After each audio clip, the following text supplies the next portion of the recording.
Hello, this is a guy who likes fanfiction and is too lazy to read, so here is Soul Chess in audio form. Check the description for the links to the author. Chapter 166, Colin and Inu, Best Friends Forever.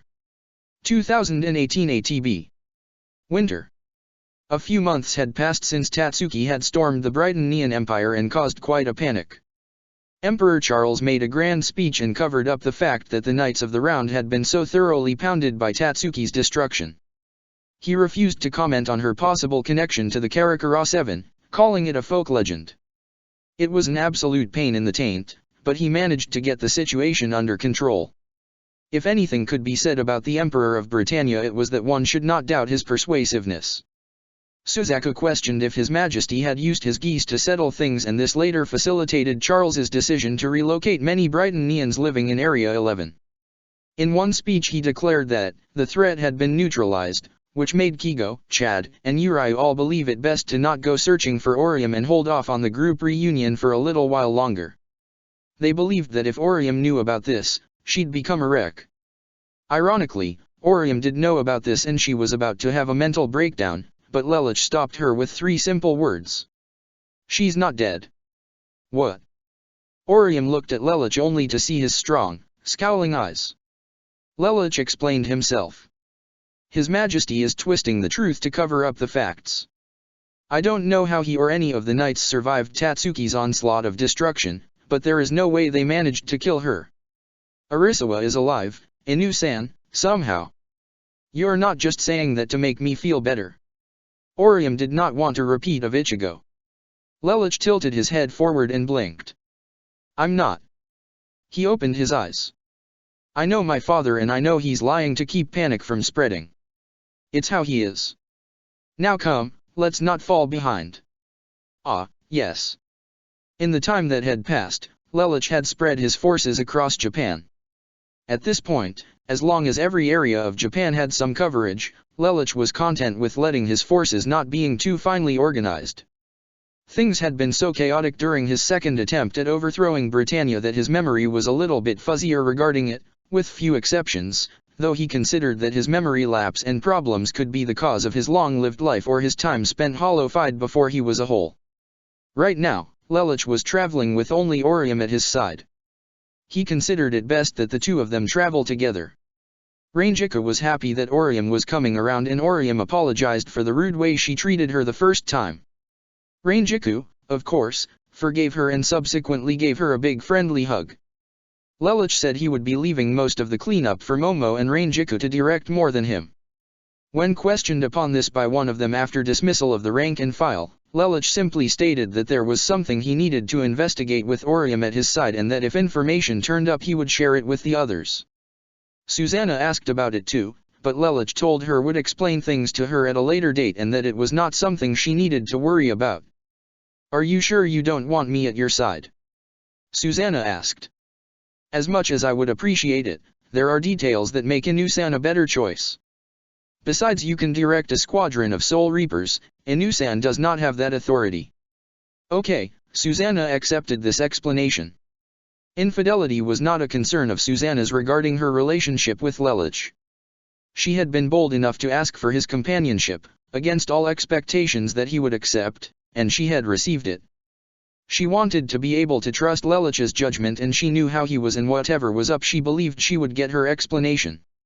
If not, Lelich would definitely have some explaining to do. So here the two of them were, wandering the streets, invisible to the normal eye, well, for the Lelich anyway. Orium was not a soul, and still a living being, so Lelich had to give her a disguise so she could travel inconspicuously. Unfortunately, all Orium had to change into was her old Arrancar uniform that she had stashed away in the Urahara shop. Ironically, despite her change in bust size, it still fit.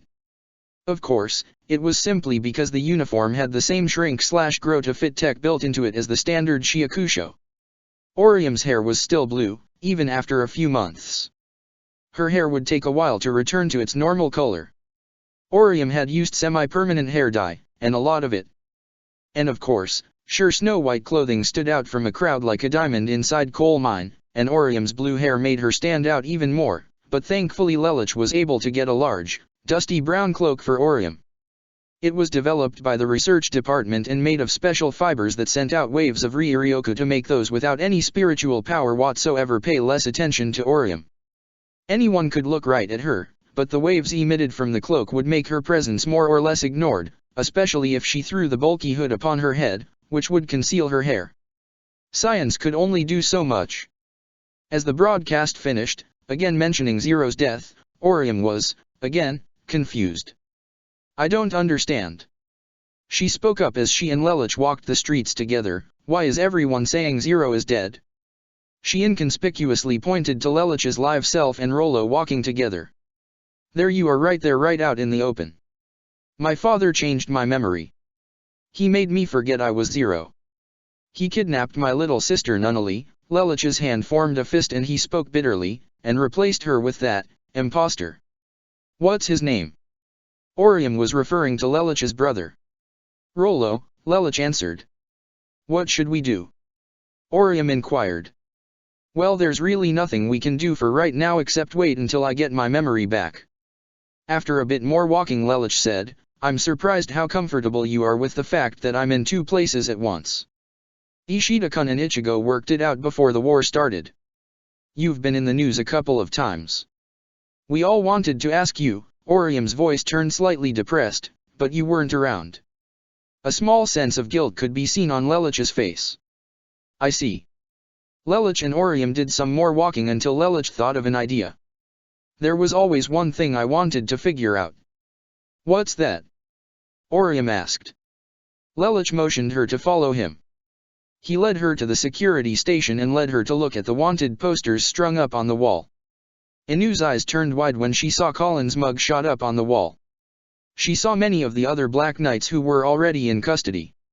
She saw her own mug shot that said she was terminated. How they got her in such a decent view she had no idea. "It's computerized graphics," Lelich explained. "Huh. You had to have been spotted on at least one fact sphere before. All of that data is transferred to the commanding military base. Then they can just transpose that image and make it look like you in a poster from the side in front as if they had actually arrested you. Amazing technology, but it bothers me to see it used this way. I wonder if the Karakura 7 is here," Inu said to herself. "Well, these poster sections are in alphabetical order.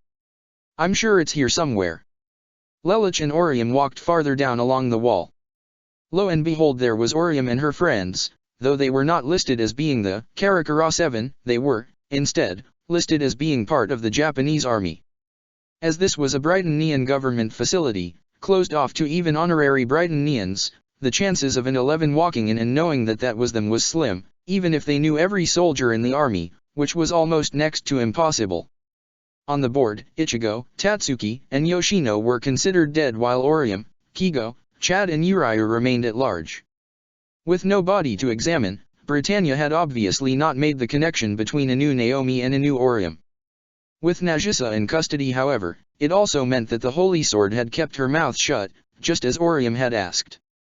After a bit more examining of the facility, observing and confirming parts of whatever it was he was trying to figure out, Lelich convinced Orium to come with him and check out a facility near the Babel Tower he wanted to investigate. When the tower came within view in the distance, Lelich flipped open his phone. He had a map of the entire planet coming from the 12th Division servers. He had Cornelia's, Nunnally's, and CC's Ryotsu's all plugged into his personal database of persons of interest. Right now he wanted to find CC. He merely nodded when he found her close by at a hotel somewhere. So they did stay around here.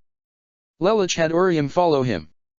With Bringer Light she was able to keep up with him, and because of her cloak it was like she was invisible to the world around her, despite being as blatantly seeable as a car going flipping through the air.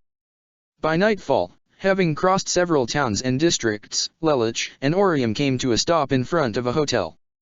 They were on a rooftop opposite the hotel. "What are we doing here?" Orium asked. Lelich pointed to a room with a rather tall window. Orium crinkled her brow. Lelich then leaned forward to indicate he was going to give Orium a better look. She climbed onto his back and he showed her the inside of the room. Inside were CC and Colin. They were lounging about together in a room that was a complete and utter mess. Or rather, Colin was lounging about, CC had long since fallen asleep and the red-haired teen was now reading a magazine. In the time since she had explained things to Colin, CC had finally made a full recovery, well to an extent. CC's bone structure and organ systems were still very fragile. It would take until the spring before she was fully and completely healed. Colin still could barely believe all of what CC had told her about Zero. However, she knew that CC had no reason to lie to her, which made everything every bit more confusing. Still, CC had been right about one thing: Zero needed to rise again if Japan were to be liberated. For that reason, Colin was going to cooperate with the green-haired witch and help Zero get his memory back. Lelouch got as close to the window as possible, curious to see what Colin was looking at. He was floored when he saw a Playboy bunny model. If only he could see Colin's face, he'd know that she was hunched over it and studying the picture. However, he didn't have to. He knew the logical reason behind her look at the curvy woman on the inside of the magazine. I didn't know Colin-chan was like that. Orium, unfortunately, didn't. I always thought she was interested in you. Lelouch resisted the urge to face palm. No, Inu-san. I'll explain it you after my live self gets his memory back. Unfortunately, Colin had heard Orium through the window and panicked. The cloak's effects were no foolproof. Orium could easily get lost in a crowd, but being heard offhandedly was another story. Who's there? Instantly she reached for a shotgun she just so happened to have under her pillow. Lelouch tried to move quickly, but Orium stuck her leg out and found a foothold on the air. Inu-san, no. You can't do this. You'll screw everything up. Lelouch thought. His breathing increased heavily only to notice that he could still move and feel his body. Unlike when Millie was about to hit the ground, or when Cornelius/Harkin was going to pierce his beret's escape pod, Lelouch didn't feel like he was about to vanish. This told him that, whatever was about to happen, had happened before and was not threatening to his existence. After calming down he realized why. That's right, Colin can't see me. Inu-san's not foolish enough to want to join the Black Knights again. As long as she doesn't acknowledge my presence, Inu-san, I really can't stop you if you want to see Colin. Well, I can, but I am hoping I can trust you. Don't screw this up. Colin was floored when her invader entered in from the 7th floor window from the middle of the air. Lelouch came in behind her and forced Orium to shut the door. As he figured, Colin stared right in his general direction, but she couldn't see him. Who are you? Colin said, holding up her shotgun. Colin-chan, it's me. Orium began to remove her cloak from around her head to reveal her face. It's Inu. Orium smiled at her. And no, that's a lie. You can't be Big Blue. She blew up with her beret. Her poster says executed. You're dead. I'm too young and healthy to be seeing things.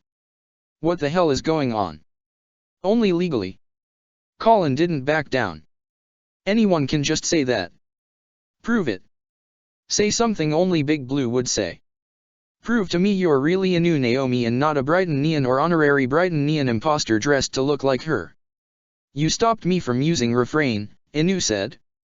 It was the only thing she could think of that, with absolute certainty, she knew a Brightonian would never be able to know, and even within the Black Knights only Colin ever knew Inu had used it. Inu wasn't aware Ogai had been told, but that just facilitated her decision. Her answer did it though. Colin followed the same lines of logic. Colin didn't understand how, she wasn't inquisitive enough to ask, but she lowered her shotgun and asked in exasperation. You faked your own death? Why? How? Kent watched you die. You were right in front of him. That's what Minami told me. Kent went berserk because he thought you blew up. It's kind of hard to explain. Orium rubbed her head with a nervous smile. Truthfully, she knew she should be dead. She had been lucky to have been saved. The window of her survival for the Soul Reaper to have saved her to have ducked into explosion, in time to grab Orium as the cockpit Komu stead, managed to grab her before serious injury could be attained and without letting Orium be seen ascending towards the sky and away from the area was such a narrow window of time that it would give the time frame of needing to neutralize a Flaja a run for its money. Colin smiled and became excited. The fact that Inu had faked her own death, to her was more invigorating than it was irritating. Having done so had allowed Inu to evade capture and she wasn't realizing the full implications. This is great news though. With you at our side everyone will be so happy. To be able to fake your own death, you have to be the second most competent leader we have after Zero. With you at our side we can spring the others free. We can. Orium interrupted her with a tired smile. Colin Chan, I didn't come here to come back. I came to say goodbye. Colin's cheery demeanor deflated immediately. She was emotionally crushed. Goodbye? Why, where are you going? After your fiancé? Orium shook her head. No, he's gone. My pursuit was out of desperation, I learned that. No, I'm going after the truth. Truth? What truth? Colin was incredibly confused. She didn't understand what her best friend was talking about. Inu had always had a distant relationship with reality, but it never came at the expense of companionship. Whatever was going on, Colin wanted to know all about it and it didn't seem like she was going to be told. Orium walked forward, smiled, and put her hands on Colin's shoulders, bending her knees slightly to put them both at eye level since Orium was a few inches taller. There will come a time when you will understand, but for now, just put your faith in Zero. Zero, Colin grumbled under her breath, looking away and scowling. Lelich took note of Colin's attitude. By the time he had met up with her again, Colin was back to being in his corner. Well, after she threatened him with a gun anyhow. Still, considering how the two of them had left things, in hindsight, Lelich considered it had been a little too easy to convince Colin he was worth helping.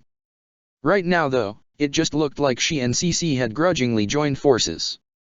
Could this be how she decided to support me again? Lelich neglected subordinate control outside a selected few, Colin, Ogai, Tamaki, Todo, etc., so he hadn't really paid much attention to interaction between members. After all, it took Ogai to tell him that Inu was better suited as a field commander. Lelich pondered how things might have been different if that information hadn't come to light. Probably not by much, but he was again reminded how insensible he had been. To him, every member of the Black Knight had been a pawn in his master plan. Orium was right. He hadn't cared much about the Black Knights during his attempt to take down the Empire, not a single ounce. He didn't realize that Orium and Colin were so close to one another. Orium gently turned Colin's head by the chin to look at her in the face. Colin's eyes were forlorn as she looked at Orium's genuine smile. He's not as bad as you think, Colin Chan. Lamperouge-kun is a good person. Colin's eyes bugged out and Lelich felt short of breath when Orium referred to him by name. How do you know that? I cannot say, Orium told her. And then let go and backed up a few steps. Wait, I don't understand. Colin exclaimed, taking a step forward, you just want me to go back to placing blind faith in Zero. I can't do that. Not after what he did. Orium continued to smile. Big Blue, you called him by name. You know him. How do you know him? You should know all about him. Lelich Lamperouge is. Lamperouge Lelich is not as bad as you think, Colin Chan. I'm not asking you to place blind faith in Zero.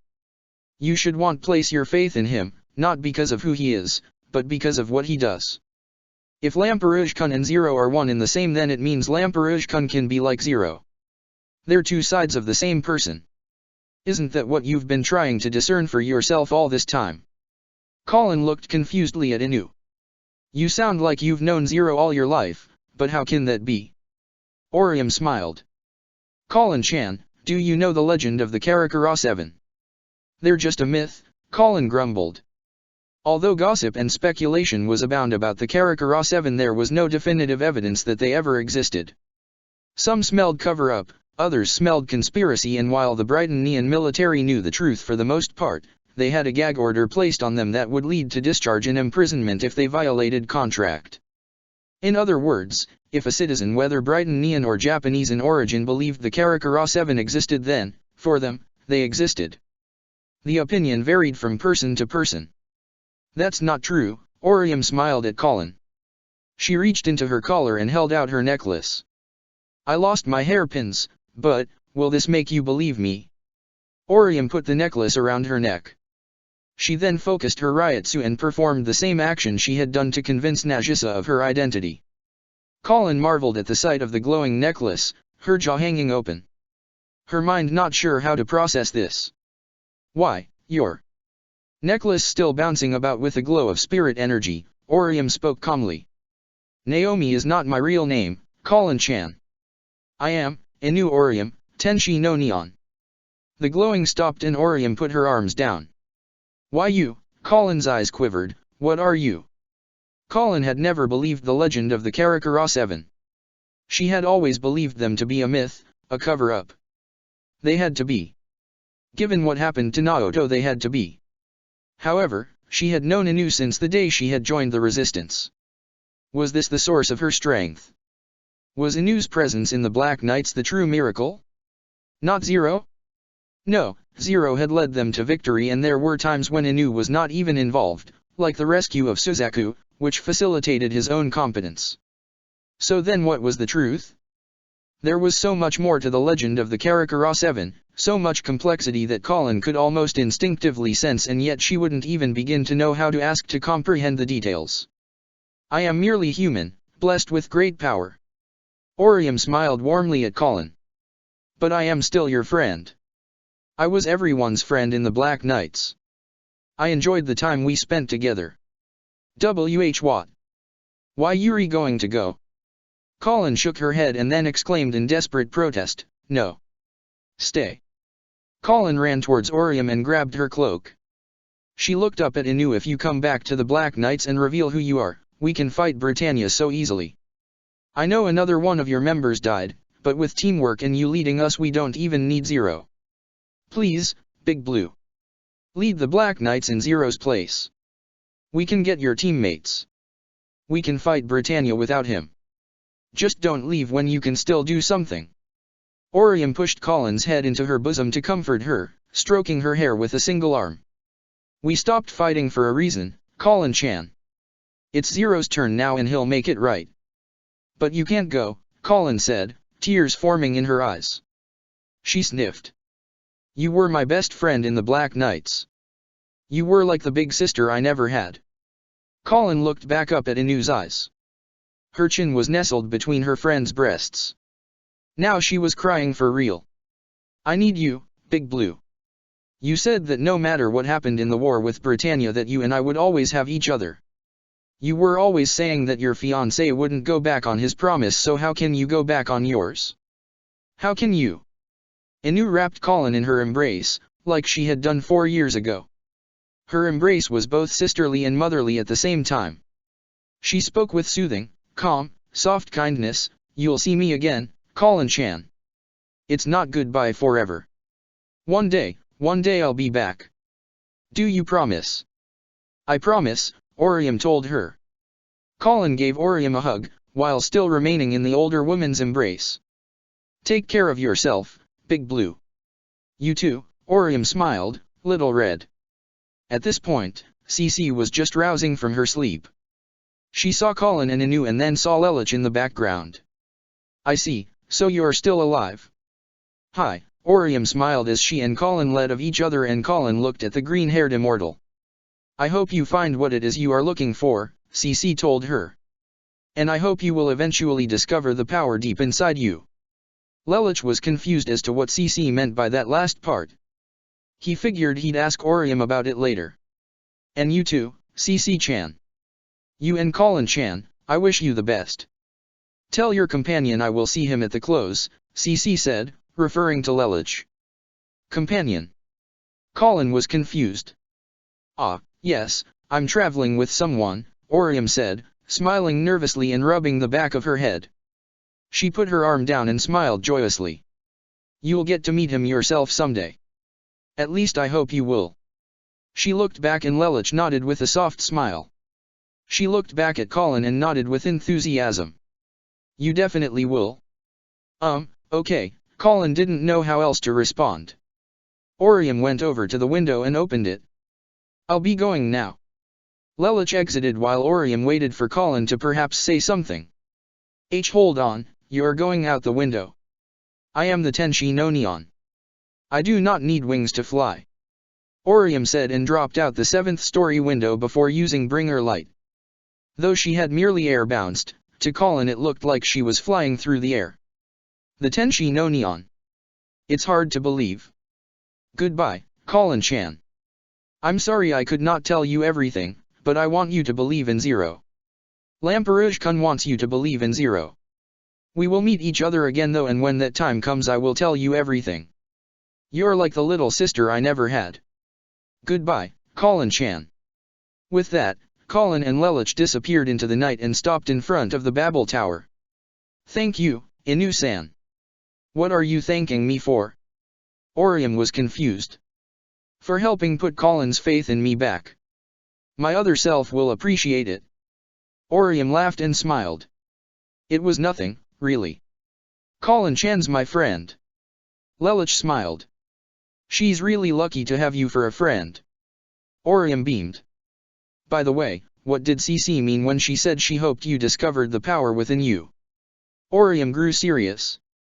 CC and I, we formed a contract. Lelouch just stared. You what? He gasped, but then he saw it, the geese emblem inside Orium's eye. I haven't figured out what mine does yet. It's not obedience like yours or memory manipulation like your father's. The fact that Orium couldn't figure out her geese was plausible. Marianne hadn't discovered her geese power until she was about to die. Do you want to test it out on me? Lelouch asked. I'm afraid to test it out on someone I know. What if something bad happens to you and I can't fix it? Orium asked. If Orium had used that phrasing more than 4 months ago, the situation with Yuffie would have haunted him like the plague and he would have agreed with her assessment. However, ever since obtaining closure with his half-sister, he could look at things a little more objectively. So, with the knowledge in mind, but not with it haunting him, he simply said, there is always that risk, but you won't know its ability if you don't try to use it. Orium still seemed reluctant. Well, I suppose it's not absolutely necessary for you to know its effects. Just be careful when you do find out what it can do, Orium. According to CC, the geese can bring with it a life of pain and misery. The emblem reflected in both of Lelouch's eyes. That's why I've been trying to get rid of mine since the moment I learned it came with me to the Soul Society. But the geese has helped you, hasn't it? It's also brought me a lot of pain, Lelouch said with a dismayed look. Do you want to talk about it? Orium asked. Lelouch didn't move or make noise. After a half a minute of the silent treatment, Orium added, if I'm going to be traveling with you, I think it's best I know what exactly is going on, even if Ishida-kun, Asano-kun, and Sato-kun aren't dragged into this with us. Lelouch sighed. Very well, he went over to a park bench and gestured for Inu to sit next to him. Sit. She sat down with her cloak wrapped around her body and looked at Lelouch in the eyes. It all started when my mother was killed. Hell. Circle 5. The mysterious hooded Soul Reaper was traveling along the circles of hell to scout out for trouble for Rita. It was then that he came across the middle of a fight. A red blur barreled into a woman and sent her flying. The woman was none other than the number 1 Togabito, Kazumi. Said blur flipped backwards in a ball and revealed itself to be a mechanical porcupine of some kind. It had a red, chrome, outer layer and piercing blue eyes. It was 100% robot and 100% evil. Its name was Turbo, Togabito number 6. In the next instant Kazumi jumped as a large row of sharp, jagged steel spikes shot up out of the ground. Behind Turbo was a man standing at 6 feet 3 inches with a dark-scaled, small, elongated dragon wrapped around his arm. He was wearing midnight black armor with gold plating as the alternate. He was Gio, Togabito number 5. From overhead there was a fearsome roar. The mysterious hooded Soul Reaper believed it was Zook, but Kazumi knew better. She had been fighting the combined might of the 2 Togabito already in front of her and the large creature flying overhead. It was a mighty dragon, twice Zook's size, all black and with incredibly dense scales. His name was Kankui Arashi, Togabito number 7. The number 1 appears to be wearing down, Turbo noted. Just a little more and we'll have beaten her. Yes, then we will have proved that she is not invincible, Gio noted. His dragon lurched forward and attempted to bite Kazumi, but she dodged deftly and then used her claws to hack it into segments, but the dragon reformed on Gio's arm. This battle had been going on for about an hour now. All 4 fighters were wearing down. Damn, Kazumi thought to herself. She was bleeding profusely and her left arm had been in better shape. I didn't want to have to use this yet, but here goes nothing. She dispelled her claws and summoned a katana. The blade had no special features, the guard was silver and shaped like a square and the handle was gold-colored. Aid me in my hour of need, Mana. Kazumi stopped her declaration short when a fierce gust of wind brushed at her back. She turned around, but the presence was already in front of her. She turned back around and saw naught but a blur of black. The mysterious hooded Soul Reaper, full strength, was taking out her enemies. He was moving far too fast for her to see in her weakened state. All she saw was a blur move and weave in and out, and before she knew it her enemies had been cut down and beaten. Each dissolved into regenerative liquid and seeped into the ground to go to Circle 9 to be restored. Her savior walked back towards her. In the cloud of dust he had kicked up from all of the fighting, anyone could see that his hood had vanished from the release of his Zanpakuto, Bankai form, but as he emerged from the large dust his hood returned and his blade was back in its sealed form. Whatever had happened in only a few short blinks of an eye. Great, don't tell me Rita hired a new herald that actually knows how to fight. Many of Rita's heralds did not fight. Zook and Cerberus were both natural inhabitants of the world, sentinels besides the Kushana that the Soul King had placed there to fit more in line with the beliefs of hell of some cultures. Like the Kushana, they were bound to Rita's will and control, but unable to leave hell without his permission. And the heralds that could fight, like Marie Carey, did not have the strength to compare with Kazumi. Kazumi didn't sense the chains of sin on the approaching hooded figure, but was confused when he put away his sword. "You okay?" he asked her. She blinked at him. "What?" she asked flatly. "I noticed you were in trouble. Are you okay?" he repeated. Kazumi scowled. "I didn't need your help. Do you have any idea who you're talking to?" "Kazumi-san, the #1 Togabito. You are one of Rita's heralds, aren't you?" Kazumi glared. "And if I am?" the Soul Reaper asked. "What do you want?" Kazumi asked. She readied her claws in place of her sword. "I'll fight you if I have to. I'm not here to fight you." "That's too bad because no one can know my identity and not have their ass kicked in." Kazumi lurched towards the hooded figure, but as she stretched out her leg muscle she tore open a wound she had healed during the battle. It bled and Kazumi fell towards the ground, grunting in pain. A lot of the nasty injuries Kazumi had suffered during the battle were starting to take their full course. The mysterious hooded Soul Reaper darted in to keep her from hitting the ground, but Kazumi fought back. "Let me go!" she exclaimed and tumbled to the ground, injuring herself further, but she refused to moan out in pain. The hooded figure squatted down in front of her and extended his hand. "Let me take you to Rita. You need to be healed." Kazumi swatted away the friendly hand. "Never. I will never let Rita help me. I hate that bitch. Right now she's the only one who can fix you up. You can't walk around like that."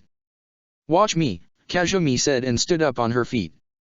She focused her mind and then all of a sudden white protoplasm shot out of her open wounds and the next thing the mysterious Soul Reaper knew the protoplasm became natural skin cells and healed all of the Kazumi's injuries.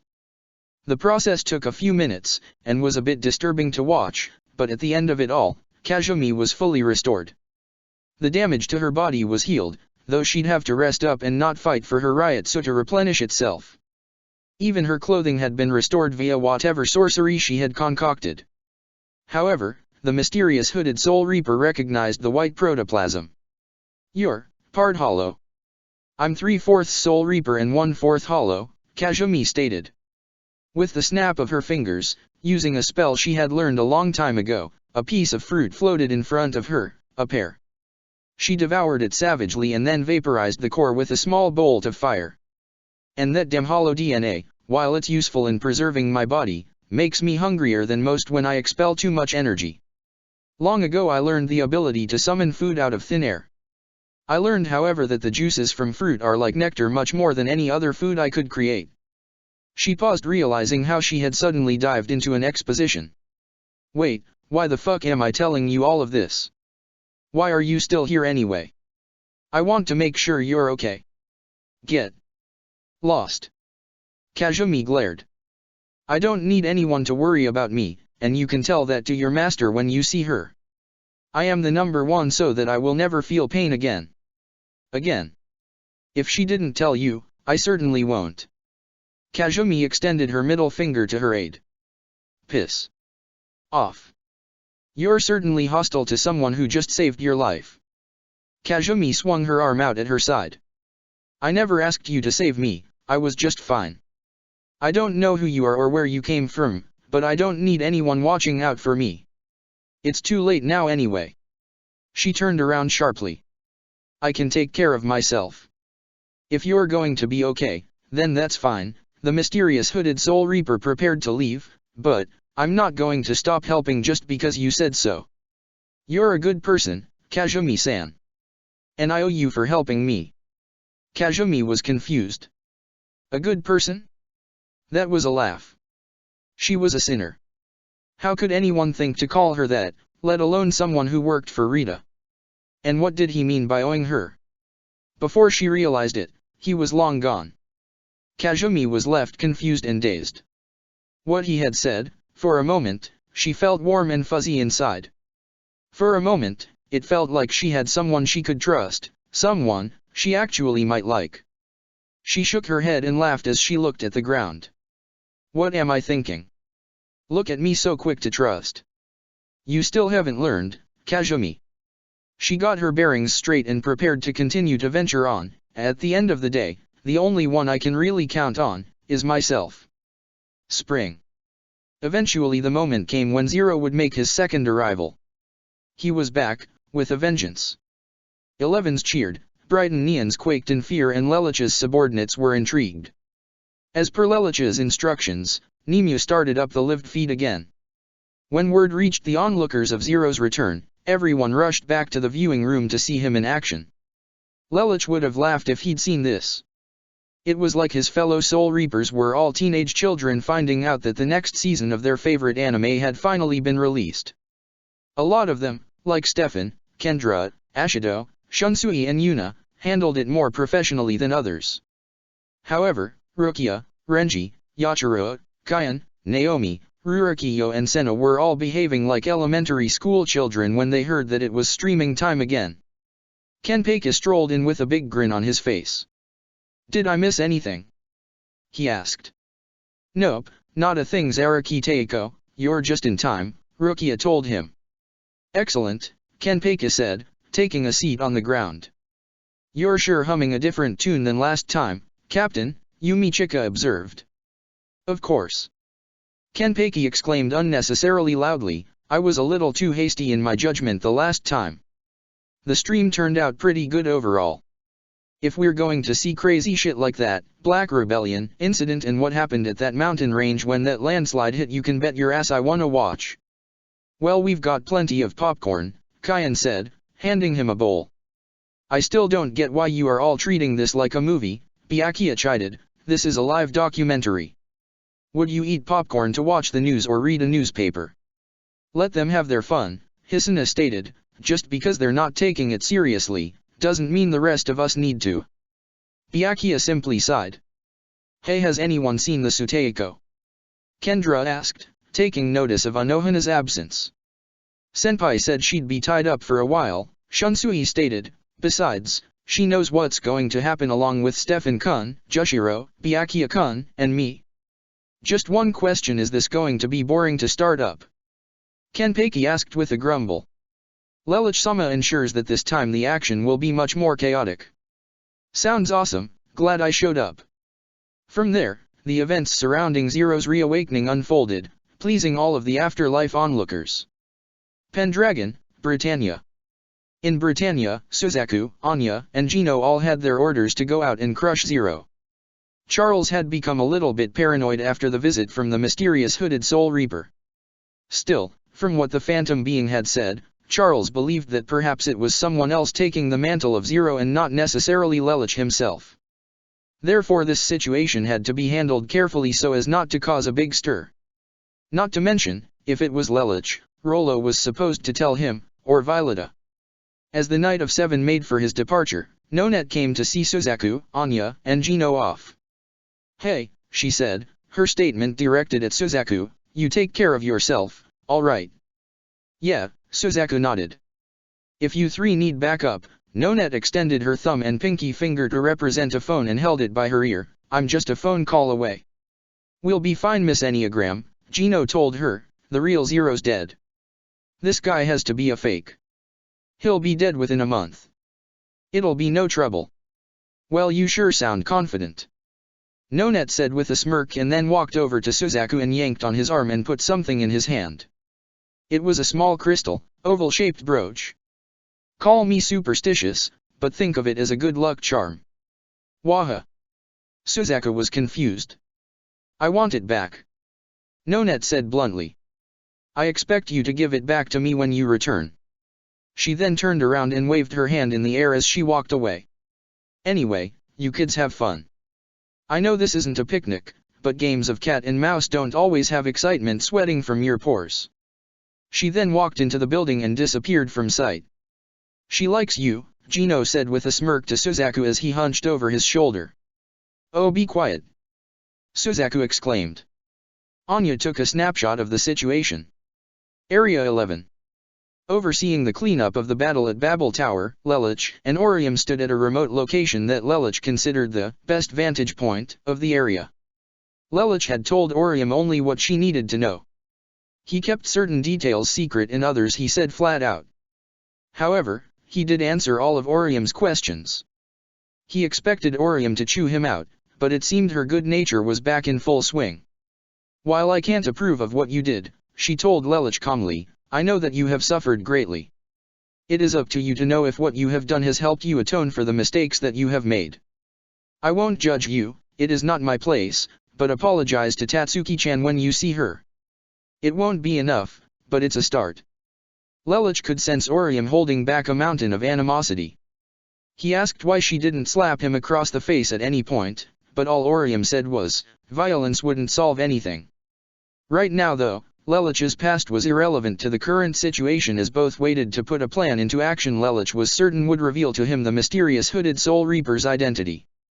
With all the other pieces in place, he had formulated a hypothesis and he had set up a plan that he was certain that if he was right, and he felt he almost had to be right, that he would be able to expose the mysterious hooded Soul Reaper for who he truly was. "Are you sure he'll show up?" Orium asked. "He said he's been observing me. This location gives the best view of the whole operation zone. It's also far enough away that he won't expose himself to the others. I think that's his intention. It's amazing how you can deduce so much." Lelich smirked and ran his hands through his hair backwards. "Most brilliant tactical mind in the history of the Soul Society, remember?" Orium simply smiled and laughed a little. And then, just as Lelich expected, he appeared.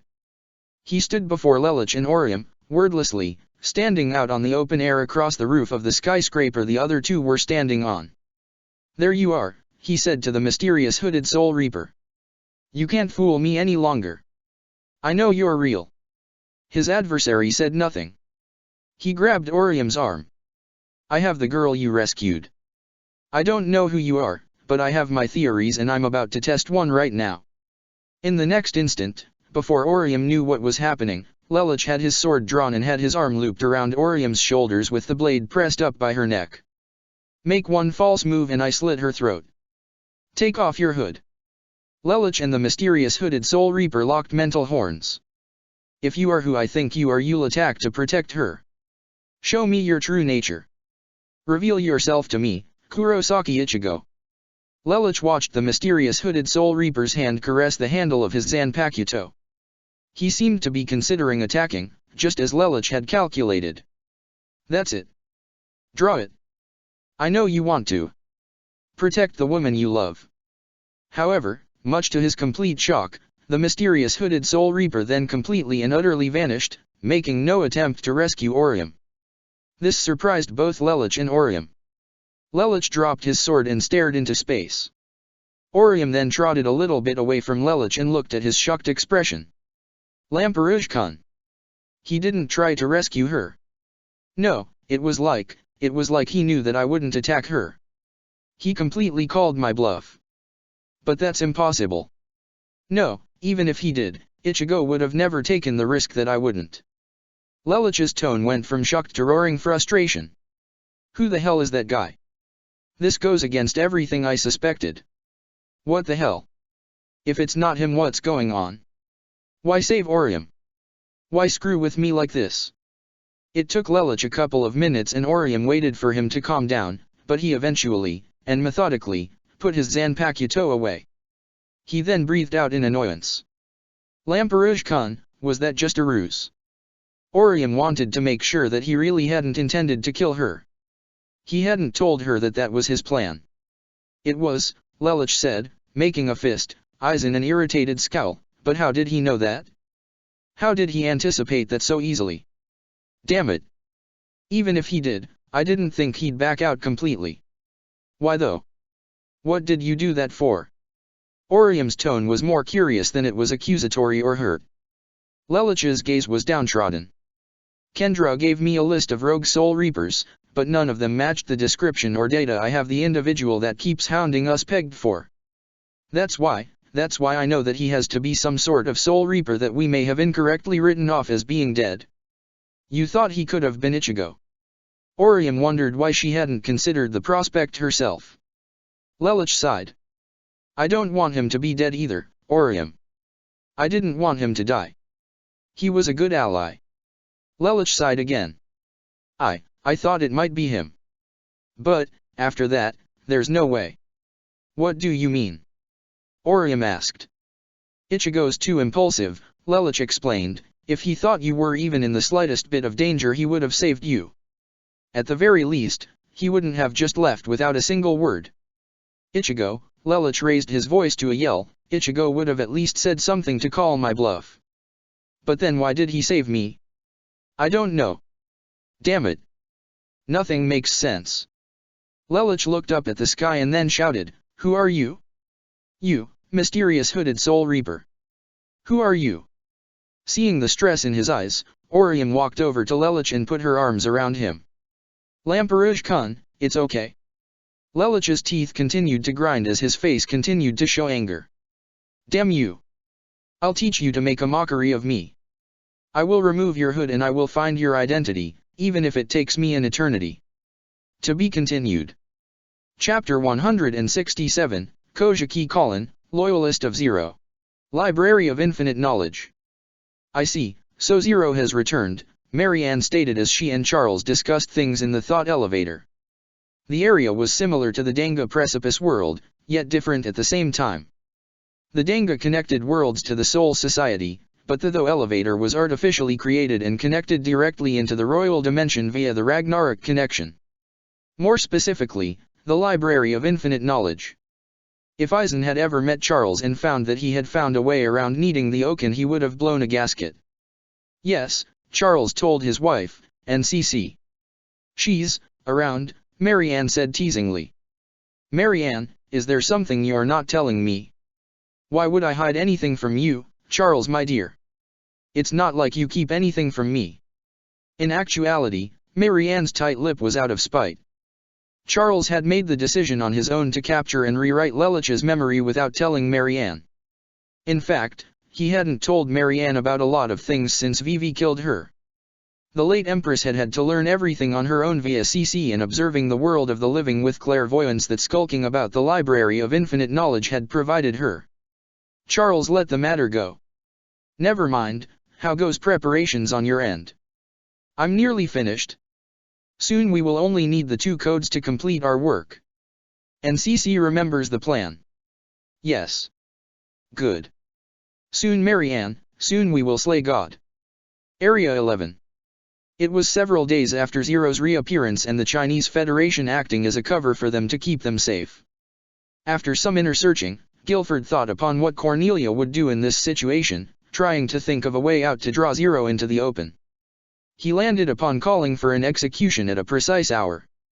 It was a similar effort to how Cornelia tried to trap Zero at Saitama. Seeing this from the ground, cloaking himself and Orium with Kyoko to keep himself from registering on the nightmare's fact spheres, Lelich spoke with a smirk. This was Guilford's biggest mistake. What do you mean? Guilford tried to act in a manner similar to my sister, believing he'd set up conditions similar to Saitama. However, if he wanted to put an end to everything, he would have slaughtered the hostages or given me as least amount of prep time as possible. The more things are down to the wire, the more likely you are to make a mistake.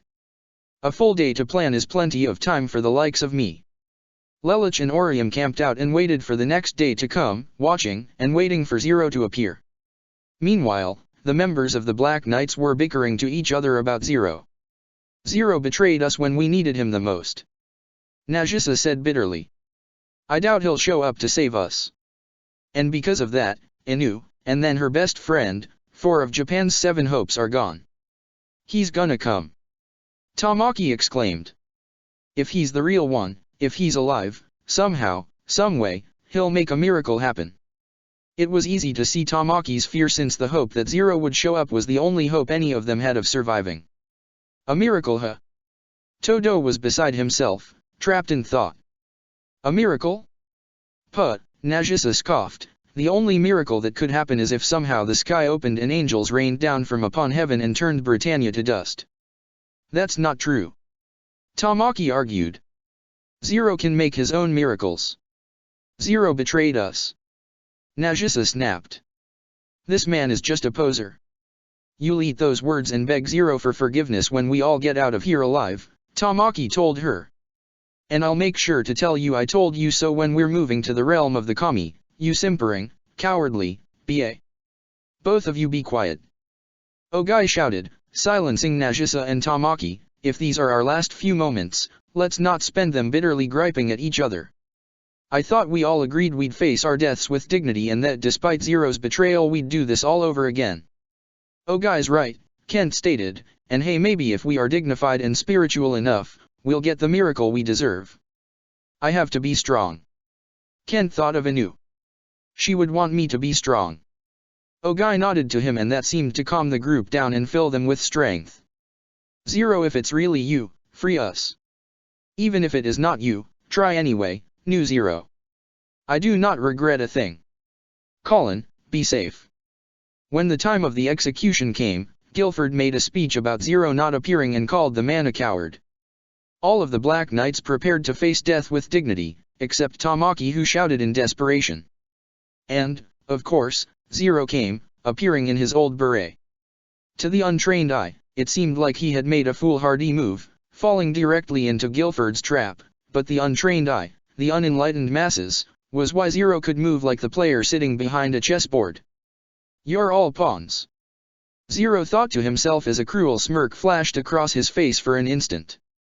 When Guilford opted not to come out of his nightmare on request, not that Zero expected he would, he shifted to plan B and stated that he wanted Guilford to face him one-on-one in nightmare combat with each one having only a single weapon. Guilford picked his lance and Zero opted to borrow an officer's shield. A clever choice since he had never said they only had to use their own weapons. And then, Zero made one of Lelich's favorite speeches. As he stood on the sidelines, Lelich began doing an over-the-top dramatic reenactment while remaining in sync with his other self, adding hand gestures he could not do at the time. I have a question for you. Lord Guilford. What do you do when there is evil you cannot defeat by just means? Lelich smirked as he held his left arm out at his side like a clothesline. He loved this speech of his. Do you stain your hands with evil to destroy evil? Lelich cupped his left arm in front of him, or do you remain steadfast and righteous even if it means surrendering to evil? Orium knew the answer Lelich would pick every time, but she knew Lelich was more complex than that. No tactic too underhanded, no act too despicable. What matters are results. Susanna was thinking Orium's exact thoughts as she watched things unfold as well. Kyokaka was also watching the spectacle, complete with a lit pipe. Damn, I really want to see how he gets out of this one. Go on, Lelich. Show everyone how brilliant you are. Soul Society. Byakuya-sama, do you understand Lelich's angle of victory at all? I do not, Byakuya stated. There were details to Lelich's story even the captains were unaware of. Hisuna looked towards the other captains. Yukatake and Shunsui's eyes were fixated on the screen.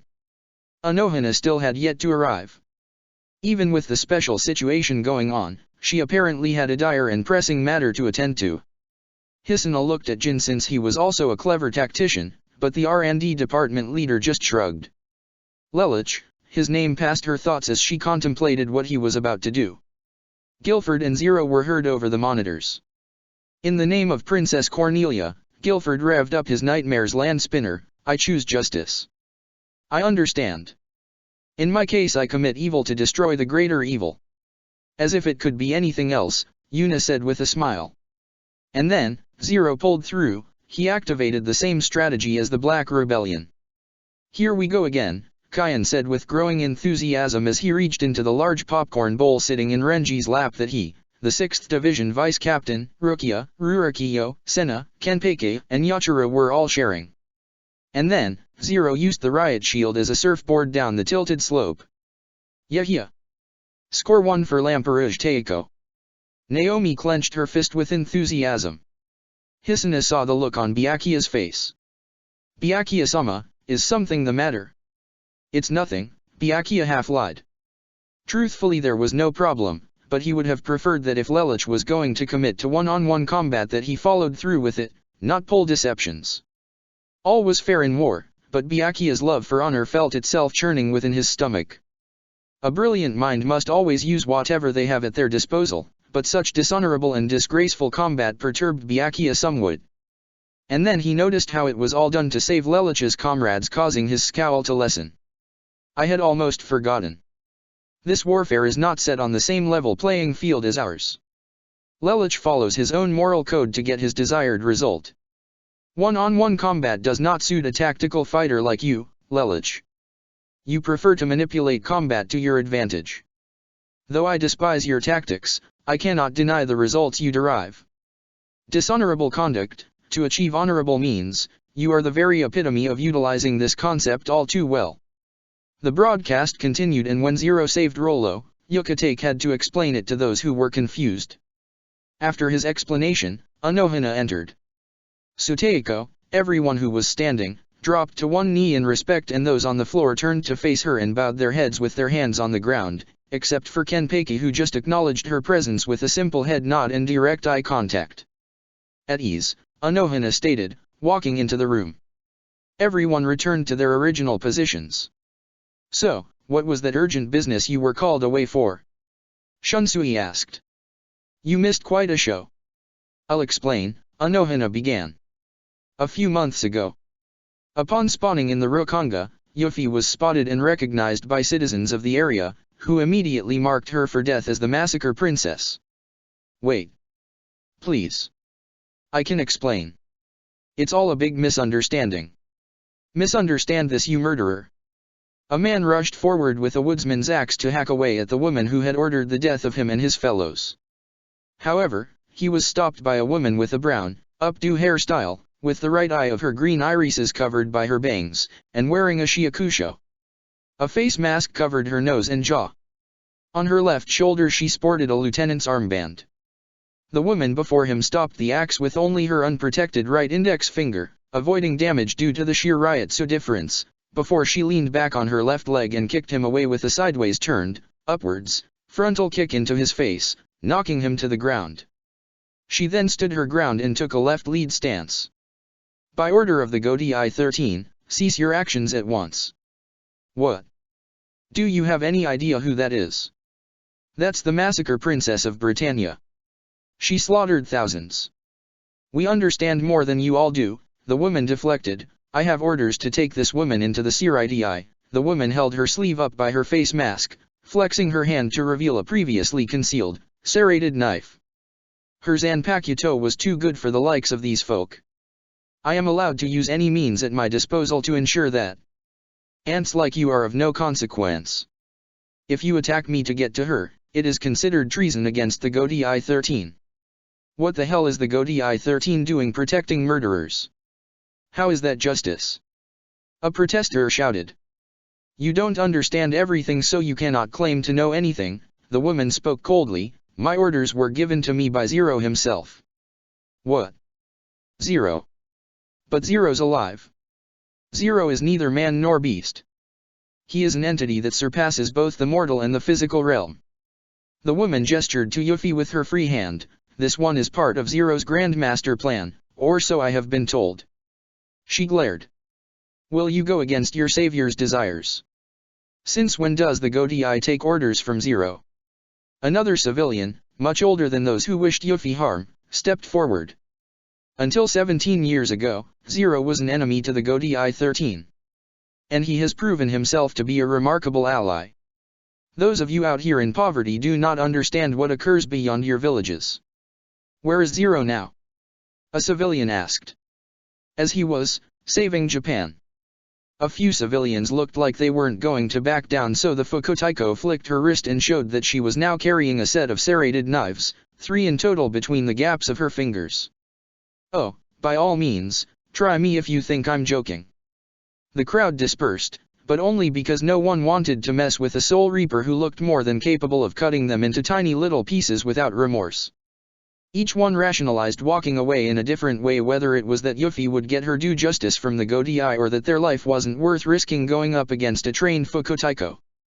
When it was only her and her savior, Yuffie spoke. Thank you, her voice trembled a little. Are you a friend of my brother's? Your brother and I are co-workers. I wouldn't go so far as to call us friends, the woman said to Yuffie. What's your name? Yuffie asked her. Kendra, Otomaka Kendra, Kendra said as she put her knives away wherever she had got them from. Your brother was right. Rescinding your Brighton Neon name forced you to be cast out into the Rukanga. As such, it would be improper to refer to yourself as such. Euphemia, Kendra spoke her given name. What will you call yourself, now that you have no family and nowhere to go? Lamrouge Lelich Teiko asked me to bring you to the Siriti so that you could become a Soul Reaper and enlist in the academy. However, she turned around to face Yuffie. To become a Soul Reaper, one requires a name to be admissible. What will you call yourself? My brother used his mother's maiden name to refer to himself, so I will do the same.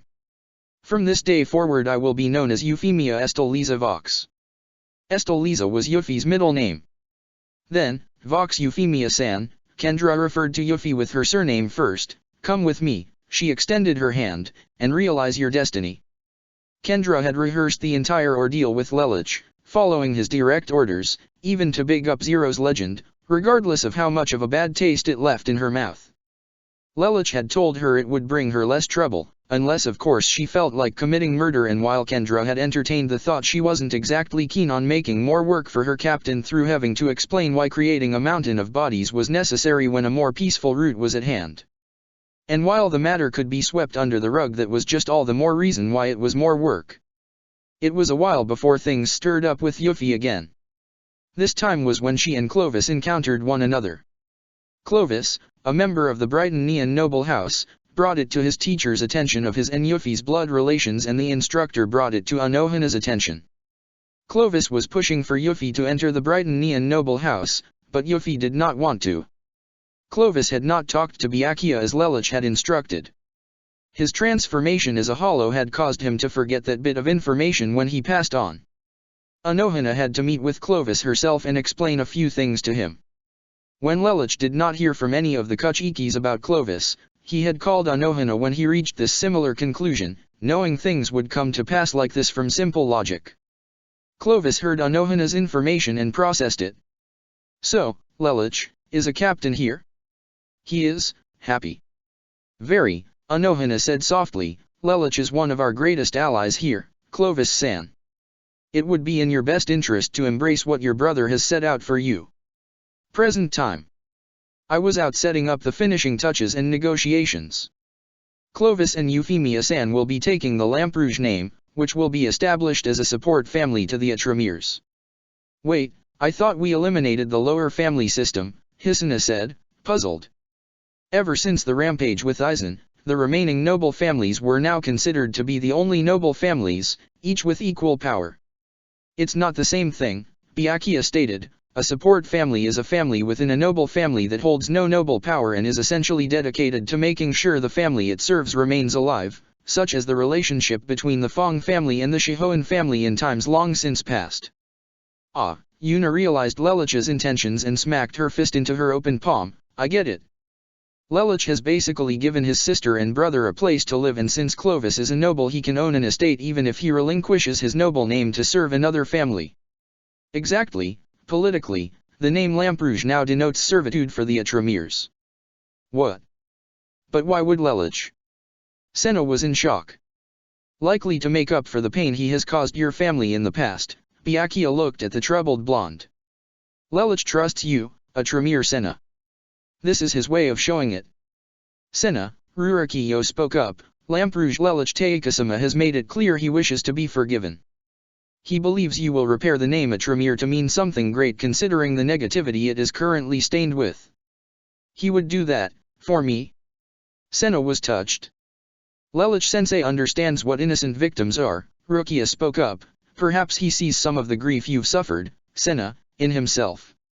Senna wanted to cry, but she remained firm. Hey! Look at that! Naomi, who had barely been paying attention, cried out, completely ruining the mood. On screen the Brighton neons were clearing out. Wow, Lamperouge Teiko really pulled it off. Kian marveled. Of course he did, just who the hell do you think he is? Renji said, fired up. I hope Britannia gets the hell it deserves. Although not the closest to him, Renji understood how much Ichigo meant to the Soul Society and how much of an inspiration he was. For Rukia's sake he wanted the nation that had taken away such a valuable asset from his friends to suffer greatly. Area 11. Chinese Federation Establishment Courtyard. The United States of Japan. Out under the moonlight, Colin explained to Todo about Urabe's passing while Nagisa watched from a distance. She didn't know if Colin knew about Inu's passing. She was also considering speaking with Todo about it as well. The both of them deserved to know the knowledge at her disposal. Todo, Colin, Inu Orium the Tenshi no Neon. You should just confess already. Asahina walked up to Nagisa and caught her by surprise. What do you mean? Nagisa was completely caught off guard. She hadn't realized it, but her stare could have easily been mistaken for someone debating a love confession. Nagisa hadn't been the most level-headed since her rescue. Already Tamaki hadn't let her hear the end of it, of not having faith in Zero, and up until then her mind had just been a swirling mass of confusion and misunderstanding that only Zero could clarify, and finally he stood before his people. Finally, some answers. Nagisa pushed her way to the front of the crowd, Asahina following behind her. While we appreciate you rescuing us, Zero, Nagisa said bitterly, we wouldn't have been captured in the first place if you hadn't betrayed us the way you did. Inu's dead, Noble Dragon is dead, Vampire is dead, and Ichigo is dead. I'll expose Zero for the phony he is and then bring out my knowledge and we can get people who really can help us save Japan, the last three of the Karakura 7. Asahina agreed with Nagisa's spoken mentality, don't you owe us an explanation? And now Ogai jumped on the bandwagon. What happened? We deserve to know. It was at times like these that the helmet masking his face helped Zero greatly. He could speak so emotionlessly and no one could even guess his inner turmoil or suspect it. Everything is for victory over Britannia. Okay, go on, Tamaki encouraged. That's all, Zero stated, confusing everyone. Nothing more to say. Asahina was rather upset. No apologies? No excuses? Nagisa scowled. You son of a. Nagisa began to open her mouth to yell above the crowd, but the only voice that could silence her spoke up. Stop it! Todo shouted, walking forward. Zero, were your actions intended to give us a chance of winning? I'm always focused on getting results, Zero responded. I understand, Todo responded and walked up to Zero to stand next to him, surprising Nagisa. Todo, but why, all the people we lost? They. Todo spoke with vigor, cutting off Nagisa's train of thought. At times our operations must be kept secret. Right now we need to rely on his power. I can think of no one more capable than Zero to be our leader. Ogai agreed and understood, getting up next to the masked vigilante to declare the same, I agree. We should all trust Zero. Who other than Zero could have pulled this off? Ogai asked the crowd, silencing the murmurs. Even the Chinese Federation isn't strong enough to wage war on Britannia. And the EU continues to lose to Prince Schneeisel, doesn't it? We're the last hope out of all the areas Britannia has colonized. Zero is the only one who can lead us to victory in our war of independence. Tamaki was quick to jump on that bandwagon. Oh, guy's right. Tamaki then began chanting Zero's name, which eventually got the whole crowd going, completely forgetting their leader's betrayal, no longer desiring an explanation. It only mattered that Zero had returned and Britannia would soon crumble before them. When Zero, as usual, mentioned that he would be disappearing into the night, as he was wanting to do, things felt like old times. But they weren't like old times, and Nagisa was about to put the old times to rest, or so she believed. With Zero gone, she opted to speak with Todo and Colin directly, in private. The three met in a rather dimly lit room with red leather furniture and walls. "What's this about, Chiba?" Todo asked her. "It's about Inu, the woman who served on the Black Knights and was killed in battle by Britannia," Nagisa stated. "Big Blue?" Colin questioned. "Yes. Perhaps you are unaware of this, Colin, but your sister figure and I also were somewhat close to one another." "What do you mean?" Colin didn't like this. Orium hadn't told her about her relationship with Nagisa. Colin wished Zero was here, though if he was he'd be in even hotter water.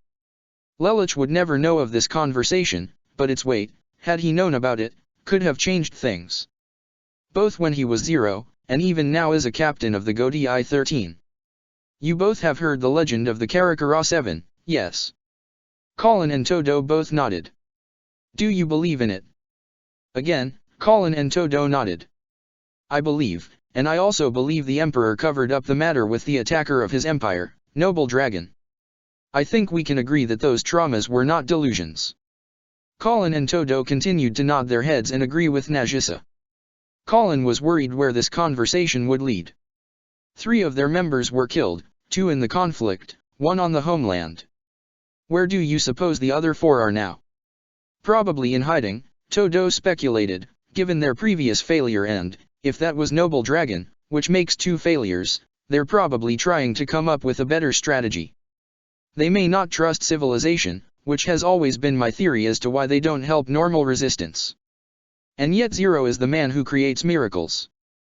You would think he would have at least heard of them or make some mention of them in his speeches, be he Britannian or not.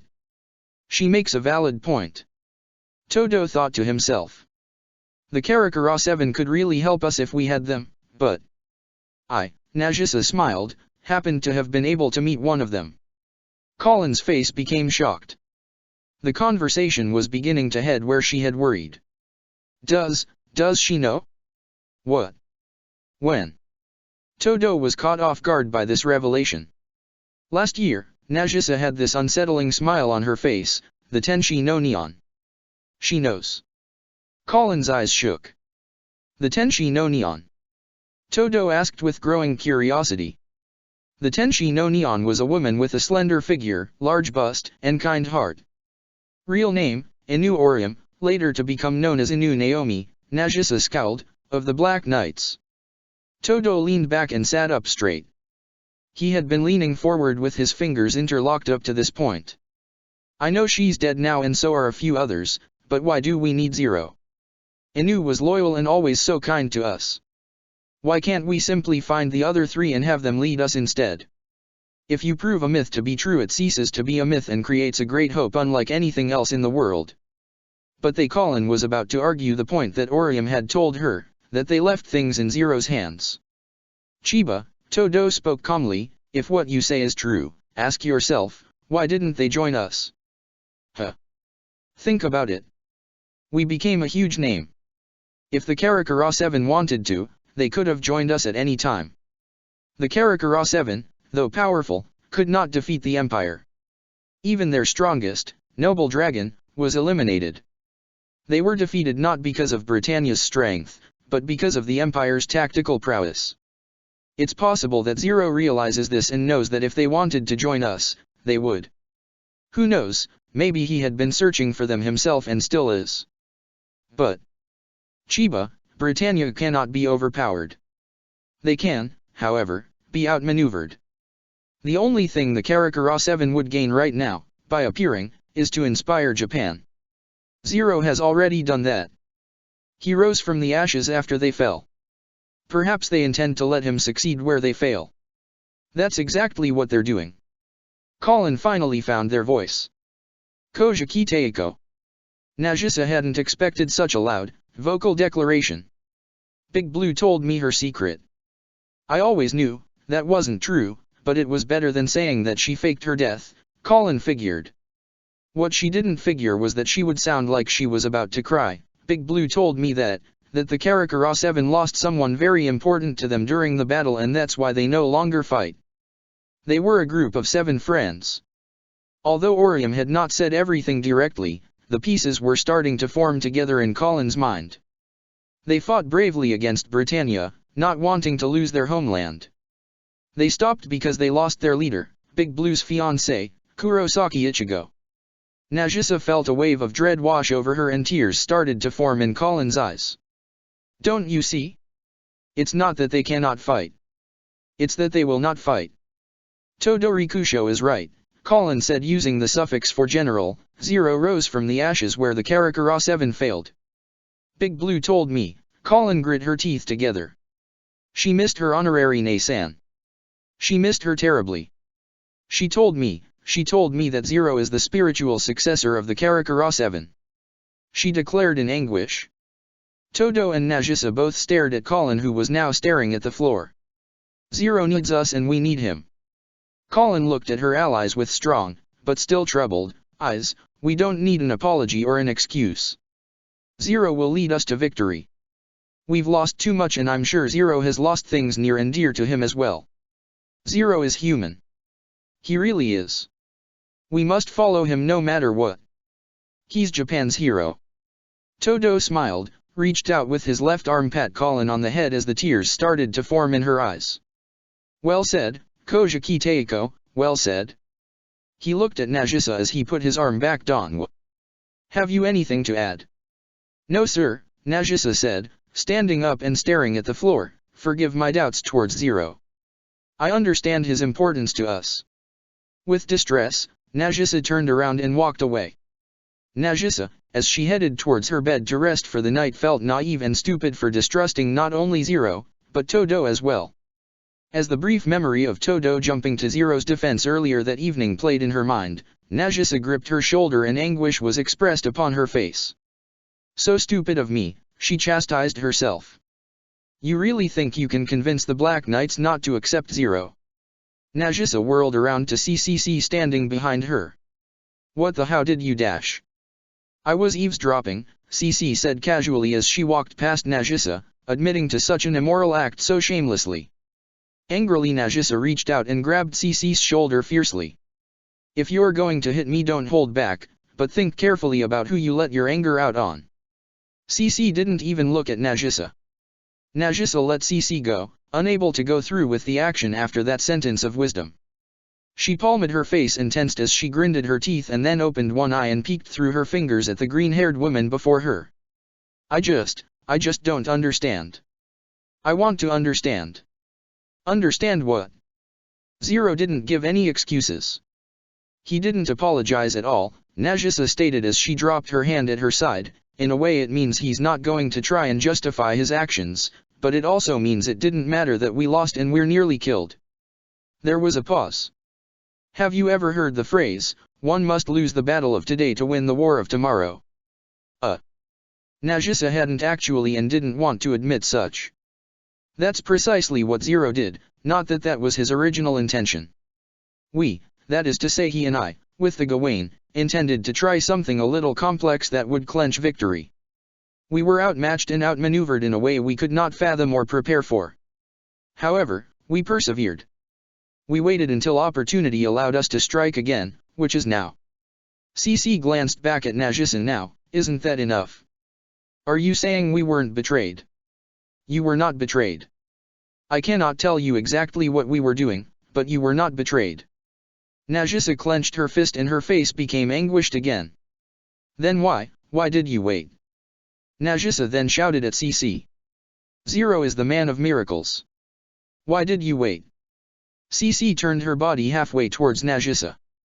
Britannia, tainted me. Nagisa clenched her arms around her shoulders, ravished my body in hopes that I would relinquish information. Nagisa looked like she might cry. The others never knew. I didn't tell them. They couldn't know. It wasn't just me, I had heard that all the female prisoners were being given the same interrogation, but I was given it repeatedly because I was a squad commander and one of the 4 holy swords. Cece walked up and put a hand in between Nagisa's collarbone and breast. Her eyes were strangely sympathetic. It was as if she understood. In time the pain will go away. If you channel that pain into something productive, you will forget the past. Our mistake cannot be used to justify the suffering you endured, or the suffering everyone endured. To say that it is all for the greater good makes us seem arrogant and heartless, but it is all we can say. Human beings are too complex, and sometimes too simple, for us to commune all of knowledge through words, but sometimes it is all we have. However, the fact that you endured your suffering will make you stronger for it. If you can take the suffering you were dealt and live on, then it shows how you can stare into the abyss, and when it stares back at you, you do not blink. What do you mean? In time you will come to understand. Cece brushed past Nagisa and shifted her hand to the woman's shoulder. I was not there, so I do not know how brutal it was, but be thankful that your life is mortal and you still have your health. Because if should you find happiness, it will wash away the pain. Even if you don't, the pain will fade away into nothingness. Cece then walked away. Nagisa was left staring at the woman's backside, perplexed.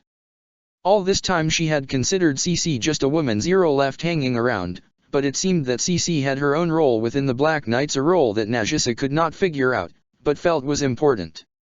That girl, what's her story? She's not Japanese either. Everyone says she's Zero's right hand or his advisor. Some even call her his mistress. Who is really pulling the strings on the Black Knights, Zero or Cece? Sometime later, it was announced that Nunnally 6 Britannia would be made Viceroy of Area 11.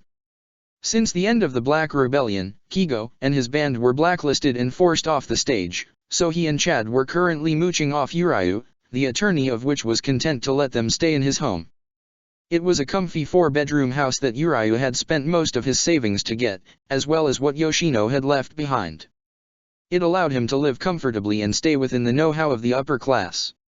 Urayu's track record wasn't the greatest as an honorary Brightonian lawyer. Many of his cases were lost simply because of his status. Yet others he won simply because he had overwhelming amounts of evidence, and even the Brightonians weren't stupid enough when the cases were so cut and dry. With Rishi persuasion, which Urayu sometimes had to use so that the trials could be conducted unbiasedly, the judges were very fair to Urayu.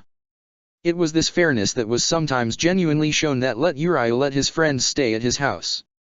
Chad and Kigo, while there, didn't even have to hide their identities. Kigo's hair had returned to its original color after a long rinsing in the shower, and Chad had only been wearing a wig, so he didn't have to do much except blend in. Also, either one could leave the house while keep their heads covered so that they wouldn't draw attention, and so far the two of them, and Urayu, hadn't had any legal trouble beyond some of Urayu's more frustrating cases. However, it was still a chore getting used to Urayu's short hair and lack of glasses. At the time of the announcement of Nunnally's induction, Kigo had been drinking a Pepsi and sprayed it all over the protective screen Urayu kept in front of the TV to prevent damage like that. "What did you find?" Urayu asked, striding into the room. "Lelich's little sister is being recognized as a Brightonian princess again," Chad noted. "How odd. You're telling me?" Kigo exclaimed, "I thought Lelich and Nunnally were disowned from the family." "What gives?" "It's a trap for Lamperouge-san, the one posing as Zero." "Huh? It's the same one?" Kigo asked. "Yes, that much is clear now. Emperor Charles didn't kill him. What he really did to him I have no idea." "How can you tell?" Kigo asked Urayu. "He used the same tactic the other day he did at the Black Rebellion. Also, we have information the rest of the public does not. We know Lelich's real identity from the start. As does the Emperor by this point, I would believe. I'm willing to bet my attorney's badge that Nunnally-chan was captured under Lamperouge-san's nose during the Black Rebellion and taken back to the capital. She was reinstated as a princess and let back into the family.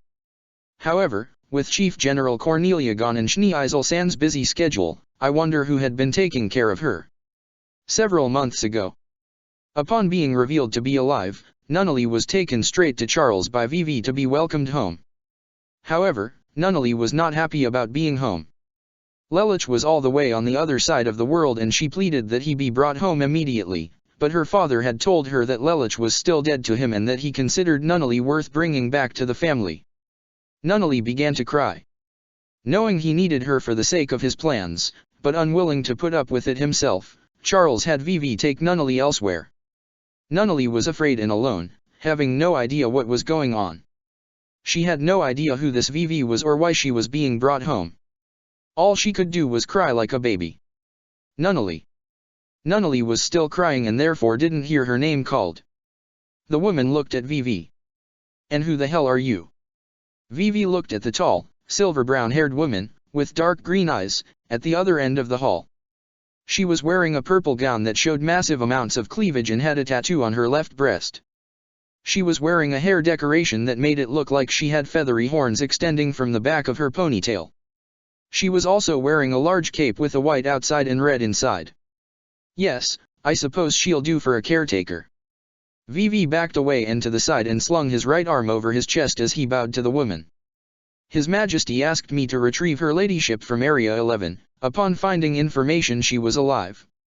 However, he did not find evidence of Lelich and so she continues to cry for him. His Majesty, of course, cannot look after her. He's very busy. And with Lady Marianne dead and the Ares villa still in shambles, she has nowhere to stay, of course. What? His Majesty would bring back my sister and not give her a place to stay. She didn't bother to ask who Vivi was. She assumed he was just a lowly servant. The woman stepped towards Nunnally. Leave us. As you wish, Vivi walked in the other direction. Nunnally, the woman smiled as she leaned forward towards her. Hey. Nunnally's tears stopped flowing as she looked in the direction of the voice only for a silk cloth to wipe away her tears. A delicate hand brushed itself upon Nunnally's cheek. The frail princess could feel the care put into maintaining the nails bumping against the front of her ear. Nunnally touched the back of the person's hand. The person was much older than her, but Nunnally estimated she couldn't be older than her mother before she died. If she was, it couldn't have been by much. Her hand was also very soft, a signal that she was well pampered and very elitist. She also felt a piece of fabric, indicating gloves were being worn and had been taken off to let Nunnally know who was touching her face. Nunnally felt the shape and size of the hand.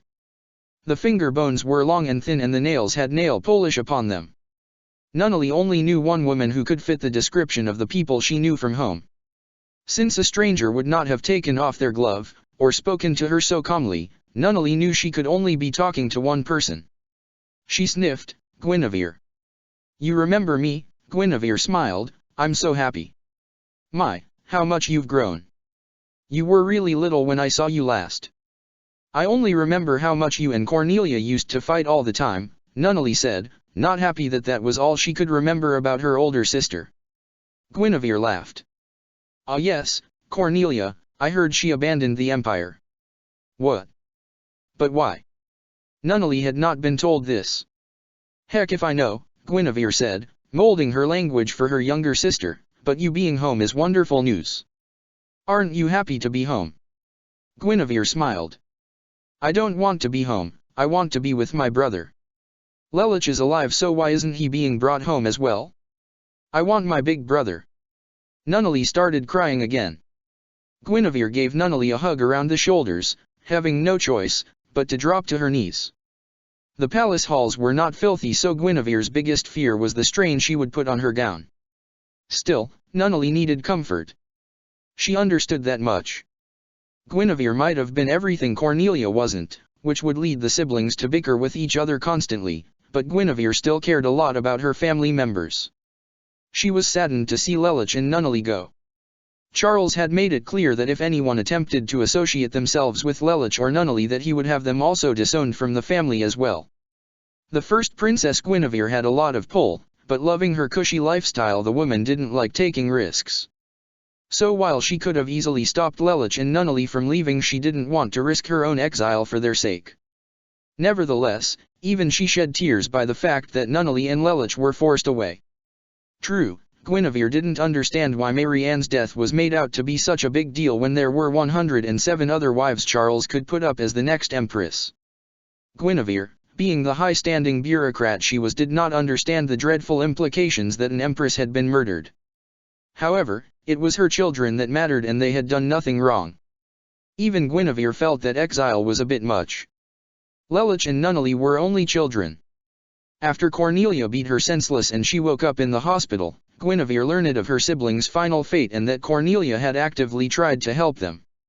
Guinevere had tried to take the high road. She had tried to apologize to Cornelia and make nice, but Cornelia snapped at her before she could even get a word out, telling her that she didn't want to hear a thing from her, and from there Guinevere figured that peace between her and Cornelia could never be and plotted her revenge.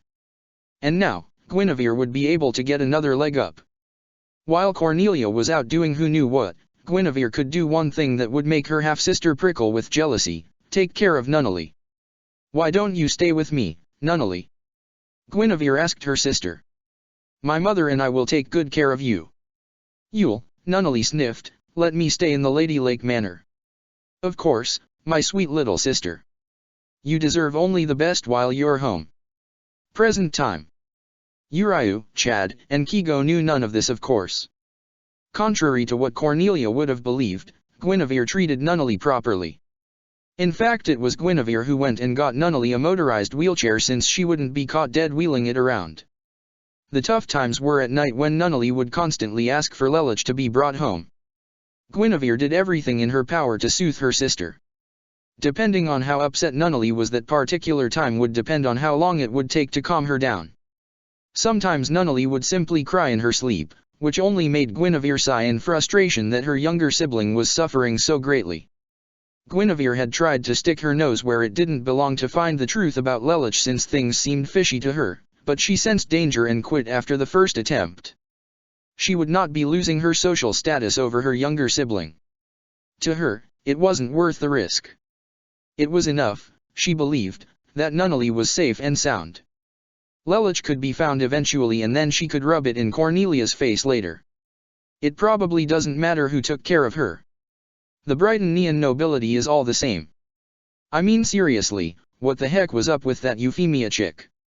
Keego said, changing the channel. Let's not discuss that, all right? For Arisawa-san's sake. The mention of Tatsuki set a cold atmosphere amongst the group. Tatsuki had told them about Orium's new identity and Uriah had found out about Orium's death. If Ichigo was out there, all of them dreaded breaking the news to him. Every morning they drew lots so that, if Ichigo did appear, who would tell him? So far the burden had fallen to Keego every time, except for the one time Chad volunteered just to cut Keego a break. "You think he might be out there?" Keego asked. "I don't know," Uriah said with an exasperated sigh, going over to the window. "Arisawa-san said that Inu-san believed, so I guess maybe. I don't have a clue. If we come in contact with Soul Society, maybe they can tell us." Chad nodded in agreement and Keego continued to flip through channels looking for something worth watching. "Getting back to what I was saying though," Uriah said, remembering he hadn't made his point, "it's likely His Majesty intends use Nunnally-chan to put pressure on Lelich." "Pressure?"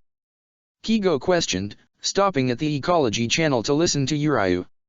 "Lamperouge-san and Kurosaka-san are very similar in that they both care a lot about their siblings. Put Kurosaka-san in Lamperouge-san's shoes for a moment. The answer should come to you." Keego did and shuddered. "Yikes. My point," Uriah finished. "Still, Lelich is a lot more cynical and calculating than Ichigo. He'll probably find a way around it."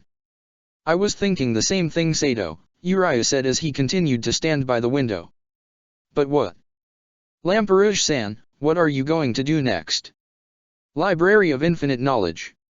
Marianne continued to move about, looking for a book she considered worth reading.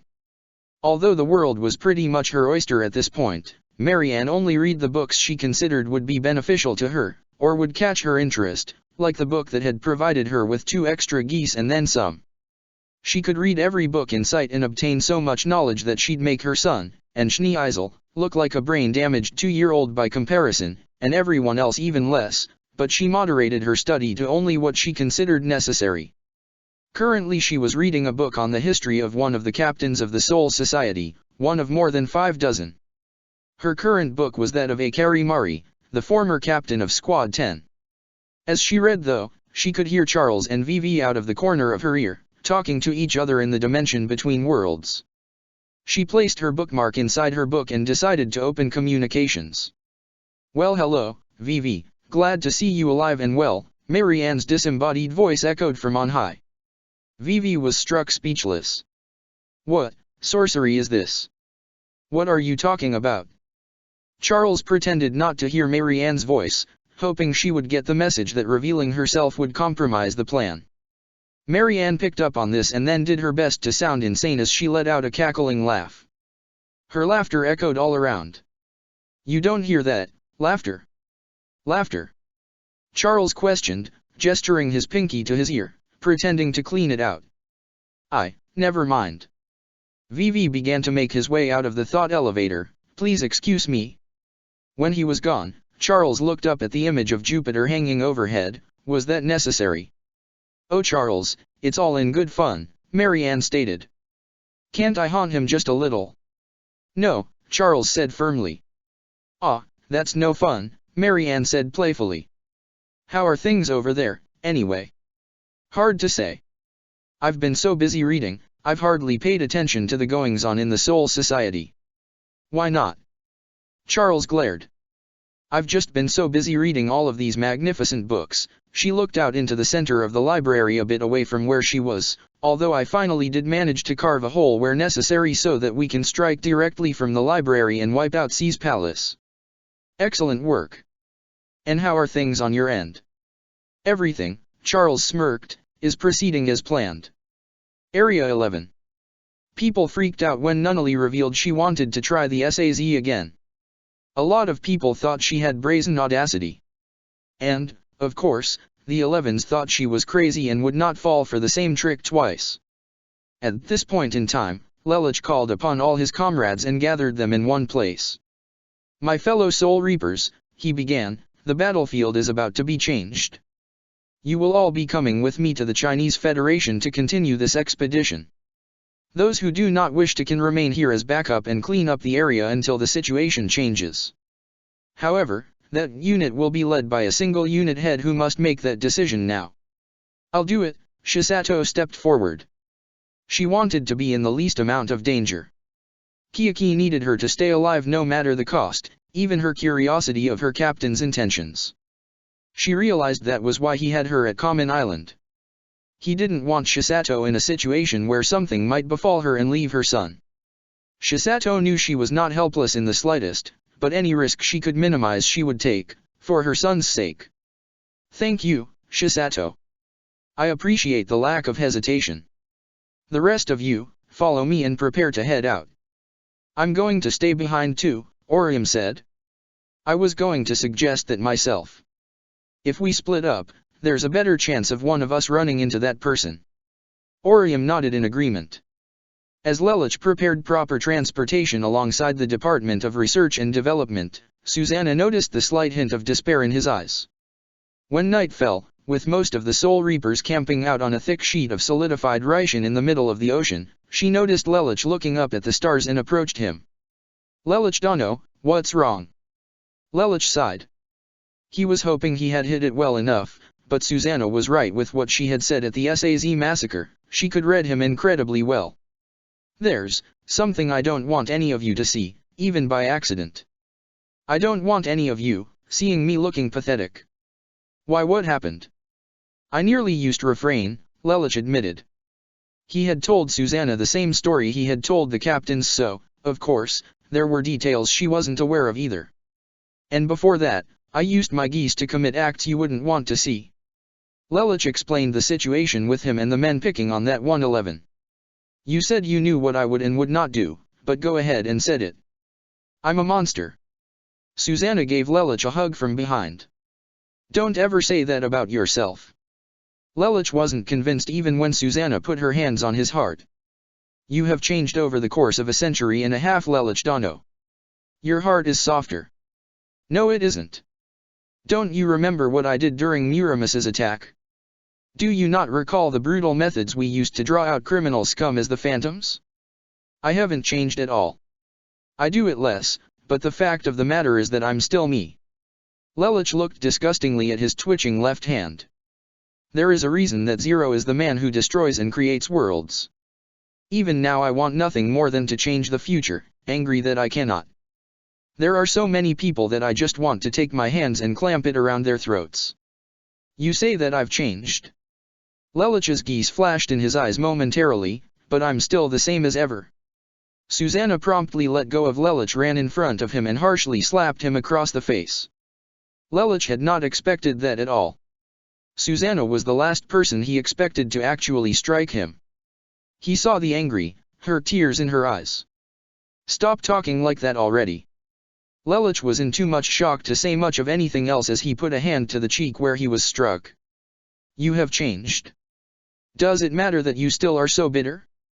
Does it matter that you still committed atrocities or might commit them? Look at the end result.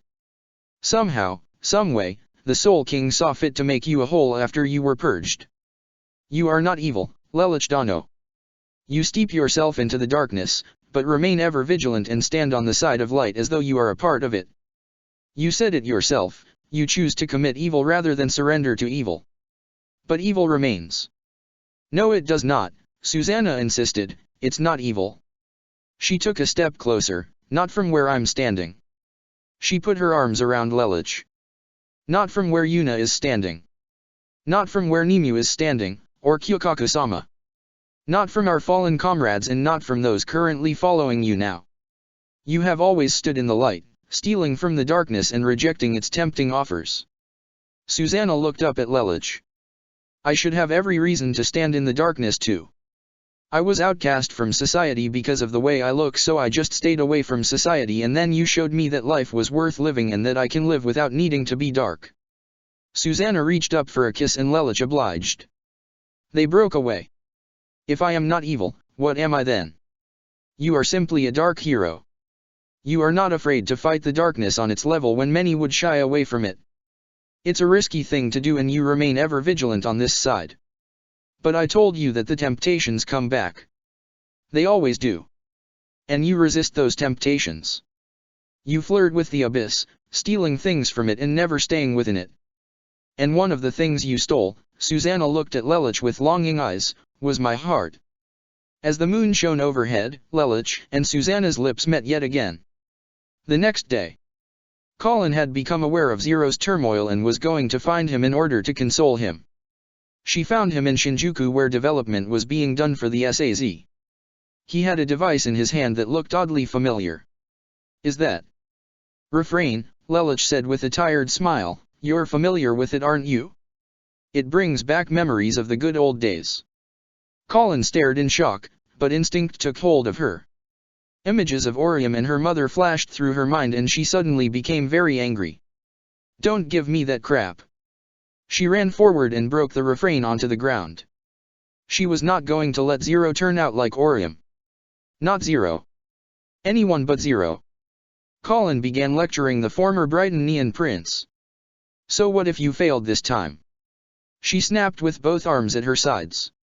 Can't you come up with another plan and get her back? Just give us orders like you always do. Should I use my nightmare? Colin put her left hand on her chest. Maybe play decoy. She swung her arms behind her and balled her fists as she hung her head. Tell me, I'll do whatever you say. All right then, Zero's voice came from below. After a brief pause he said, comfort me, Colin.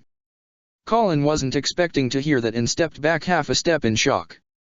Zero began to get to his feet and walked towards her. Colin backed up, feeling her personal space violated. He stood over her with his taller body and spoke with a tired gaze, but now he was not smiling. That's something a girl can do, right? He lifted her chin up towards her as his head leaned down. Colin was frozen, not knowing what to do. Zero was about to kiss her. No, not Zero, he wasn't Zero right now.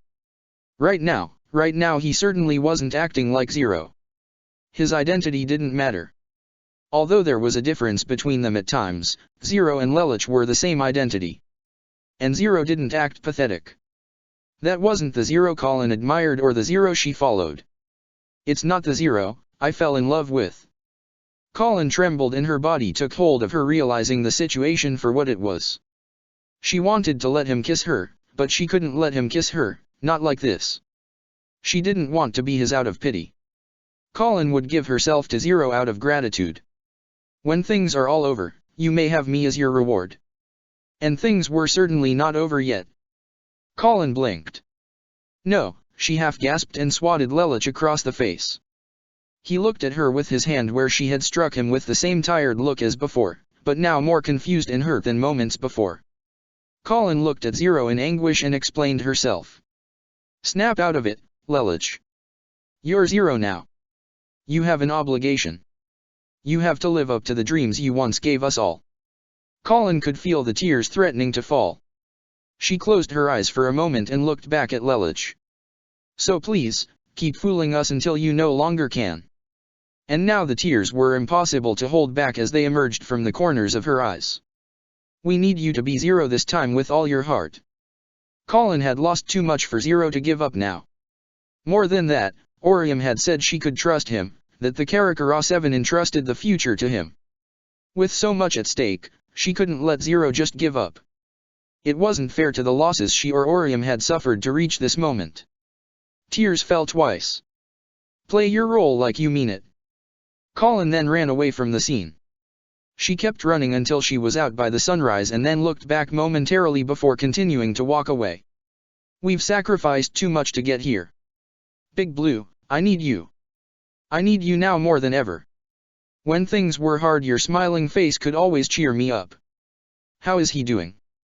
Colin looked up to see Nagisa standing in front of her. Chiba-san. I followed you here, Nagisa admitted. Why? Colin asked. I wanted to apologize. For what? Colin wanted to know. The other day when I tried to undermine Zero's ability to lead us. We've sacrificed a lot to get here and I just... No, it's okay, I understand too. Colin could feel the tears coming on. Koja Kiteiko. Just stay back. Colin shouted as tears dripped from her face. She was surprised when Nagisa wrapped her arms around her. That woman, Orium, used to comfort you when you were having trouble, right? I may not be the best replacement, but I can do my best, for her sake. She would never forgive me, if I watched you cry and did nothing. Colin sniffed. Why did she have to go? Nagisa pushed Colin's head into her shoulder. We'll get through this, Koja Kiteiko, I promise you. And Zero will lead us to victory. By night, Colin had returned to the Black Knight's submarine and then there was chaos as attacks were made upon the vessel. Lelich had chosen the route to the Chinese Federation for his subordinates carefully. They would not be walking into the firefight, but would still be close enough to go in and fight when necessary when hollows started showing up. Because the battle would be over the water, Lelich had only select subordinates on combat duty. Only those with long-range Kido potential and good Shunpo ability would fight and round up some pluses. There was only a small nest of hollows that appeared from the chaos, and with Lelich's orders and Momo and Isane's first response, no one was killed during the fight, nor did anyone drown in the water. You did it, Sensei. Momo praised him and gave him a hug around his side. And it was then that Lelich realized the meaning of Susanna's words. Yes, he did seep into the darkness, yes, he had nearly succumbed to it when Nunnally died, but since becoming a Soul Reaper, he had stared into the abyss and once again his old nemesis stared back at him, but no matter how much the formless entity stared back, Lelich had not blinked and remained firm. Yes, that is who I am. I am Zero. I am the man who creates worlds, and the man who stands tall against the abyss.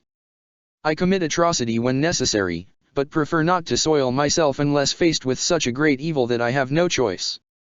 I deal justice with my own two hands, the laws be damned, but I never sink to the level of what I am trying to stop. That is what I stand for. That is why I wear this Haori upon my back. Alright everyone, let's keep moving. We have a long trek ahead of us today. And that is why I carry this sword. End of chapter 167. Chapter 168, Inu Orium, Tenshi no Neon. Pacific Ocean. Are we there yet? The unseated officer's quip was met with a smack to the back of the head by Kyokaku. Mind your place, soldier. She told him. She walked up to Lelich. You sure you want to miss what's going on back there? It's of little consequence, Lelich said. If we didn't leave when we did, we wouldn't make it for what happens on Federation grounds. Besides, Lelich held up his closed Sol pager, it'll be on camera. Sol Society. The 12th Division viewing room was filled with positive feelings at Zero's ballsy action to get more than 1 million people out of Japan safely and without allowing the Brighton-ians to do anything worth a damn. Kenpeka laughed, oh, that's just rich. Oh, I wish I could see the looks on their stupid faces. Gotta be priceless. Kendra and Stefan were laughing and shaking their heads. Are you getting deja vu like I am, Teiko? Yes, Stefan said, running his hands through his hair. Wow, they're all so colorful. Naomi exclaimed. All right. Go Zero. Yachiro cheered. So that's where the phantoms came from. He's done this before, Rukia commented. Yuna noticed that Ashido wasn't as cheerful as everyone else. What's the matter? She asked. Can't you see the tension he's created? He asked. The Brighton-ians could see this as an act of rebellion. Given probable cause, this could turn into another massacre. What? Yuna gasped. Rukia overhead. That's outrageous. There are at least 1 million people there. I don't know, that Kurugi kid always seemed pretty soft to me, Shunsui commented. I doubt he has the guts to give the order. As things heated between Suzaku and Alicia Lohmeyer, Yumi Chika put in his own 2 cents. Yuka take Teiko, please tell me the broad with the glasses in the turquoise dress gets what's coming to her. She's being most unpleasant. Yuka take remained silent. He didn't know if he considered the Flaja warhead what's coming. Shunsui saw it in his face and understood and pushed down on his umbrella, understanding his longtime friend's distress. Chinese Federation. As Lelich and his troops finally made it to the desired location, they all passed by the iceberg ship. Holy Mother of, May gaped, are those all? Yes, they are people Zero has rescued, disguised as Zero in order to be exiled with him. Huh. It's complicated, May. I'll have to explain it to you later, if you're that curious. As everyone began to get settled, Lelich radioed Nemu and Jin to set up the quick link. It was Advanced Research Department technology the division had managed to accomplish. Now that the solidified Reishi Trail had read the movements and Reishi compositions of the Soul Reapers that opted to go forward with Lelich, a special link to create fast travel between the 2 points could be created. By modifying the path, a special wall could be constructed at the edge of the ocean. Only those that had walked along the pathway could use it. For everyone else it was like the wall did not exist. Anyone who touched the wall that had been on the path would immediately be transported to the starting point. It had been dubbed the Quick Jump Transport. When Lelich first heard the name, he said it sounded like something out of a video game. The setup was at the edge of an island near Horai. It was not on the site of the Chinese mainland, but it didn't have to be. It would serve as base camp, and Lelich, now having seen his followers in action, could better direct them to clean up future messes. Whispers of the fact that Lelich would be taking direct command of the next cleanup and announced it made the others feel giddy. In 2017, Lelich's presence was lucky or with 1 unit or 2. This time he'd be with all of his followers, minus those that had opted to stay with Shisato. Yumi Chika had noticed this and already found out that she had opted to stay behind for Kiyoki's sake. She said a hollow was a hollow no matter where you go. Soul Society. Hey. What the hell's going on, why can't we see anything? Kenpeka barked. The screen had gone fuzzy with no visual. Calm down, would ya Zaraki Teiko? We're doing our best to refocus where the actions go in Tabi. As Nemu tapped away at the keyboard making the strokes sound like machine gun fire, she spoke at a very calm pace. Lelich-sama instructed me to have everything ready and awaiting to ensure the best viewing ability. Please wait patiently and we'll have visual in a moment. And she was right.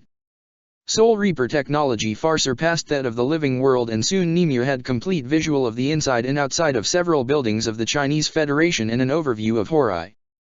There, see, nothing to worry about. Why the change in location? Ashido wanted to know. Because Zero's there, Kendra pointed to one of the monitors as Zero entered the banquet hall of the wedding for Tianzi. Yuka calmly explained what was going on. A wedding. Hisuna gasped, but she's so young. What is that guy, a Lilicon or something? Kyan quipped. It's a political marriage, Rurokiyo spoke up. It's not uncommon for nobles to marry far outside their age groups. However, we understand that human life passes quicker than that of a soul reaper. Wait, so how old is that girl anyway? Renji asked. 14, Anohana stated, knowing the answer. Disgusting, Kendra sneered. Alright, settle down. Shunsui did his best to calm the group.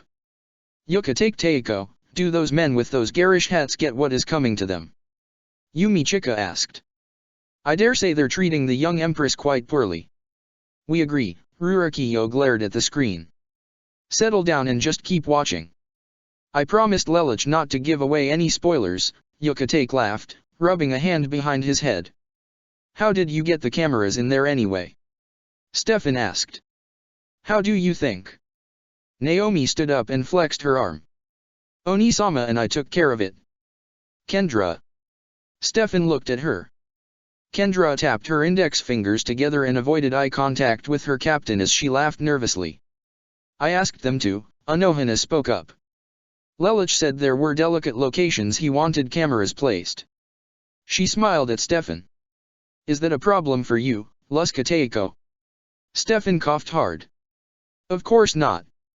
I meant no disrespect, Anohana Suteiko. If the king does not lead, his men will not follow, Zero stated as he moved his king. That's our Lelich, Yuna chirped. Yes indeed, Kendra said with a soft smile. It was amazing how a simple game of chess could be so invigorating, even Kenpeka was on the edge of his seat. When the game was interrupted by Nina, a few onlookers sighed. Poor girl, Ashido noted. I believe, crazy is the term you're looking for, Yumi Chika commented. Things became pretty dull after that as Jin switched off the monitors. Alright everyone, show's over for tonight. See y'all brighten early tomorrow morning. The viewing room began to clear out and everyone went to their quarters. As they walked back to the Shiba Manor, side to side, Rukia kept staring at the ground alongside Kyan. Rukia, what's the matter? That girl, is she going to be alright? I mean, what's Lelich going to do? He can't appear at the wedding tomorrow. Kyan smirked and stretched his arms above his head. Oh come on, when has a threat ever stopped his high and mightiness Zero before? Rukia smiled. Yeah, good point. The two were practically home when they were set upon by an individual who stood in front of the gates. Kyan stared at the individual before him and Rukia. It was a Soul Reaper with a hood upon his head and an all-black Shiakusho, complete with gloves to fully mask his skin. What an enemy! Shiba Kyan, the mysterious hooded Soul Reaper spoke and then glanced at Rukia. Shiba Rukia. Who are you? Rukia went for her Zanpakuto. I'm only here to retrieve something. What did you do with the badge belonging to substitute Soul Reaper Kurosaki Ichigo? Give that back to your captain. Frame it. I want his name immortalized. But Lelich, he? I know what he caused, but that doesn't change what he's done for us. If you don't want to do that, then break that thing and bury it. I don't care. What interest is that to you? Rukia asked. The mysterious hooded Soul Reaper didn't answer. It's framed, in the 13th division. Kyan Dano. Rukia was aghast. If this man was an enemy of the Soul Society, he pretty much gave out secretive information. Rukia knew Kyan of all people should know that. Framed. Captain of Squad 10, Lamrouge Lelich asked that Kurosaki Ichigo's name be immortalized. I don't know what your intentions are with it, but, Kyan put his hands on his sword, you're not getting your hands on it. And you intend to stop me? Ichigo is my distant cousin. I owe his memory to not be defiled. I see. The mysterious hooded Soul Reaper walked down the steps in front of the gate and turned left going eastward from Rukia and Kyan's position. A hell gate opened. A Togabito. Hey. Where are you going? Who are you? Rukia shouted. The mysterious hooded Soul Reaper looked over his shoulder. You work for Rita, don't you? She continued to bark. I do, he answered calmly. What does the warden want with Ichigo's substitute badge? The hooded figure gave no response. Answer me. Rukia exclaimed. Now why must I be here on the warden's terms? The Soul Reaper asked. Have you considered the possibility that I am here for someone else? Wait. Are you saying that you're here for Ichigo? Rukia shouted. The mysterious hooded Soul Reaper didn't answer. You are, aren't you? And if I am? You arrogant, Kyan stepped in front of Rukia. Is Ichigo alive? Kyan asked. He was given no answer. You're implying you're here for Ichigo's sake. Are you here to honor his memory, or are you trying to tell us that somehow he's alive? You may choose to interpret my words how you will, the Soul Reaper said. So you're not going to tell us anything, huh? Who are you, exactly? Lelouch referred to me as the mysterious hooded Soul Reaper. Call me naught else. My identity is void, just like Zero's. He then stepped into hell and disappeared. What the hell was that all about? Rukia growled. Kyan smiled. He's alive. What? Rukia looked at Kyan in anger and confusion. I can't explain it, but, somewhere deep inside, I feel as though Ichigo is alive out there somewhere. What? But we found his badge. We saw the blood stains. There is no way in hell he survived losing that much blood even as a Soul Reaper. You also couldn't find his Zanpakuto or his body. Who knows, maybe it's just wishful thinking, but, I think he's alive, Kyan said looking up at the stars, and I think we're going to find out how as we unravel the mysteries behind Lelouch as well. The next morning, everyone returned bright and early regarding Zero's actions. Kyan and Rukia decided to keep their encounter with the mysterious hooded Soul Reaper a secret, except to Kendra, who then contacted Lelouch to apologize for suggesting Lelouch was going crazy. Lelouch then told her how he had recovered Orium and that she had been traveling with him, but was staying behind in Japan. Kendra kept this news to herself and did not tell Rukia or Kyan. She planned on doing so though, but right now the focus was on Zero, especially since he was holding a gun to the young Empress' head. What the hell is he doing? Senna shouted, horrified. Lelouch, what are you doing? Hisuna grit her teeth. She looked to Byakuya for input. He seems to know, but he's not saying anything. Byakuya-sama, why did you never share Lelouch's history with me? This is insane. Kendra exclaimed. Her captain looked with a disapproving stare. Teiko, you knew about this. It was part of Lelouch's trial, Stefan answered. And you let him walk away from an atrocity like this. Kendra was flabbergasted. If you consider this an atrocity, I dread to think what you would call what he does at the very end. Huh. Soon the camera zoomed out and Suzuka was shown fighting Todo. Wow, look at that thing go, Renji said as he devoured some more popcorn, commenting on Todo's new nightmare frame. What's the name of that thing? Looks new.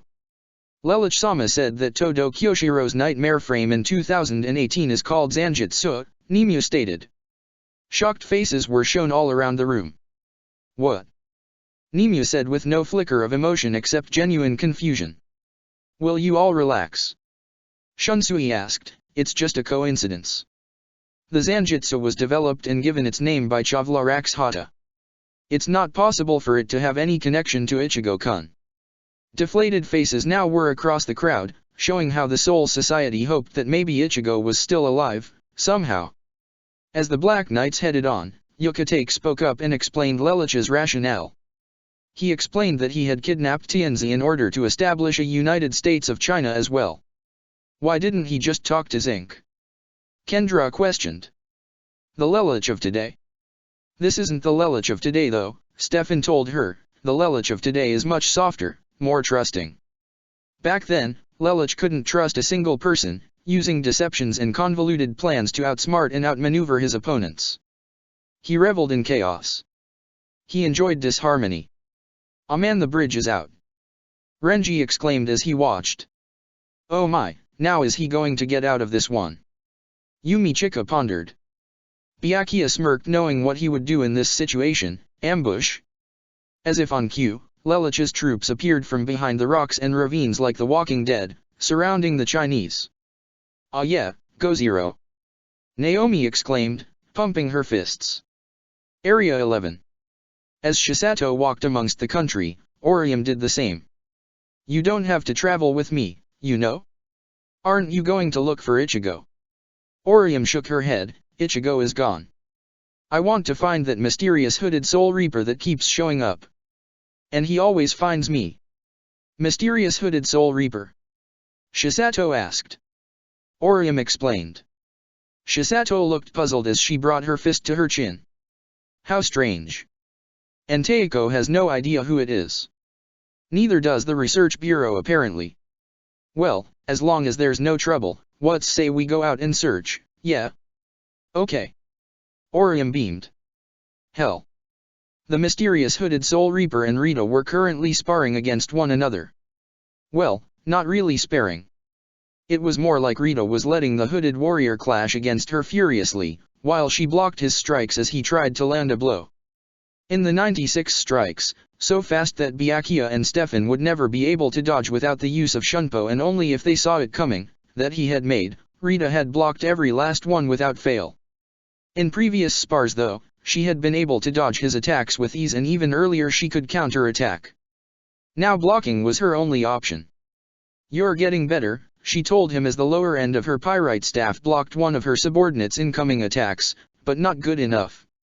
With speed exceeding even his own, Rita pushed forward from the ground and slammed her shoulder into the man's torso to destabilize him momentarily before charging her fist with spirit energy and delivering an open palm strike with her opposite hand to his chest and send him as he flipped through the air, but he reverse somersaulted as he went flying and landed on his feet before dodging sideways as Rita came slamming down from above with her fist and then swung her staff out wide to smack him in the face, but the Soul Reaper blocked with his sword and held his position. Very nice. Your stability is improving. Let's take things up a notch. Rita held her staff with both hands, with her right hand beneath the midpoint of the staff and her left hand a little bit above it. Reclaim, Jigo Kunmoi Okubo. Area 11. During Orium and Shisato's search, Shisato's soul pager went off. Ah, crap, she bemused. She flipped open her soul pager only to see that the target was emitting a black aura. She shuddered. Hello man-san, what's the matter? Get down. Shisato tackled Orium to the ground as a concentrated Zero blasted through the terrain, setting it on fire, but thankfully Shisato was able to tumble Orium over the overpass they were walking on, onto a passing truck. Orium banged her shoulder, but Shisato managed to avoid injury. Mayday! Mayday! Shisato called. Minos class hollow on the loose. Time-space freeze zone required. Roger that. Locking onto your position, Akon told her. Within 2 seconds the entire area was frozen over and Shisato was on her feet. Now only those with spiritual power would be able to face off against the menace before her. Shisato saw the white mask of her target as the truck came to a screeching halt in front of the destroyed overpass. In the next moment she was thrown from the truck and Orium jumped down to get a better look as Shisato went tumbling along the ground. Fight, Tatake no Senshi. Shisato emerged in her shortened Shiakusho and blue gauntlets and boots.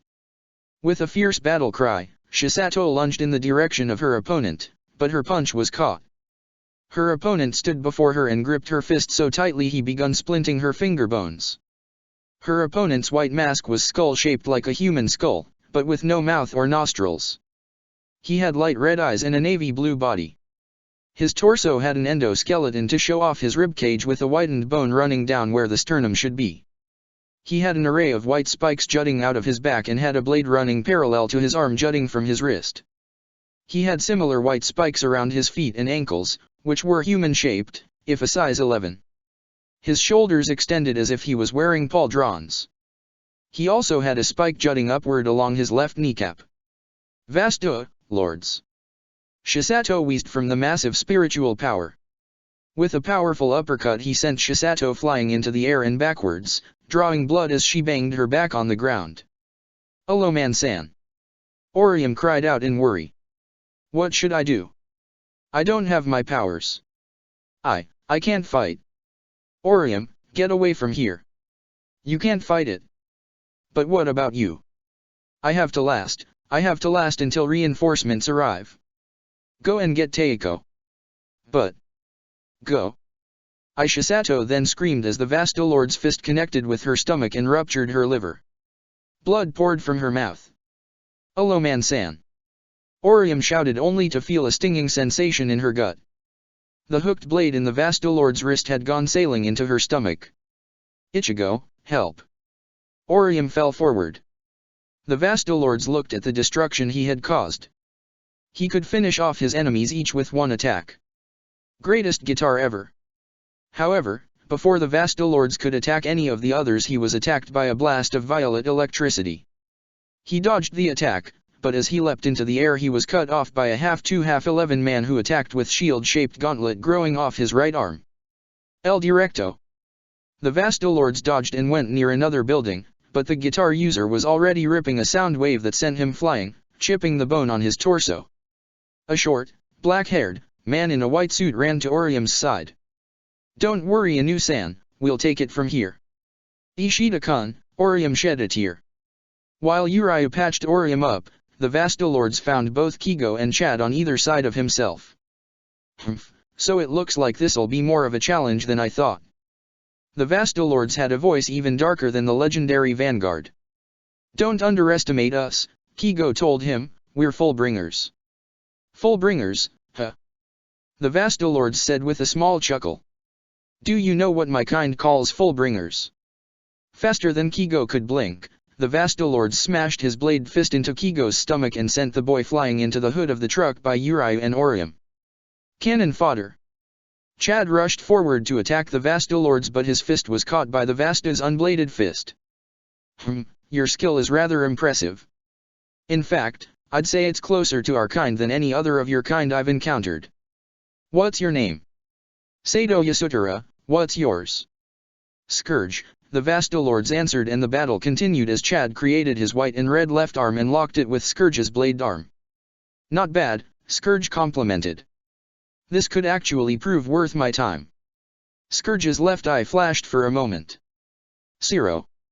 Chad backed up and tanked the blast with Brazo Derecha del Gigante.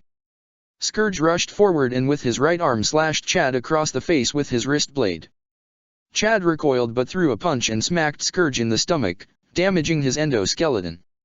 This guy's strong, stronger than that Aaron Carr I beat. I know I'm not this weak, so why is he so strong? Scourge picked up a car and threw it at Chad. El Directo. Chad caught the car as he leapt into the air and brought it down safely, worried there might be people inside. Shave roll. Curling into a ball, Scourge revved up and zipped around Chad and the car and then launched himself up the foreigner's back and dug towards his spinal cord. Sato! Urayu exclaimed. It was no use, only Orium could help Chad from the injury he had incurred, either her or a powerful Soul Reaper, but without her hairpins, Chad was as good as gone. Urayu could patch up minor injuries like Orium's, but Chad had 5 layers of skin pierced. Scourge jumped on the car and then jumped off it to face towards Urayu. And now it's your turn to die, Mr. Quincy. How do you know I'm a Quincy? White clothes, healing abilities, that pentagram you're trying to conceal under your wrist. Scourge ran off a list. Quincy. Urayu, not going to argue a truth, drew his longbow and opened fire. Scourge ran around Urayu's fire, but the Quincy knew what he was doing as he lured Scourge towards the building on the far side of the street. Scourge leapt into the air, leapt off a window and dive-bombed towards Urayu. Licked Dragon. Urayu unleashed absolute hell upon Scourge, sending him flying back and pushing him all the way into the building. However, Scourge emerged from the building as it was cleaved in half and he stood several meters above the open air. Was that your best shot, Quincy? Scourge rushed Urayu and prepared to destroy him. Urayu dodged with Hirenkyaku, but barely managed to dodge as Scourge continued to rush him. Urayu could only get out 1 or 2 arrows at a time, 6 or more if he was lucky, as Scourge hastened to try and catch Urayu, but the Quincy had superior speed. Damn, it's just a Vastolords. We've dealt with Minos-level Aaron Carr. Why can't we fend this guy off? And then Urayu lost sight of Scourge and it was all over. Zero. From behind, Scourge blasted Urayu straight through the back, hitting a lung. Urayu fell to the ground and began to bleed out. Scourge dropped to the ground only to notice that Orium was getting up. She stared at his cold, red eyes. Her friends were in trouble and backup was nowhere in sight. Why was she forced to stare down the great beast all by herself, powerless and unable to do anything. Scourge advanced slowly towards her, blade gleaming and intending for a decapitation when he got close. He was going to savor this victory. Orium was frozen with fear, unsure what to do. Why wasn't that mysterious hooded Soul Reaper coming? She was in danger. She was in grave danger. She was powerless. She may have had Ryotsu, but she had nothing to fight with. No, she had one thing. And now was the time to capitalize on it. Wincing, the geese emblem appeared in her eye, but in the next moment Orium's vision palette removed the reds and blues from her vision, and in the next instant a set of numbers and Scourge's name appeared above his head. What are those numbers? Orium wondered, seeing the last one tick down. However, she lost her concentration since she's done nothing to halt Scourge's momentum, and her vision rectified itself. Time to die. Scourge leapt towards her. In fright, Orium put up her hands and screamed. She expected to be cut down, but rather than hearing a blade whistle through her breasts and cut her open like a UPS package, she instead heard a repelled growl, and she looked to see a shield had projected from her left hand. The strawberry-shaped diamonds on her engagement ring glowed brightly behind a pinkish-red energy shield. She wasn't sure what was going on or why her ring was giving her power. In her own mind, Orium came up with an idea. It was because Ichigo's love for her transcended time and space, and that he lived on through the love he gave her. In reality, of course, it was because Orium had pride in her bond with Ichigo, and it was coming out now that she was in peril. In other words, she had acquired a new compatible object to create a new Fullbring. What the Vastalords backed off of Orium and attacked again, but once again she put up her hands and the same shield completely fended off his attack. Since joining up with her friends, whilst she slept, Orium's seal had been removed by Lelouch himself. She was at her full power. Her friends were not. With a confident stare, Orium repelled Scourge back as she held up her hands with the shield projected by her ring as it became larger than Scourge itself. With a thrust of her shoulder, Orium pushed the shield forward and pushed Scourge back. She had defense. She could defend herself, but that's when another sensation rippled through Orium and her necklace shimmered with bright, orange-yellow light. In her mind, Ichigo's love coursed through her ring and also in her necklace. Orium focused her power into her necklace and the glow intensified. With a fierce shout, the mature woman shouted out, "Tenshi no Neon." It was the name for her new Fullbring, using her kenning as the inspiration to name it. Instantly, bright, feathery, translucent, angelic wings, the color of Orium's Shunshunrika, sprouted from Orium's back, and her wedding ring crackled with energy the size of a frisbee, forming a shield in front of Orium's arm.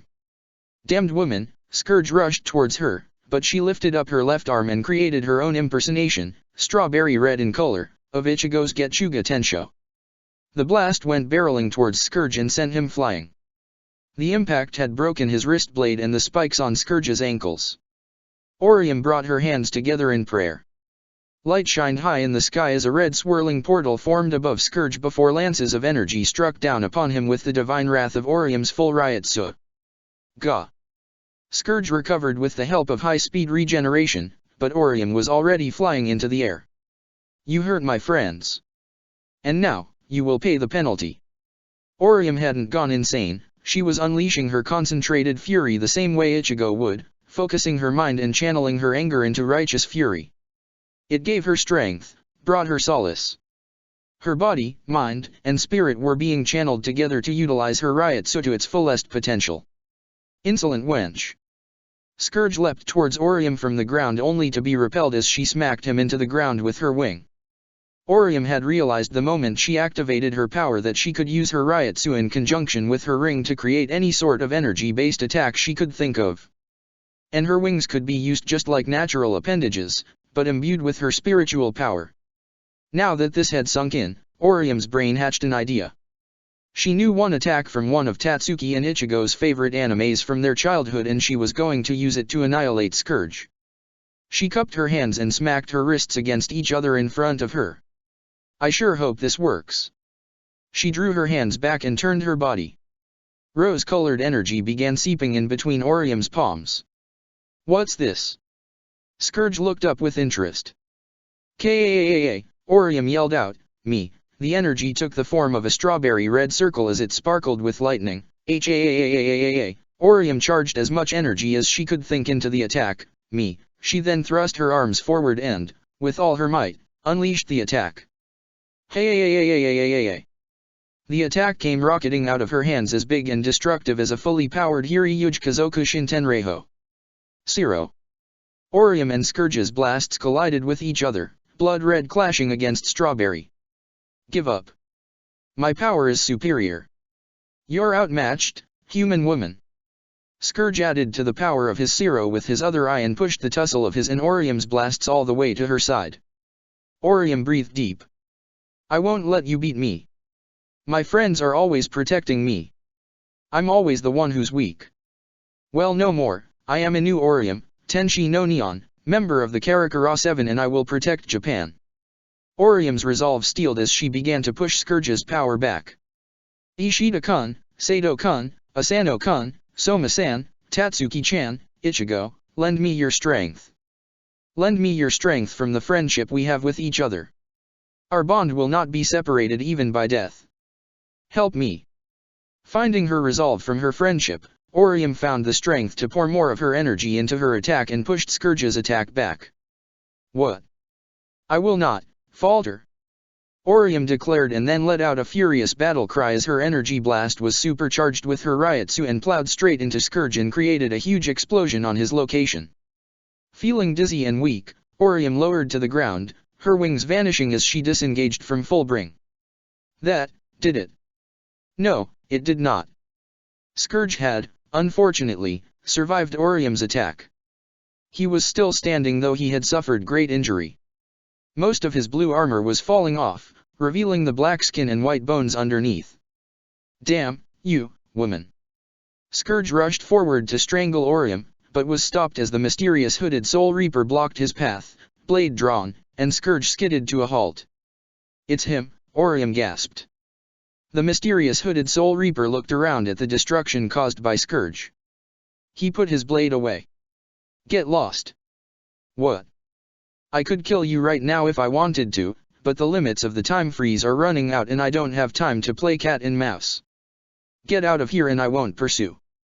Though still leagues above Scourge, the mysterious hooded Soul Reaper did not get the chance to recover his Ryutsu from his spar with Rita and had dashed onto the scene without hesitation to calm the chaos. Damn, Scourge said and used a Garganta to escape. Are you hurt? The mysterious hooded Soul Reaper asked Orium. I'm fine, but the others will be fine. The mysterious hooded Soul Reaper tossed Orium something. She caught them and then saw what she had acquired, her hairpins. Why you? Rita told me to take them away from you to avoid using them while you were with Zero if the opportunity presented itself. Now that you're with Lelouch, you can have them back. Orium didn't know whether or not to feel angry or joyful. Who are you? She asked the mysterious hooded Soul Reaper. His voice sounded familiar, but like Zero's had a voice distortion caused by his hood that threw her off. On top of that she did not recognize his Zanpakuto. The mysterious hooded Soul Reaper, unfortunately for Orium, left without answering her question, leaving her puzzled, but smiling at the fact that she had her hairpins back. Thank you, whoever you are. End of chapter 168. Chapter 169, Lelouch and Shirley, reunited at last. Library of Infinite Knowledge. Once again, Marianne found herself flipping through books and absorbing knowledge. She had since completed reading the history of the captains of the Soul Society, which excluded the current captains of the Godii since volumes of their history were not recorded in the Royal Library, but in the 8th Division's documentary library. She was just about to read a passage on the development of the Zanpakuto when her head throbbed fiercely and she dropped from the chair onto the floor in pain. CC no. Back away. That's. I see, so that's what you did.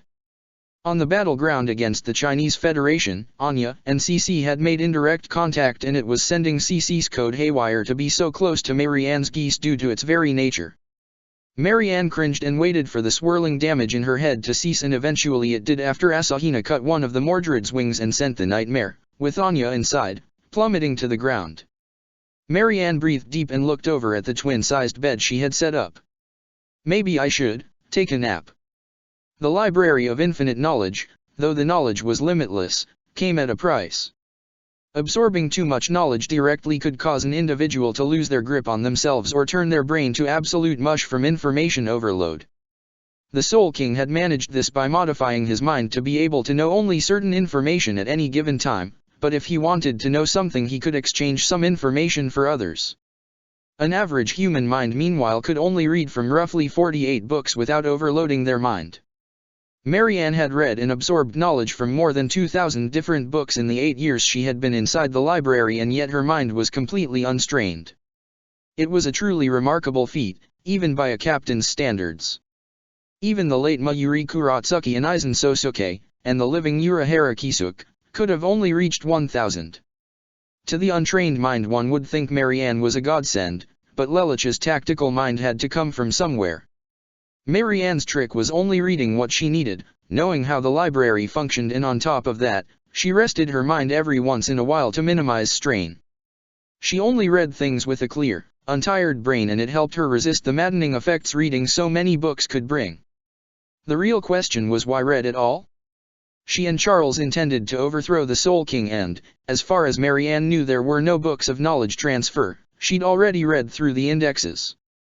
Her goal would involve using her knowledge to better the world she and Charles created, but some of the knowledge she was reading seemed as if she was planning for something far greater. True, Marianne did have nothing better to do for the most part, but if Aizen, Lelich, or Urahara could see her, they would suspect that she was perhaps preparing for an outcome in which perhaps the Sword of Akasha failed to do its job. As she crawled into bed to take a nap, Marianne let her mind be used to calm Anya and connect with CC subconsciously while the rest of her body recuperated. 12th Division Viewing Room. Eyes of the more emotional viewers were a little wet upon Tianzi and Zinc linking fingers and touching thumbs. Oh please, let her just stay with Zinc, they belong together. Rurokiyo cried out when Diet Hard said that she should marry a Japanese person. When Zero walked away saying that, Tamaki's issue is also important, Kyan and Renji laughed. Laugh all you want, Renji, but that red-headed dork kind of reminds me of you, Rukia teased. What was that? Renji barked. Oh lighten up, Renji, she's just messing with you, Kyan said, pushing on his shoulder. I don't think that Tamaki character and Renji are similar at all, Senna said. See, a Tremere Fukotaiko understands, Renji beamed. I think Renji's got it worse, Senna frowned in sympathy towards her fellow Fukotaiko. Renji hit the floor in deflation, but sprang right back up. What the hell? You little blonde bitch. Ahem. I hope you are not including us in that category. Rurokiyo scoffed. Ah, careful Renji, you've gone and angered the deputy head of a noble house. One snap of her fingers and you could be in serious trouble, Kyan teased. Alright guys, knock it off, let's not turn this into pick on Renji hour, Hisuna clapped her hands. Thank you Kukaki Hisuna Teiko Han, you're so good to me, Renji said, producing manly tears.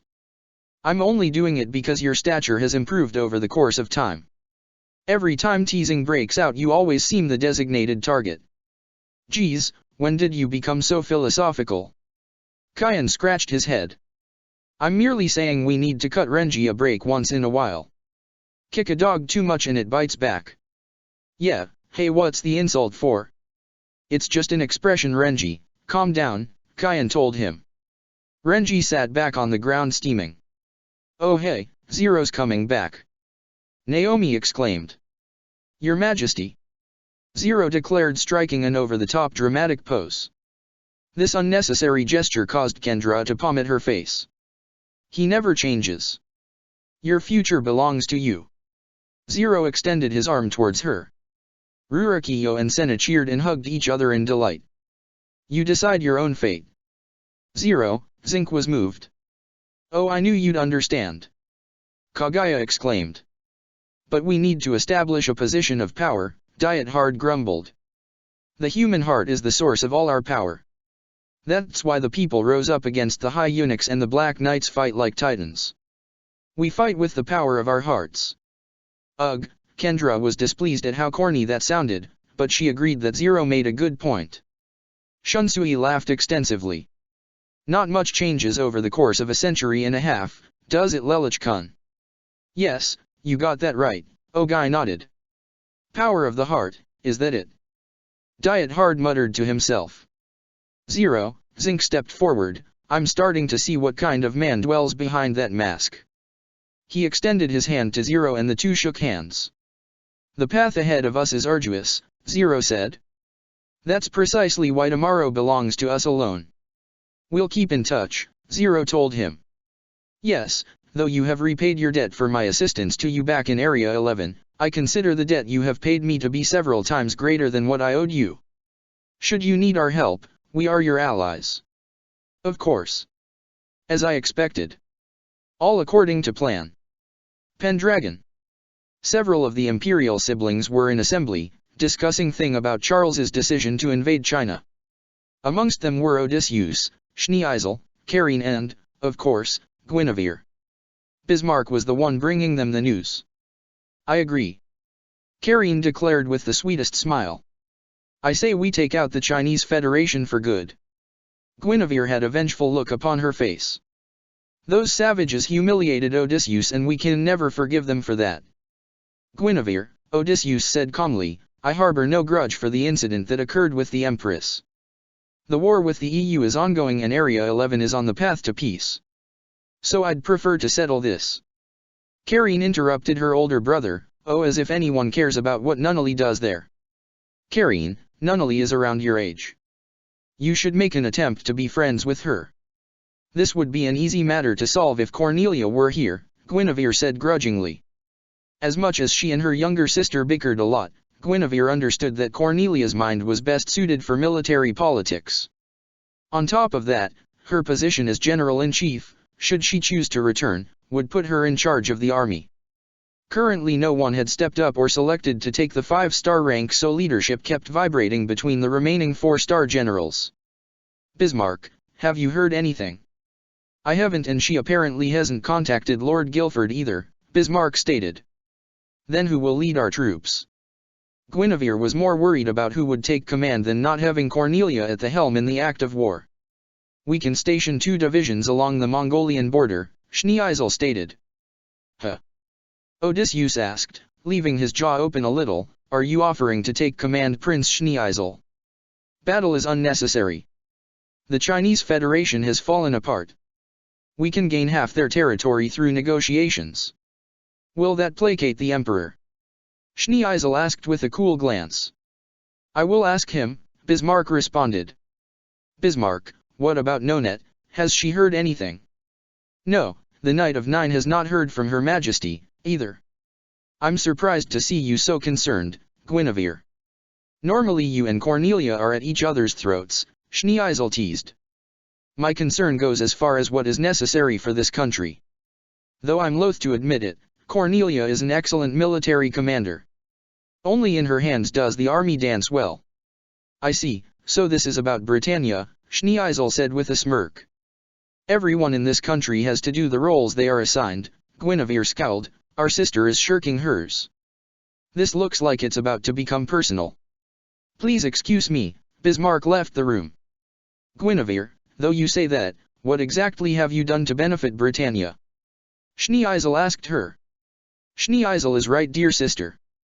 With the exception of your blunder as Viceroy of Area 14, you haven't done anything to benefit the nation, Odysseus told her. If it isn't broken, do not fix it, Guinevere stated. Things can always improve, Guinevere, Odysseus argued without a sense of hostility. And I trust those around me to do a better job than I am capable of, the eldest Britannian princess said, rising to her feet. Know this, boys, by the end of it all, I suspect that this nation will soon be in the hands of a woman. You sound awfully sure of yourself, what basis do you form that claim? Call it, Guinevere smiled devilishly, woman's intuition. Chinese Federation. Unknown desert. After all her thorough investigation, Cornelia had finally unraveled the mystery known as geese, and she was drawing in on the truth to drag it out from the shadows and clear her sister's soiled name. Her arm still hadn't recovered fully, and she walked the halls of the underground facility she had stumbled upon to seek and uncover the answers she still needed. Full bring in hand, Cornelia was so close to the truth she could taste it. As she walked, she heard voices from down below.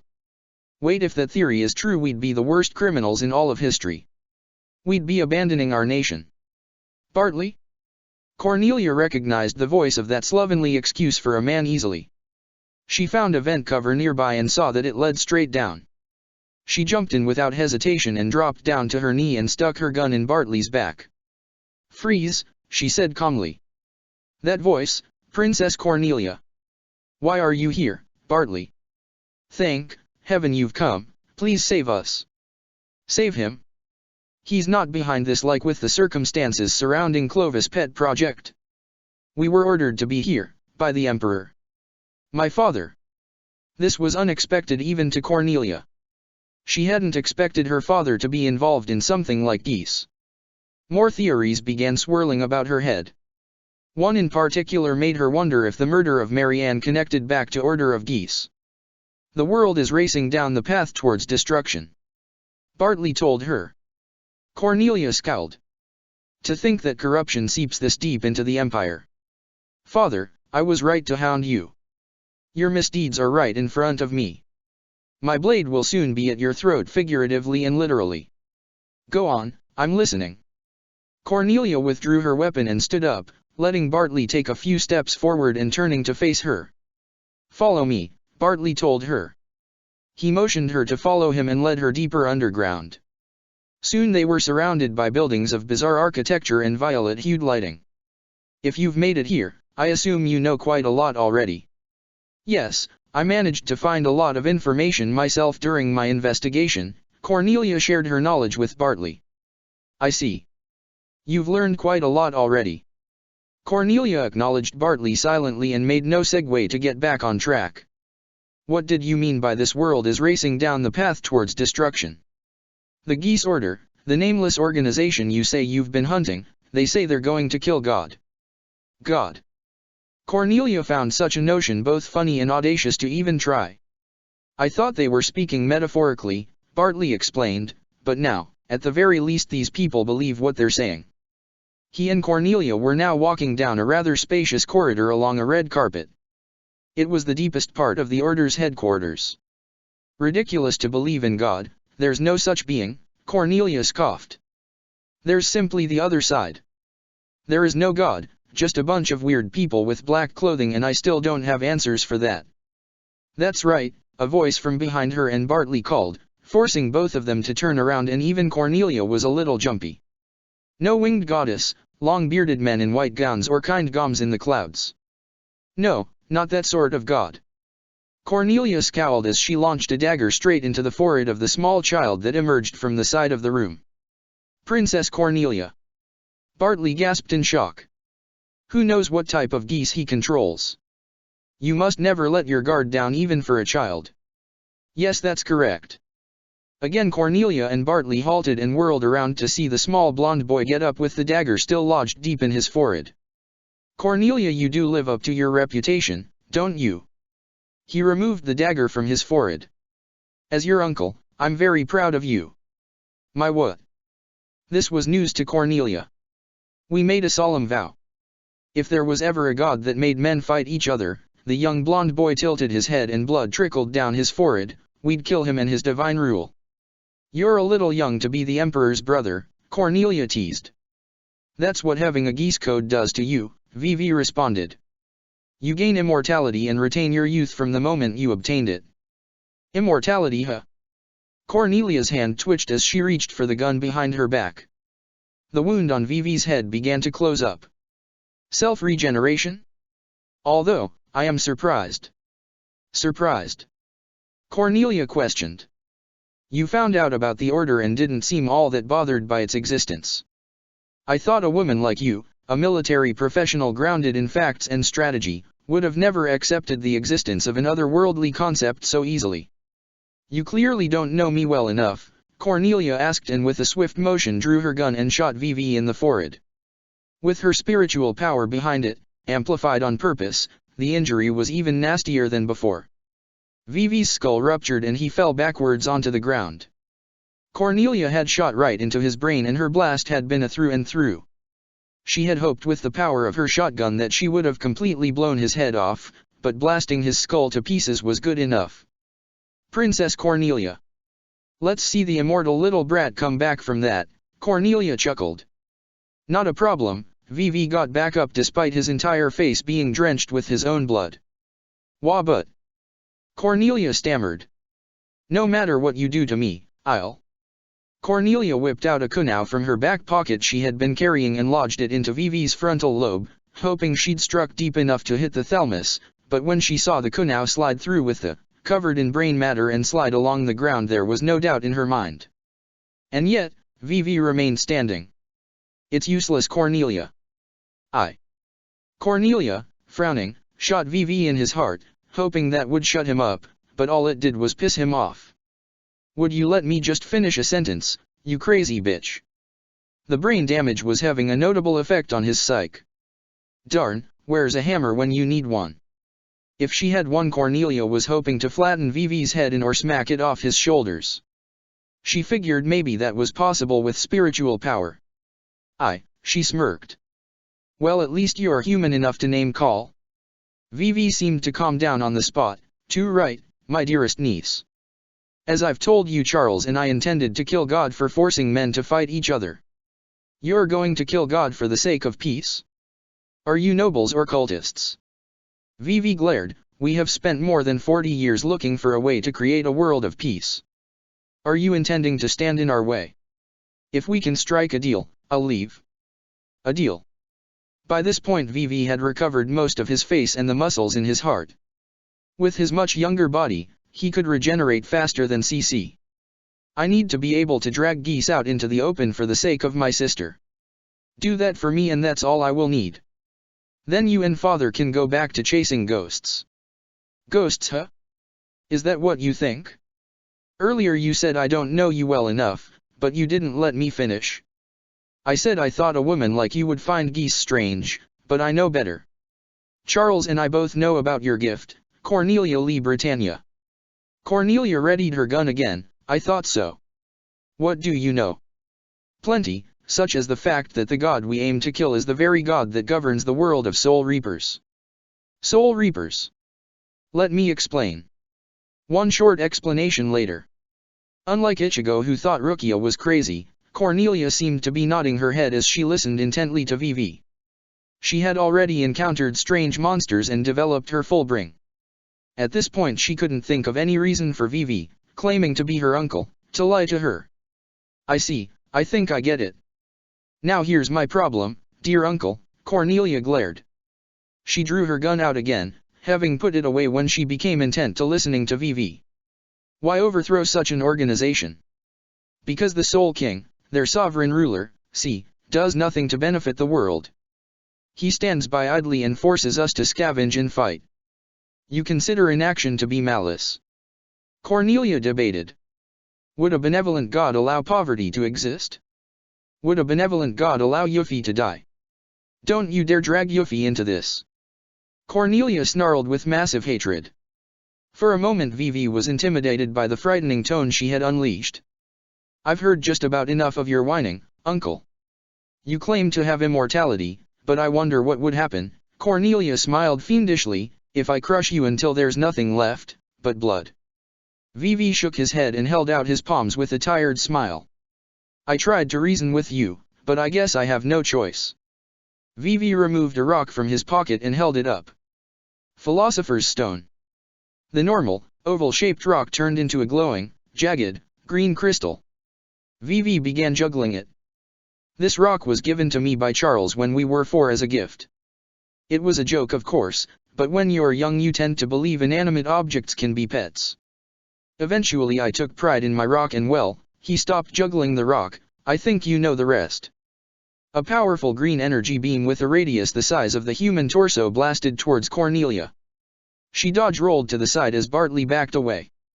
Cornelia opened fire on Vivi, but his crystal emitted a powerful shield that blocked all attacks sent his way from Cornelia's gun. She tried to run behind him, but Vivi followed her movements. "I'd give up if I were you," Vivi told her.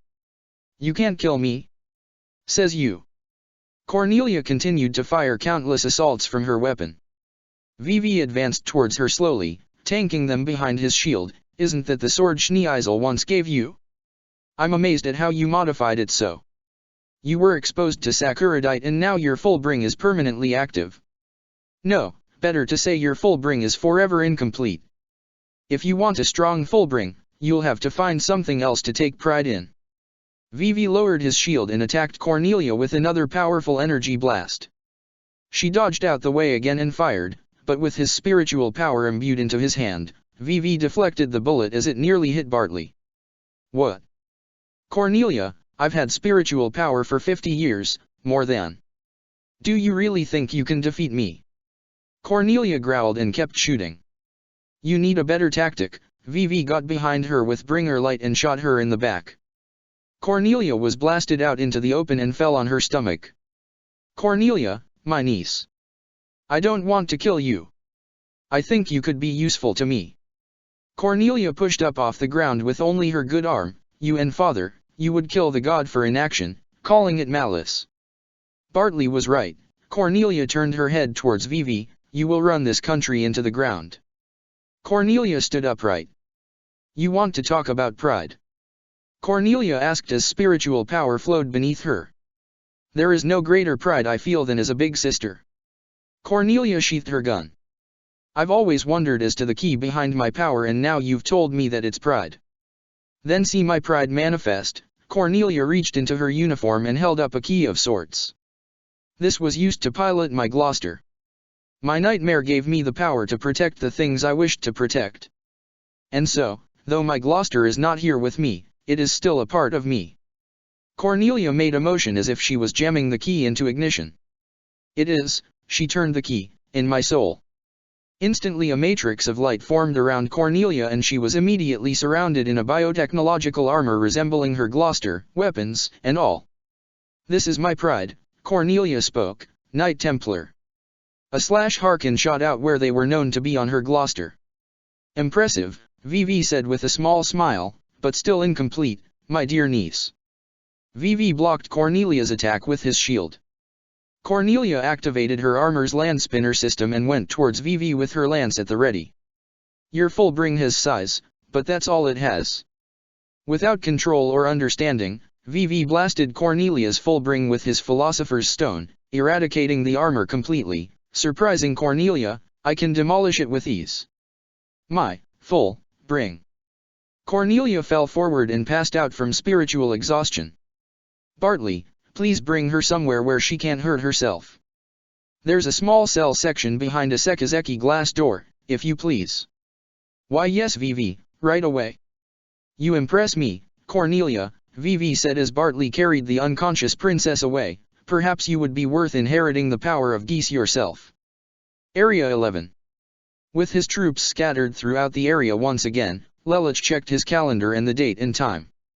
It's almost time, he thought to himself.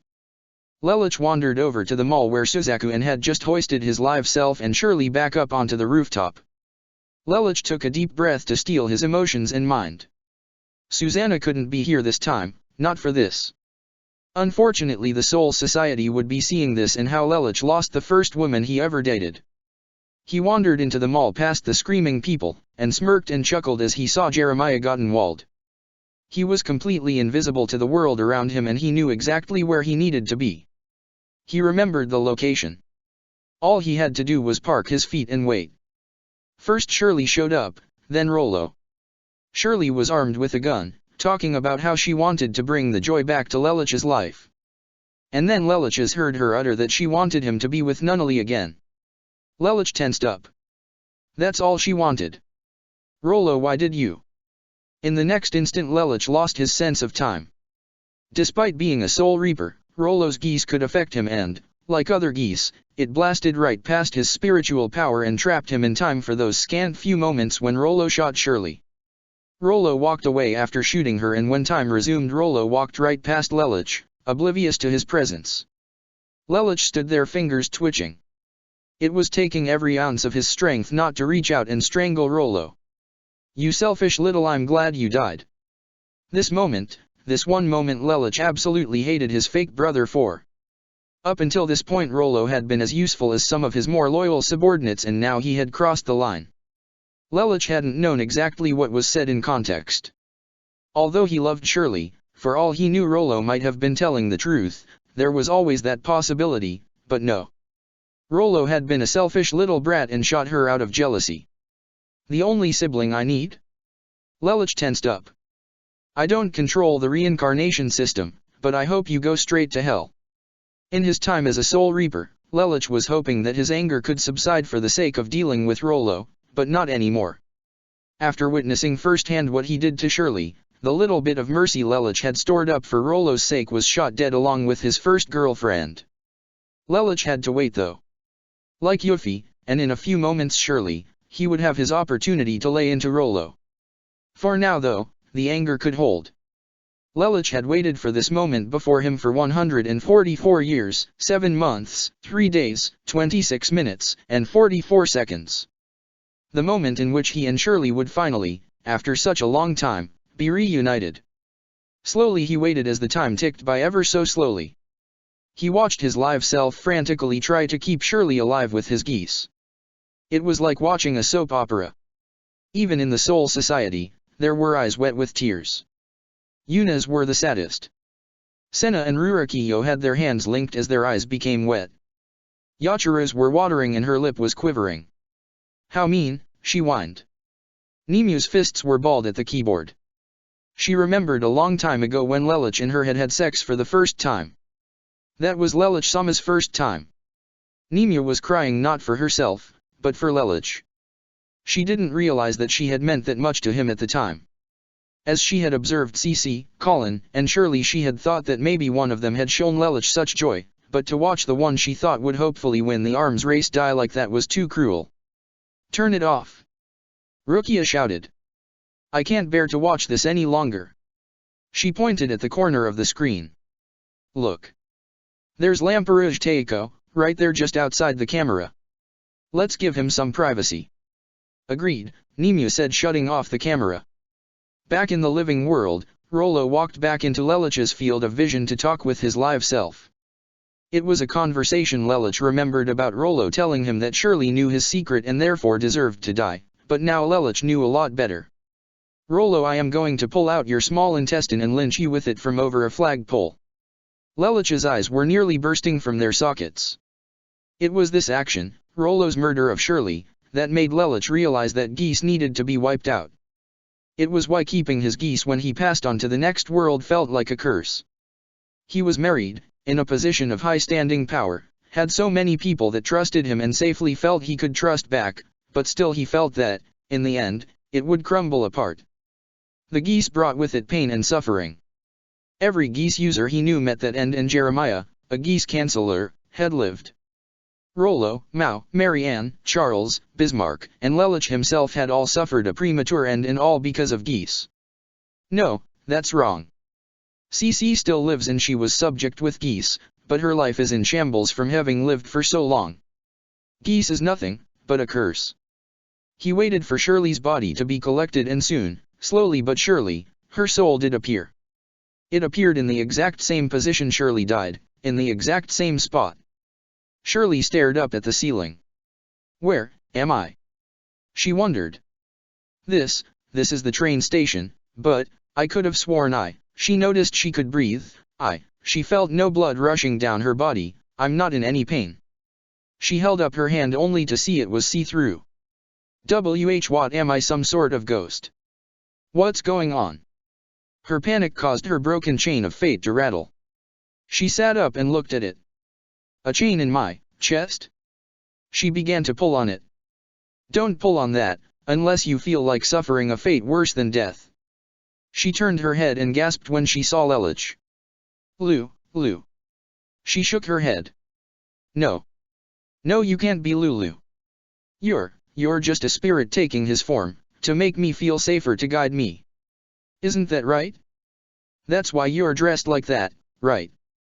Although raised Catholic, Shirley had always had a more open mind about the afterlife. After all, no one really knew what angels looked like. She always believed that angels could take on any form and would appear as people the deceased knew in order to help them feel safer, to help them move on to heaven. However, Lelich refused to lie to Shirley. He had tried to use that excuse on Yuffie and broke down as a result. He wouldn't shield Shirley from the truth. She had to, he wanted to make that decision her choice. If that's what you wish to believe, that's fine, but only if you wish to deny yourself the truth. TR truth. Shirley was confused.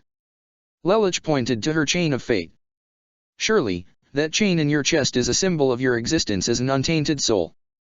I can purify you and send you to the next world, but first make a choice. Do you wish to know the truth or have it concealed before you pass on? Lelich said to her. It should be her choice. I won't involve her in my business without her consent. What is it? Tell me. Shirley clutched her hands near her chest. Then here it goes. You may not believe me, but it's the absolute truth, I swear to you, Lelich said to her. He proceeded to tell her about the temporal paradox that afflicted him. However, the difference between his story to Shirley and his story to Yuffie was that he did not explain how he died or when, merely that he did and that he was here now. He did explain though that altering his own living past would cause him to cease to exist, which is why he did not stop Rollo this time. He didn't know if Shirley would be able to wrap her head around it, but all he wanted her to know and understand was that she was being reunited with him sooner than she thought she would. At the very least, his conscience would be clear. I've waited nearly a century and a half to see you again. Lelich smiled at her so sweetly and gave his hand to her. Come to me, Shirley, please. Tears streamed down Shirley's face, then she ran forward and wrapped her arms around Lelich's shoulders and he wrapped his arms around her. I love you, Lulu. Lelich knew how she felt and it felt awful how he couldn't say it back. It had been so long, but he didn't regret his union with Susanna. Shirley let him go. Why won't you say it back? Shirley sniffed. Well, I'm married. Lelich rubbed the back of his head, avoiding eye contact and blushing.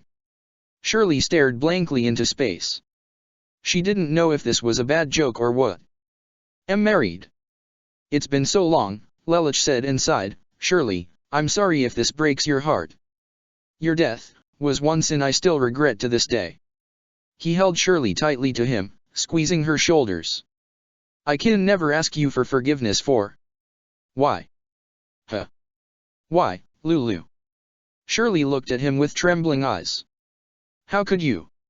How could you do this to me? I just told you. It's been a long time and. That's no excuse. Shirley cried out in anguish. A century and a half? I would have waited forever for you. Shirley began to squeak. How could you betray me like this? Lelich did his best to rationalize as he spoke with inadvertent amounts of emotion, arm outstretched, eyes widened with hurt. I didn't mean to betray you. Is it because of the circumstances? That's not fair, Lulu. I wasn't even given a fair chance. Don't I mean anything to you? Of course you do, goddammit. Lelich shouted, losing his temper. Leich stared at the floor. Now he was sharing in the sob fest. Shirley saw his tears hit the floor. Lulu. The only time, Lelich's fists trembled, the only time I ever cried, Lelich tensed up, the only time in 7 years that I ever cried was when you died. Shirley gasped. She really did mean a lot to Lelich, it seemed. Please, Shirley, Lelich extended an arm to her, eyes filled with tears, let me take care of you. I promised your father when I sent him on his way. I promised him that I would watch over you and I'm going to do just that. Shirley sniffed. Lulu, her body shuddered in sorrow, hold me. As you wish, Lelich stepped forward and put his arms around Shirley. She hyperventilated and sobbed into his shoulder as Lelich stroked her back. Shirley, I'm sorry. The last person I ever wanted to hurt was you. Shirley had her hands held up, pushing against Lelich's arm as she sobbed into it. Her broken heart conflicted with the joyful feeling she had of being able to see Lelich so soon. She had just died and already she knew she would not be lonely. However, she was robbed of the one thing she had wanted the most, and to her it just wasn't fair. If Rollo hadn't killed her, she and Lelich would have been a happy couple, or so she believed. If Lelich hadn't been sent into the past, he could have been with her. It wasn't fair to her at all. Lelich bear hugged Shirley and apologized again. I'm so sorry, Shirley. Shirley turned her head to lay the side of it on Lelich's shoulder and looped her arms underneath Lelich's. She just continued to let the tears come out and hold on to him.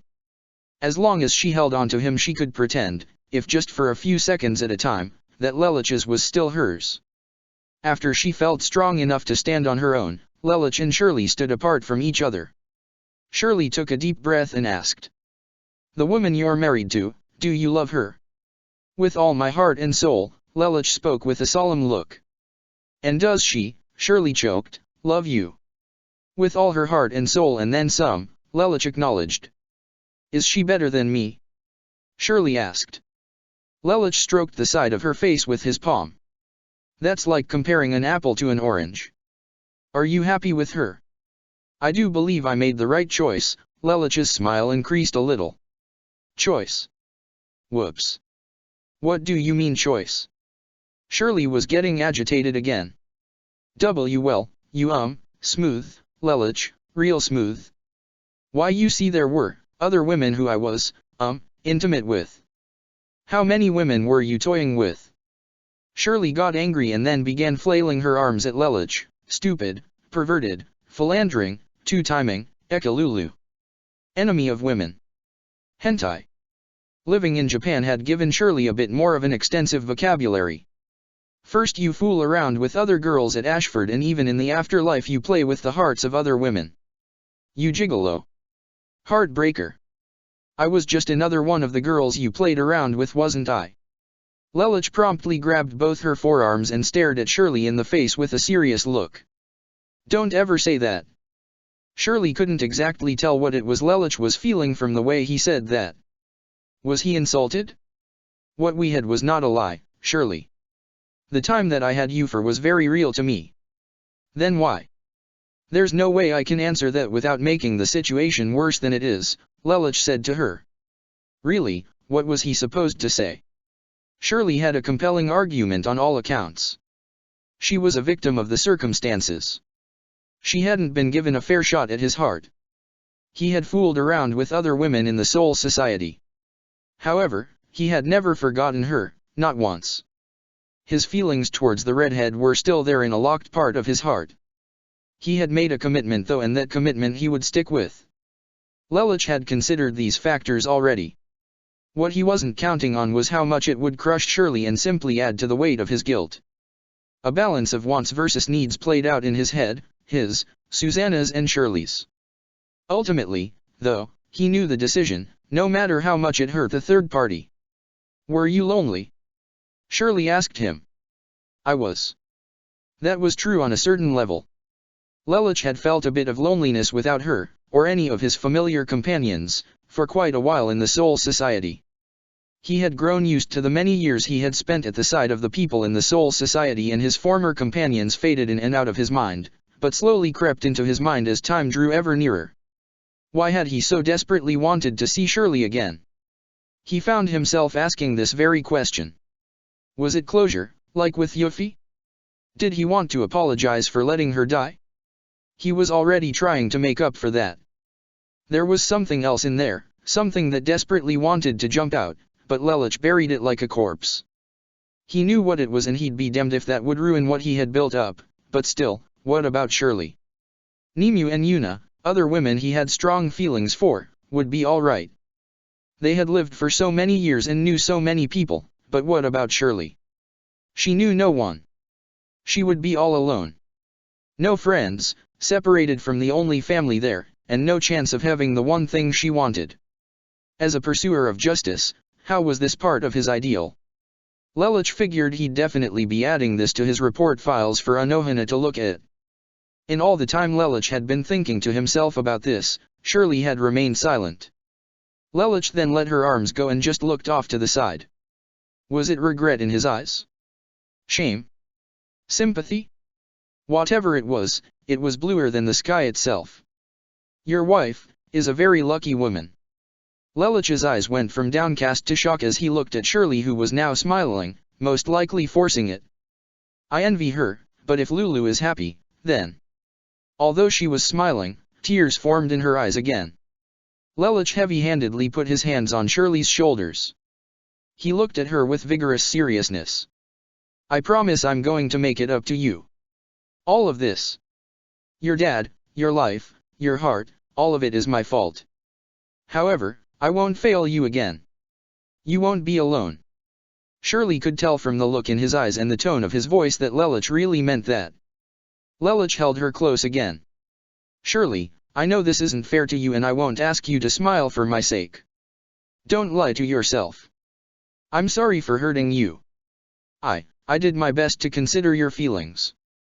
I believe you, Lulu. Lelich pursed his lips and kissed Shirley's cheek. Her face turned red. He held her tight again. People do that as a form of greeting. It's the most I can give, is that acceptable? It's enough for now, Shirley sniffed. Please don't hate me. I could never, Shirley told him. Thank you, Lelich said as a great weight lifted off his shoulders. As he continued to smile, he spoke calmly. I'm going to send you to the Soul Society. I don't know where you'll end up, it's a big place, but, Lelich looked her in the eyes again, hands on her shoulders, when you arrive, wherever you go, find directions any way you can to get to the Siriti. Give those around you my name. Do whatever you can to get to the Siriti. If you do that I promise, Lelich shook his head a few times and corrected himself, no even if you don't, no matter what you do, I promise that I will find you. I still have a mission to take care of on this side for a little while longer, but I promise you that I will return to the Soul Society and when I do I will promise you that as soon as I can I will look for you. I will find you. And I will take care of you. Shirley removed Lelich's hands from her shoulders and held them in front of her, sandwiching them. Lelich could believe the smile she giving this time. You don't have to be so serious. If you tell me to trust you, then I'll trust you. I told you before, I love you Lulu. If you say you will take care of me then I know you will. Then, Lelich went for his sword, this is goodbye again, but it's only temporary. What are you going to do with that? Shirley asked. I do, Lelich turned the sword over and brought the pommel down towards Shirley's forehead, this. He tapped her forehead with the hilt, emblazoning the Kenso symbol on her forehead. Shirley felt dizzy. My body feels heavy. She groaned. That's normal. Lelich told her. He then held her in his arms as she began to fade. You can spend your final moments here until we see each other again. Thank you, Lulu. Shirley said and slowly disappeared into Rishi and went to the Soul Society. Lelich wrapped his arms around himself and gripped his shoulders. Oh Shirley. I don't get it. Don't get what? Why marry Susanna if you knew you'd see this girl again? Why didn't you hold out for her? I wanted to, but... Lelich smiled. Susanna and Shirley are alike in many ways, but, I guess I just spent more time with Susanna and I just came to love her. And besides, Susanna has the qualities I admired in Colin as well. What about Cece? Lelich smirked. You seem to carry her legacy quite nicely. Oh hell no. I told you before. You and I are not getting like that. What's the matter, Iin Tamashi? Do you not care to serve all of your master's desires? Have you forgotten that I'm a part of you? And that matters why? Jay just dropped the subject. We are not having this conversation. Oh and I'm the touchy one. Bite me. That can be arranged. Cut it out damn you. Lelich suddenly felt a throbbing in the back of his head. Ow, the hell was that? I attacked your inner world. As your Zanpakuto, I can damage you from within. Piss me off and I'll do you in. Sheesh, what happened to serving and protecting and synergistic union? You gotta treat me with the respect I deserve. You don't want us to end up like Muramasa and Koga do you? No. Lelich's tone was serious. Then drop it. Fine. Lelich began to leave the area. However, after a few moments of silence, Iin Tamashi began talking again. I'm foreseeing a catfight in the future or some infidelity issues. Keep it to yourself. I'm fine. I missed Shirley, but that's the past. I never look back. Susanna is my wife, that's the truth and fact. I took a vow that I will not break. But you wish it was different? I do. I honestly do. I wish I could have both of them. I love Susanna and Shirley with all my heart, but I made a commitment to my wife and I'm not about to break it for lost love. That's not fair to Susanna. I know it's not Shirley's fault that it's been so long for me, but like Nemu, Lelich shook his head. Have I really made a terrible mistake? That's not something I can answer. That is something only your heart can answer for you. Lelich put a hand on his cardiovascular organ. He blinked slowly and took a deep breath. It was over with Shirley, but some pain still remained within his heart. He knew though, that he would have to strike it away. He would have to cut that part out. He made a commitment and he had to live with that commitment, even if that wasn't what his ideals told him was right. His ideals were not telling him that he should divorce Susanna and be with Shirley, far from it. His ideals, his own sense of justice was telling him that the right thing to do would be for Shirley and Susanna to be allowed to have him together, but that was not how life worked. And to have preemptively made a choice was not fair to the one who hadn't gotten a chance to try, and that was what hurt him inside. When his heart finally settled, Iin Tamashi spoke to him again. Next objective? Lelich switched from being lost in thought to a direct scowl. VV. Order of the Geese. Deep underground, Vivi looked at Cornelia from within her prison cell. She was surrounded by 3 walls of Sekizeki.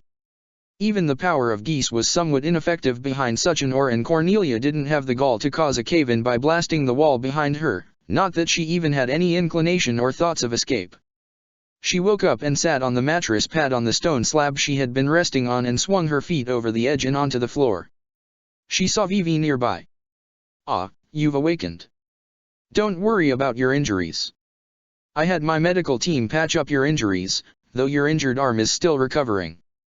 What do you intend for me? Cornelia asked Vivi. Vivi asked. Are you going to kill me? Or perhaps control me with your geese, like you did to Yuffie? Cornelia still hadn't connected it that Yuffie was a victim of Lelich's geese. She knew Lelich had shot her, but she didn't know Lelich had affected her. That part of information was still missing. Vivi, much like Cece, chose to ignore questions he didn't want to answer. To prove your sister's innocence, you renounced your position. You gave up everything. That's inspiring. Cornelia turned her head towards Vivi with a scowl. You made me think, Cornelia, Vivi said, is there any more splendid relationship in this entire world than that of loyal siblings? What are you banging on about? Cornelia was losing her patience. Cornelia, you truly inspire me and make me think that maybe there's still some hope in this world. You see, Charles and I haven't always gotten along, and even now I think there's a chance he might betray me. He paused. But you're different, Cornelia. You do everything you can for your sister's sake. That says a lot about who you are as a human being. Family first, country second. What's your point? Cornelia snapped. If you had the power to change the world, a chance to make things right, not just clear Yuffie's name, but perhaps see her again, Vivi looked at Cornelia with a cold, deadpan stare, would you take it? What are you saying? Cornelia's scowl deepened. Vivi extended his hand towards his niece, join me, Cornelia. Form a contract with me, as Charles did once before. The power of the geese can be yours. Cornelia's scowl turned to one of hatred and she stood up. Accept the power of the geese? After what it did to Yuffie? You think I'd risk something like that? Cornelia aimed her gun at the wall. You'd better hope that glass is bulletproof. Immortal or not, no one cannot feel pain. Cornelia fired at the wall, but her blast was stopped about a decimeter from penetration. What? It's called Sekizeki, Vivi tapped on the glass with the back of his hand. It's a mineral or similar to sakuradite. To the untrained eye it isn't any more durable than concrete, but when it comes in contact with spiritual power, like a barrier, it neutralizes it. Cornelia continued to scowl. If you won't accept the power of the geese, you can feel free to stay in there for a while. If you change your mind though, just give a holler. Vivi lowered his arm and put his hands behind his back. What happened to your sister isn't common. The power of the geese is only as hazardous as one's control over it, or lack thereof. Vivi then walked away from Cornelia. Cornelia sat back down in her cell and waited for a length of time that, without any natural light source to observe, had no idea how much time had passed, and eventually she felt the whole area begin to shake. The Black Knights invaded, slaughtering the order of the geese like animals. Even poor Bartley was caught up in the massacre. Lelich had taken only his, Susanna and Kyokaku's unit back to the Chinese Federation to deal with the bombardment currently going on. They had to hang rather far back. While Lelich was unaware of Vivi's spiritual power, he knew about Cornelia's and he knew that none of them could be seen by her. To avoid being seen they hung on the opposite sides of the mountain until Lelich was certain Cornelia was out of the area. During the chaos, the fourth wall that was not Sekizeki was crushed and Cornelia was able to make her escape through the rubble behind her. She found a downed Akatsuki and began trying to salvage data from it to try and understand what was going on around her. The Akatsuki was a Japanese nightmare frame unit, which meant the Black Knights were here. That meant Zero, aka her half-brother Lelich Six Britannia, had to be nearby, or at the very least something had provoked the Black Knights into attacking this otherwise secret facility. She had to know what was going on. She was too close to the answers not to know. And then as she punched through data she found that she could hack into the Geese Order's data servers. Well now, what have we here? Cornelia asked with a smile. This could prove useful. She hacked into the data and the external cameras and was able to get an abundance of data not only on the Geese Order, but also on Vivi, her uncle, and the Siegfried, his nightmare frame. There was so much data and so little time, Cornelia began transferring packets to her personal email and, meanwhile, found her way into the Akatsuki's energy filler and managed to get the downed machine back online. Is there any more splendid relationship in the entire world than that of loyal siblings? No, Cornelia mentally answered Vivi's question, as she booted the Akatsuki back up, there isn't. She got onto the back of the cockpit and prepared the armaments. She was going to launch her attack at the Siegfried's weak spot when she saw opportunity. Lelich, I'll help you for now, but when we meet face to face I want answers. I understand your angle here and I agree. Geese is an abomination. So, this is for you, little brother. Cornelia got out in the open, took aim and blasted at the Siegfried with heavy weaponry. Vivi, you were mistaken when you treated me like an incompetent weakling. Spiritual power isn't my only power. I don't rely on my gift. I find strength and solace in not needing it. The power I need is the power of a nightmare. I choose that any day of the week. Now you're going to suffer, source of geese. From both angles, Vivi found himself wedged between Lelich's nightmare frame and Cornelia's stolen one. He was eventually shot down. Then, from out of nowhere, as the downed Siegfried barreled towards her, Jeremiah came forward and swept Cornelia off her feet. Jeremiah Gottenwald. Yes, my lady. I have seen Zero's real identity and decided to join him. Zero, no, your half-brother Lelich Six Britannia is doing all of this for the sake of Lady Marianne. For her Library of Infinite Knowledge. Marianne sneezed and covered her nose as she sensed it coming on. Even at 38 years of age, her sneeze sounded incredibly cute.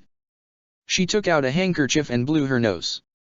She replaced it to its rightful place, wiped her hands in it, sniffed and continued looking over her book, giving details about Bankai, its acquisition, its first appearance and the core form. She then noticed, out of the corner of her eye, of the Geese Order facility that Lelich was currently bombarding and destroying. Marianne put her bookmark in the book she was reading and stood up, looming over the portal. How sad, and here I thought he was going to use the order to his advantage. What a waste. Oh well. Marianne made contact with Charles. Dear, she said, I think it's high time we cut Vivi loose from the plan, don't you think? She drew her hand across her neck. He has failed us both, for the last time. Yes, I agree, Charles answered her. He did, however, not tell her that he was going to drag Lelich into the thought elevator and bring him before the Ragnarok connection, while, at the same time, taking Vivi's code from him. It's too soon, you fool. Marianne thought to herself as she saw this occur, but do what you will. I'll watch. Her eyes narrowed, carefully. And watch she did, but she was not prepared to see what was going on, just outside the gate. She saw Lelich in a captain's Haori and a Zanpakuto at his side. Lelich? How? When? Cece looked back. Oh, you came. She looked at Lelich. Cece knows him. What is going on here? Marianne felt the pull of madness in her mind as she dropped to her knees. Ayayayag. Her head throbbed immensely. I have to expel some of this information. Expel what I just witnessed. She chanted to herself the way to remove information, a smart choice she had made in one of the first books she had picked up. To forget is eternal, to remember ever still. The morning of tomorrow, your mind is as you will. She chanted it over and over again until the strain disappeared. She breathed deeply and then fell over and collapsed on the ground. When she would awaken she would not remember having seen Lelich in his Soul Reaper form. Unaware of his mother's pain, or that she had just forgotten having seen him in the first place, Lelich stepped towards Vivi's corpse and CC. Yes, I have a couple of questions for him, Lelich said and then smirked. You might want to get out of here, CC. This could get nasty. CC saw the devilish smile on Lelich's face. Yes, I see. Have fun with him then. She prepared to enter the Ragnarok connection where Zero and Charles were currently facing off. Vivi's soul emerged. Surprising to Lelich, it was a hole. He scowled.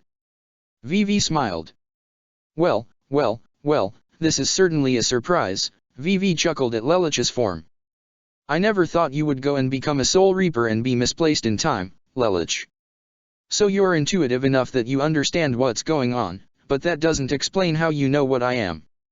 I've lived for a very long time, Lelich, Vivi told him. Charles and I have had spiritual power since before my brother reached puberty, much like your sister.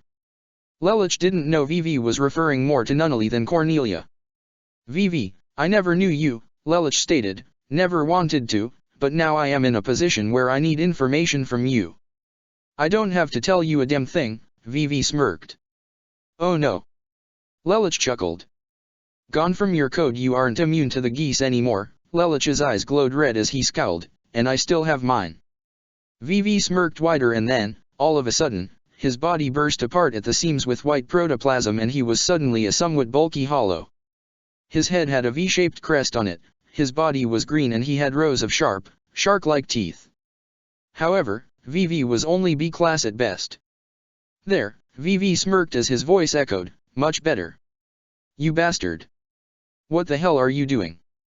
How did you transform so quickly? It's an urge that's hard to resist. I told you Lelich, I know what spiritual power is, his eye squinted.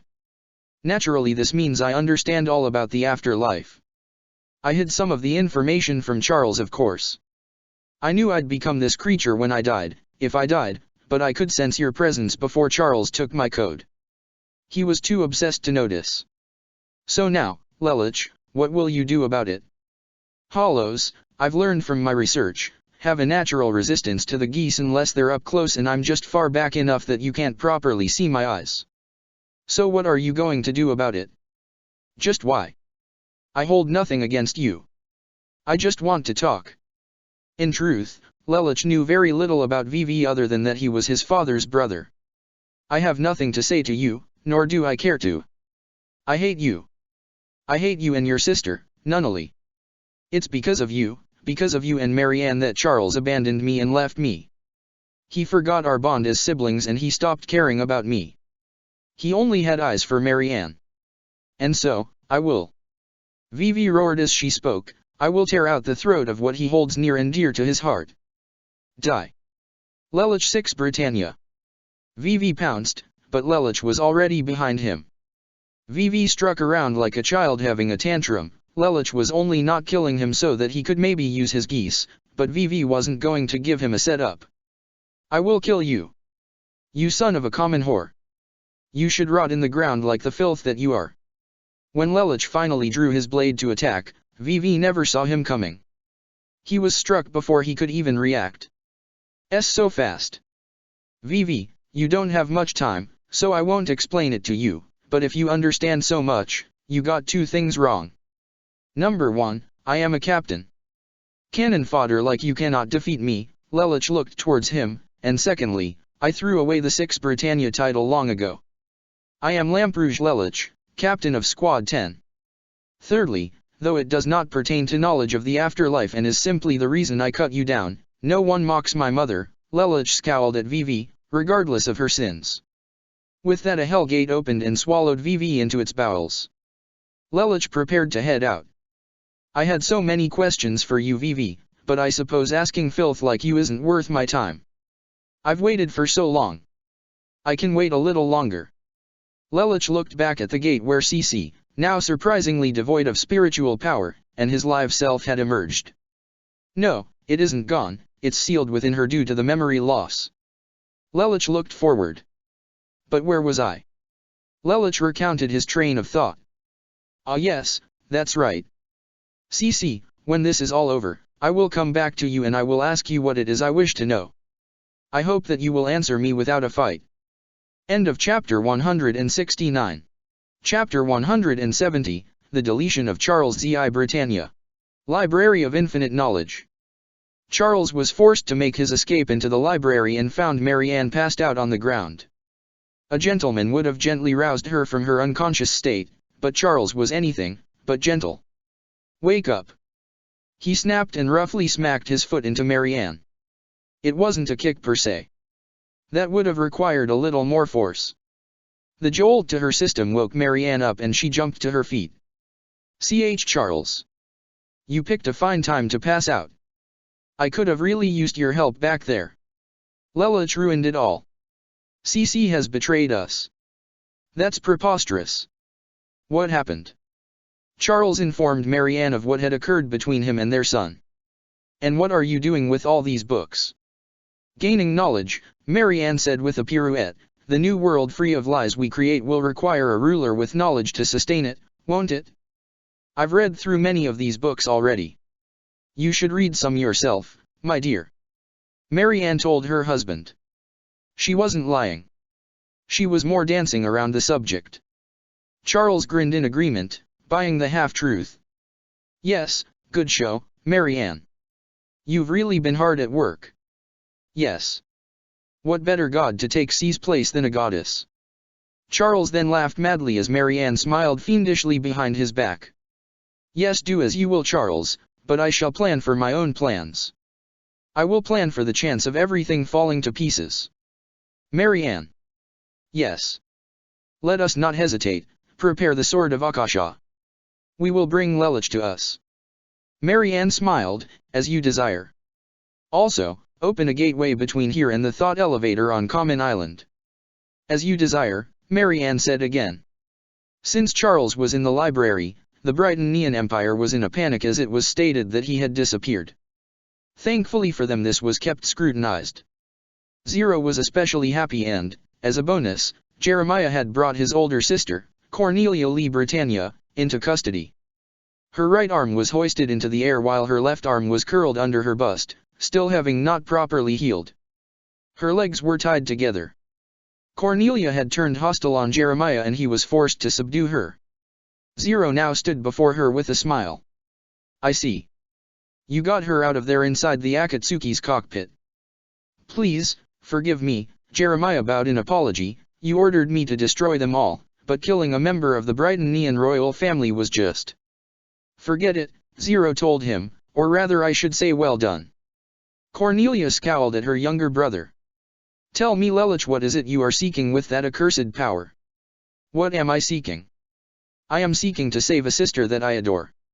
How dare you? Cornelia growled. And what of Yuffie? Was she not also your sister? You murdered her in cold blood. What happened to Yuffie could not be helped, Zero said as he put his helmet back on. In the shadows, Cornelia could not see the sympathetic look on her brother's face. Could not be helped? Cornelia asked and then raised her voice to a shout. Could not be helped? How dare you? You know as much as I do that Yuffie would never do such a thing. You with your geese, you did that to her. I did, Zero told her. Lelich, Cornelia's volume lessened and she spoke with an inquisitive tone, when did it happen? When did your heart turn blacker than the darkest midnight? I could say the same to you, Cornelia, he then added much more bitterly, traitor. Cornelia wanted to run over and sock 01, but she couldn't move. But Lelich I don't want to hear it, Zero cut him off. Excuses are not justifications. The only things that matters are results. Now if you'll excuse me, I have a meeting to attend to. Area 11. The area became a gigantic battlefield with the Black Knights amassed against the Brytonian forces. Lelich had arrived on point with plenty of time to get preparations underway. It would the biggest massacre since the SAZ, but Lelich was not about to reveal that, and with so many night marais flying around, Lelich had to make sure his troops were not fired upon or seen as enemies by either side. He also could not direct the flow of battle himself. He had a bigger intention in mind for himself. How did Nunnally survive the Flaja detonation? That question remained unanswered to him to this day. Momo, he said at assembly. Hi, Sensei. You will direct the flow of this battle. I imagine hollows will start flooding the place in the midst of it. Also, he inputted a few packets of data into his soul pager and transferred it to Momo's phone. At the precise time, make sure there are no unseated officers caught within this area or they will die. Kyokaku and I already ran tests back in 2015. If that thing goes off, even you and I, with 20% our power, would be hard-pressed to survive. For those unseated officers, there would be nothing left. Lelich looked at Orium, who had convinced Urayu, Chad, and Kigo to assist her in these matters. Inu-san, with your new Fullbring, I'd ask that you do your best to protect my soldiers. Hi. Anything we can do? Kigo asked. Lelich looked at the three men. When he first came in contact with them after returning from China the first time, Urayu had asked for information from him. Lelich could only tell them what he told Orium. He knew naught else. He didn't disclose about the mysterious hooded Soul Reaper either. That was something between him and Orium alone. Urayu had marked Lelich for death at first, bow drawn, but when he realized Lelich had no ill will towards the others and regretted that Ichigo had bit the big one, Urayu realized he was only trying to follow orders and keep the time stream affixed. Urayu and the others had all their answers but one: was Ichigo alive or dead? Evidence was ambiguous. Without actually having been there when he was shot down, there was always the possibility that he was hiding out somewhere, but the rest of the evidence pointed to the fact that he was long since deceased. Lelich removed Urayu, Kigo, and Chad's seals while they weren't looking, under the careful cloaking of Kyoko. And now all of them were back at full strength. Lelich pondered what to do with them. Just join the fight when you see fit. You can't perform Kensos, so like Inu-san, do your best to keep my men safe. Got it, Kigo nodded, we can do that. Just what is so important, if I may be so bold as to ask, that you won't be directing this battle yourself? Urayu questioned. Family, Lelich answered and walked off. Lelich had given Momo her orders and even asked her to contact other representatives as well, since there would be hostilities all over the map. As if knowing this, Stefan even deployed the Onmitsukido punishment force to assist with the situation. Kendra also deployed the patrol corps. I'm sure Sensei would thank you, if he was here, Momo said to Stefan as they spoke over pager connection. Why? Where is he? He said he had personal business to attend to, Momo stated. Personal business? Stefan questioned. Tokyo settlement. Lelich walked the halls of Brytonian military assets. He had only one desire in mind: to reach the ship Nunnally would be boarding and see just how she managed to escape the Flaja explosion. He managed to locate her and then followed in close proximity. He stood down in the hangar where Miss Lohmeyer and Nunnally were currently inside. Rollo was closely approaching. He understood the delay. Nunnally was supposed to be given a clear flight path. Even Rollo hung back. Lelich, silently, slung his Zanpakuto over his back and entered the ship. Nunnally's sixth sense prickled and she twitched slightly. Viceroy, is something the matter? Ah, I'm fine, Miss Lohmeyer. Nothing's wrong. Nothing, that I could explain, anyway. Maybe it's just nerves. Lelich stared at Nunnally from afar, looking at her, watching her. He wanted to know how she survived. The Flaja would detonate and his live self would believe Nunnally to be caught in the explosion, but she didn't die. Lelich always wondered how she managed to survive. He flipped open his soul pager. By his calculation, Flaja would detonate in a matter of minutes. He snapped the pager shut, standing there, watching in anticipation. He counted backwards in his head with perfect precision. He could hear the battle going on outside. He could even feel the tremors of the Nightmare rays clashing. The countdown became critical, less than a minute. Lelich became panicked. The plane wouldn't get out of here in time. Lelich wondered what he should do. He was a captain.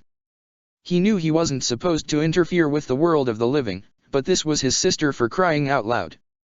Even if he was dead and existing at two places at the same time, he'd just as soon throw away his title to protect Nunnally. At this same time, Sayoko was on another ship that had already been deployed with an automaton built to look like Nunnally. It was a decoy Schneeisel had prepared in his strategic planning. Sayoko would notice the difference too late. She and Rollo had cornered two entirely different ships. Lelich, however, had cornered the correct ship. Sayoko's ship would be been thrown far off course by the Flaja after it detonated. She would survive the crash. Her communications would be smashed in the process. She would later be recovered by Schneeisel. 30 seconds on the clock.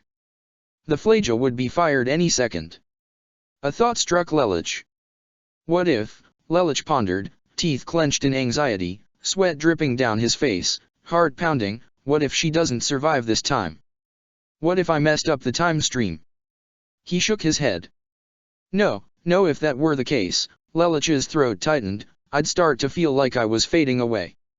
So then, Lelich's eyes went from panic to instinct. So then, Lelich began to take a step forward and followed with another step as he walked towards his sister. Time seemed to slow down as Lelich did what some may call the unthinkable. His mind acting on autopilot, Lelich rushed forward to grab Nunnally, surprising Lohmeyer even as the Flaja was going off, as Nunnally's body was lifted out of the wheelchair as if propelled by magic. Nunnally! Lelich shouted at the top of his lungs. He cradled her in his arms and then wrapped himself up in his cape to exit the facility, already outside on the open air. He could see the Flaja going off. Without even thinking upon his actions, Lelich kept moving as quick as he could. With a few uses of Shunpo he got completely outside Flaja's blast radius. However, he didn't stop there. He kept Shunpoing until he was far outside civilization and the country on a whole. He kept moving as quickly as he could, Shunpoing over water, and never stopping, heart racing like he was running from a ferocious tiger.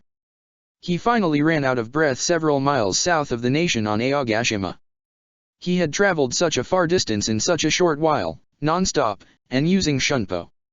It was both a miraculous and daredevilish feat for one such as he, who was considered to have the lowest stamina amongst the 13 captains. His heart was pounding like that of a normal human wind sprinting down 7 blocks trying to catch a bus. He only then realized what he had done and what his actions meant as his brain and heart calmed down and he stood on the island with the weight in his arms that was his little sister. So then, it was me? I saved Nunnally. I'm responsible for what I endured back then and what I had to go through? It was me? Lelich stood erect, still holding Nunnally. It was me. Nunnally could tell she was being held by someone. Even if she didn't have Ryotsu, like Chad who was able to hit a hollow he couldn't see, Nunnally could still be able to tell she was being held. What's going on? She wondered.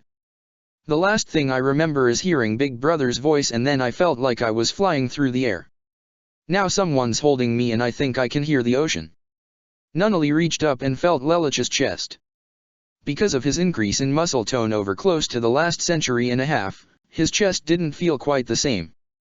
Nunnally, however, was the type of person that relied on more than just one area of touch. She reached up, surprising Lelich, and touched his face. He was surprised.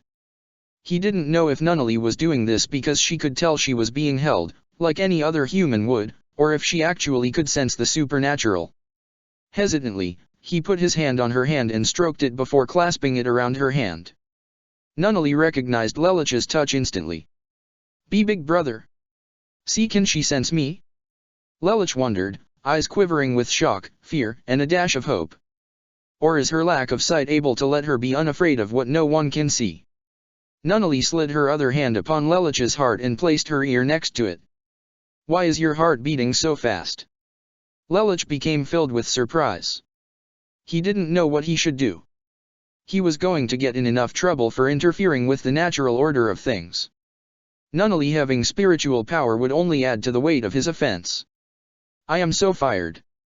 Lelich shut his eyes tightly. He had broken the golden rule. Soul Reapers were not to interfere with living world matters unless authorized to do so from the head captain. And Lelich's biggest vendetta on his expedition was that nothing could change. Still, none of that mattered to him now. Right now, until fate dictated that they separate, he had Nunnally all to himself. He had his sister with him. Her scent filled his nostrils. Her small frame flush against his arm, her blind eyes staring up at him in wonder with puzzled eyebrows, both were his to hold.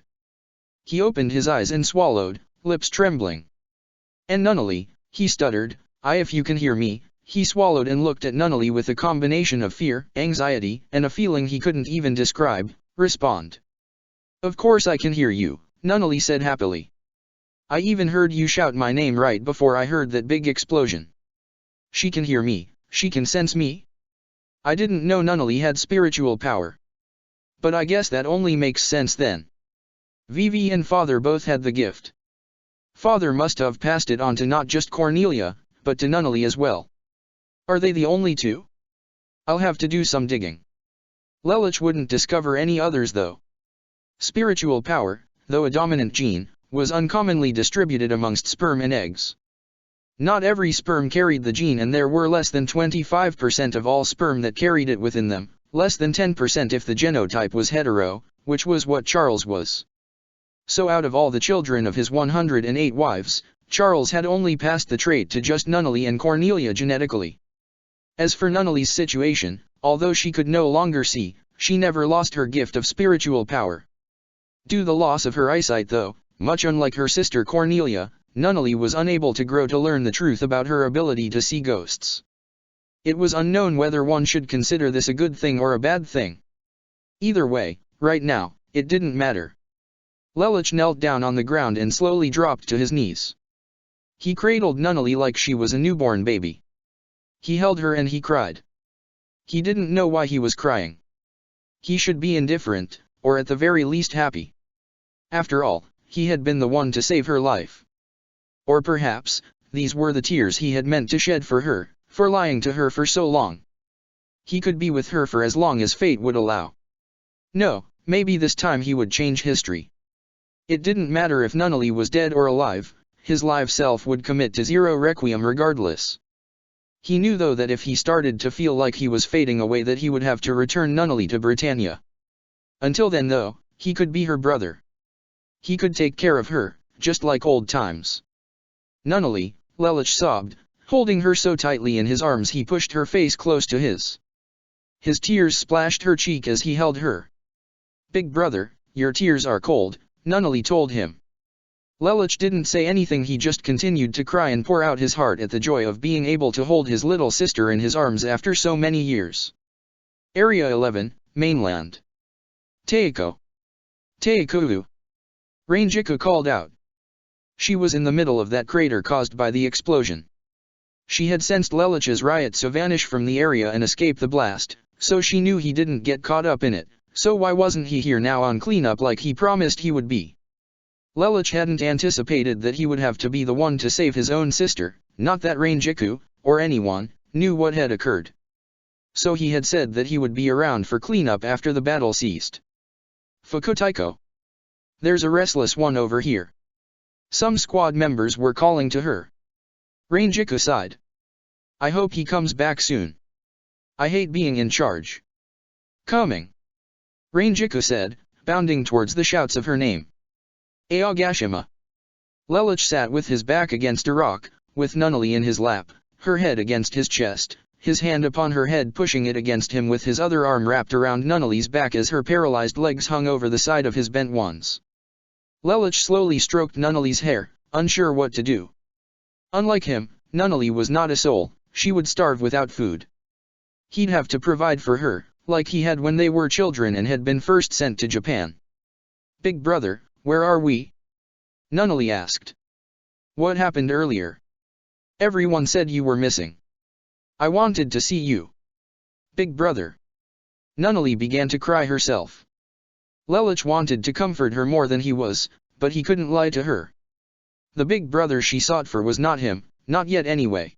Nunnally, the me with you right now, isn't the me that you've been searching for all this time. What do you mean? Nunnally asked. Big Brother is right here. You're holding me. How can I be mistaken? Although, I don't remember you have as much muscle tone. Nunnally, do you remember when you were younger and you used to tell Yuffie, me and the others about things you could see and we thought you were just creating imaginary friends? Lelouch asked her. Nunnally giggled a little. Of course, I even remember some of their names. She stopped smiling. I really could see them though. I know, and I believe you now. Nunnally, I want you to know that the me with you right now is like one of those friends of yours, Lelouch told her. What do you mean? Nunnally asked. I can't explain it to you in full detail, but let me just say that what I am, the version of me with you right now is a deity that dies in the future as a normal human, is temporally displaced into the past and saves you now, Lelouch explained. So you're like a time-traveling superhero version of yourself? Nunnally asked. Lelouch thought about using that as a lie. Well, that was easier than expected. Yes, I'm a time-traveling superhero, and I just created a time paradox in order to save you. You're alive, because the me of the future goes back in time to when I am still alive to save you as you are now at this point in time. So does the world think I died in that explosion? Nunnally asked. They do, even my current self does, Lelouch said. It will be a miracle to all revealing that you're alive, but somehow Schneeisel and the others in the Empire seemed to accept the fact as memory serves. Were you happy to know that I was alive? Nunnally asked. Of course I was, Lelouch said with a smile. He knew that technically wasn't true.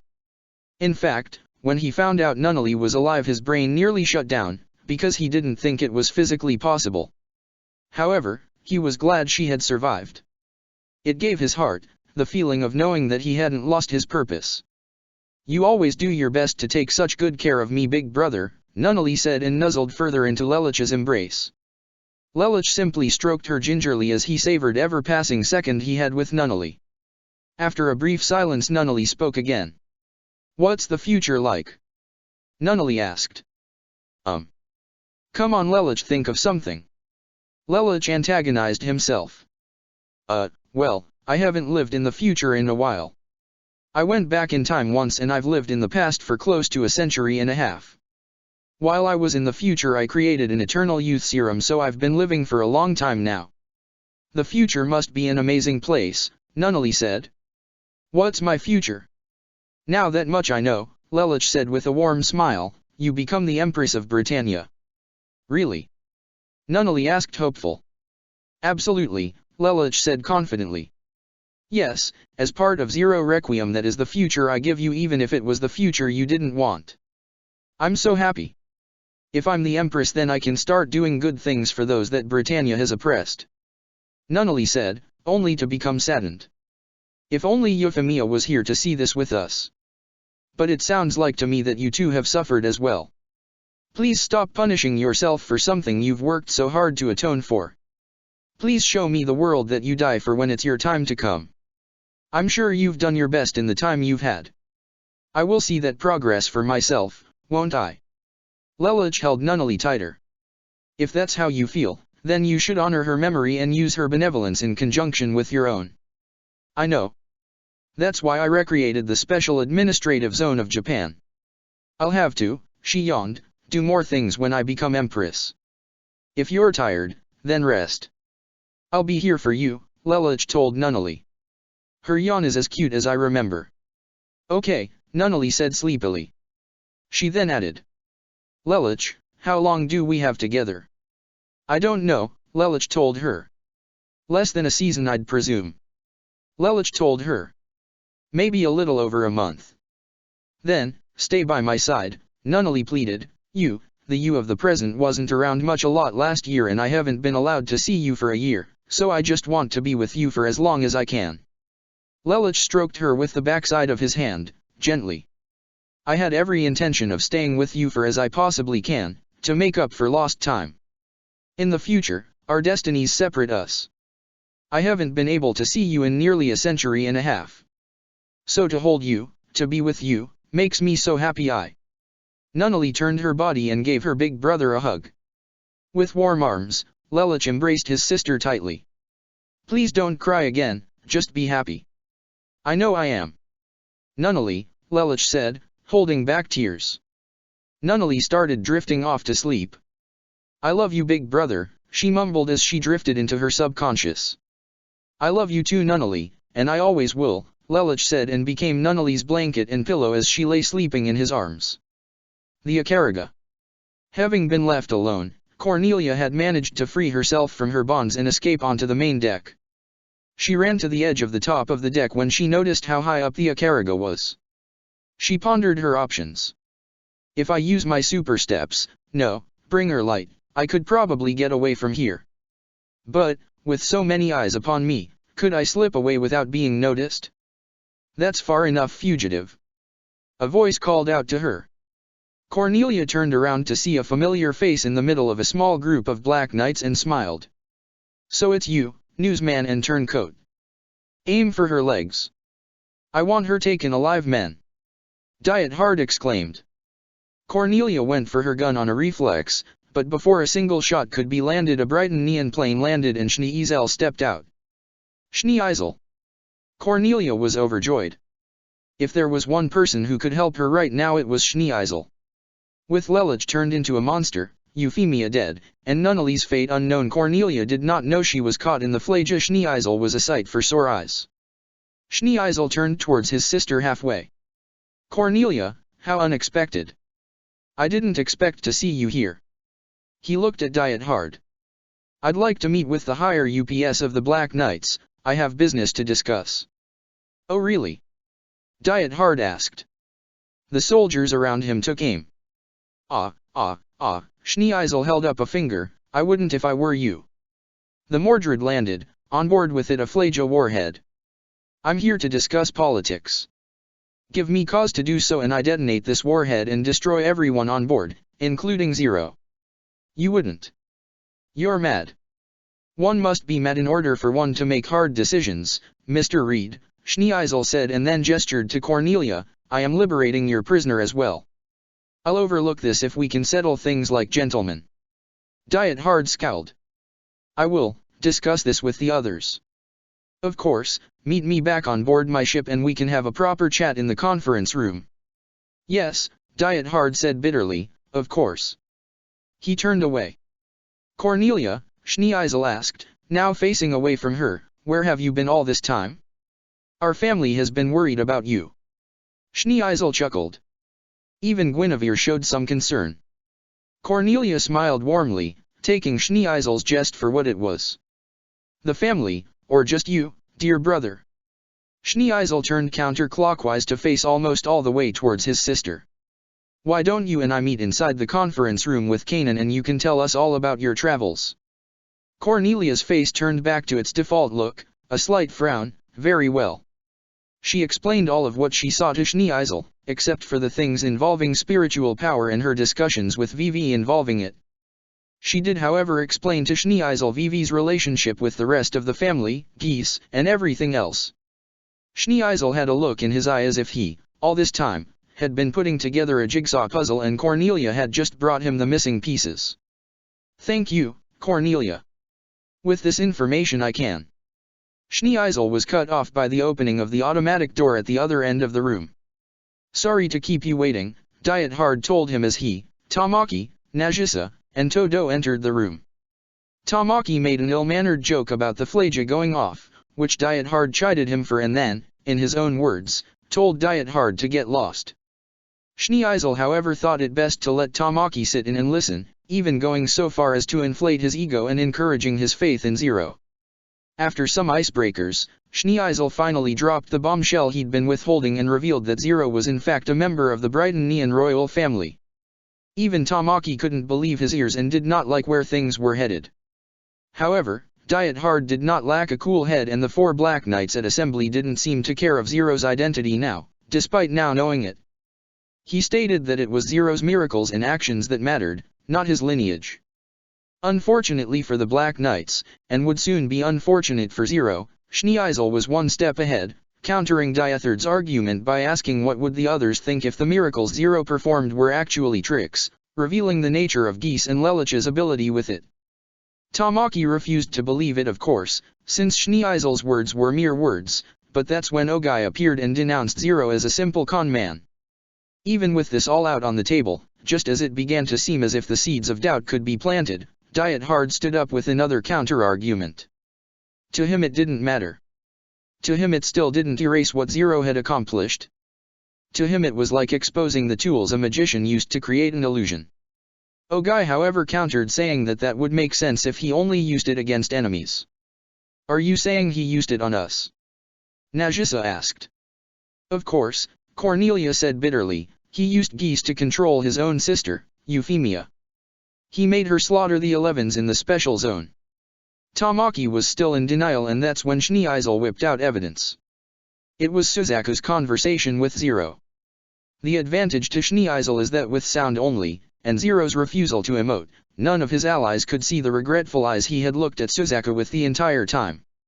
He also didn't play the part where Zero shouted that Suzaku had betrayed him. Tamaki challenged the validity of the recording. Kanan then brought forward a manuscript of incidents and people he believed were under the power of Geese. The Black Knights were in shock, and it only served as the final nail in the coffin that led to the betrayal of Zero. However, it was on the condition that Japan would be returned to its rightful people.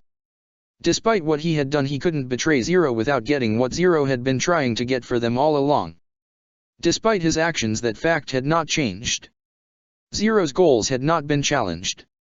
Schneeisel agreed to this course of action, much to Cornelia and Kanan's amazement.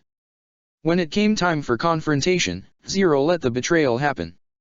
He had lost Nunnally and Cece had lost her memory. Suzaku betrayed him, and now everything was crumbling around him. He had no way out, until Rollo, a person he had said he despised, saved his life. Aogashima. I'll be back in a little while, Nunnally. Lelich told his sister. In the short time since the Flaja explosion, Lelich had built a small campsite including a grass hut with fire pit, a grass hammock for Nunnally, and a bed of stone for himself that he'd shaped using Kido. He also had some logs outside in an extra fire pit along with a large bed of leaves to throw over the top of the hut in case of rain. He had put a hole in the roof to help let the smoke out from the fire. It had taken him hours, but his sister had slept peacefully through the night, using his Haori as a blanket. Manual labor was not his thing, but as long as he and Nunnally were going to be out here, he was going to make her as comfortable as possible. Big brother, where are you going? Nunnally asked. She was currently outside on the sand down by the water. Wherever she wanted to move, Lelich had to carry her, since she was without her wheelchair and had not the physical strength to pull herself very far, especially along the rough sand. I have an appointment I need to keep, Lelich said with a smile, despite wanting to scowl. He knelt down on the ground, reached out and rubbed Nunnally's head before kissing her forehead. Don't worry. I don't intend to be gone long. Lelich picked his sister up and carried her to his bed of stone and lay his sister down on it. He didn't want to take the risk that Nunnally would swing herself out of the grass hammock while he wasn't around. It was safe, but there was always the possibility it could give into strain or something awful could happen.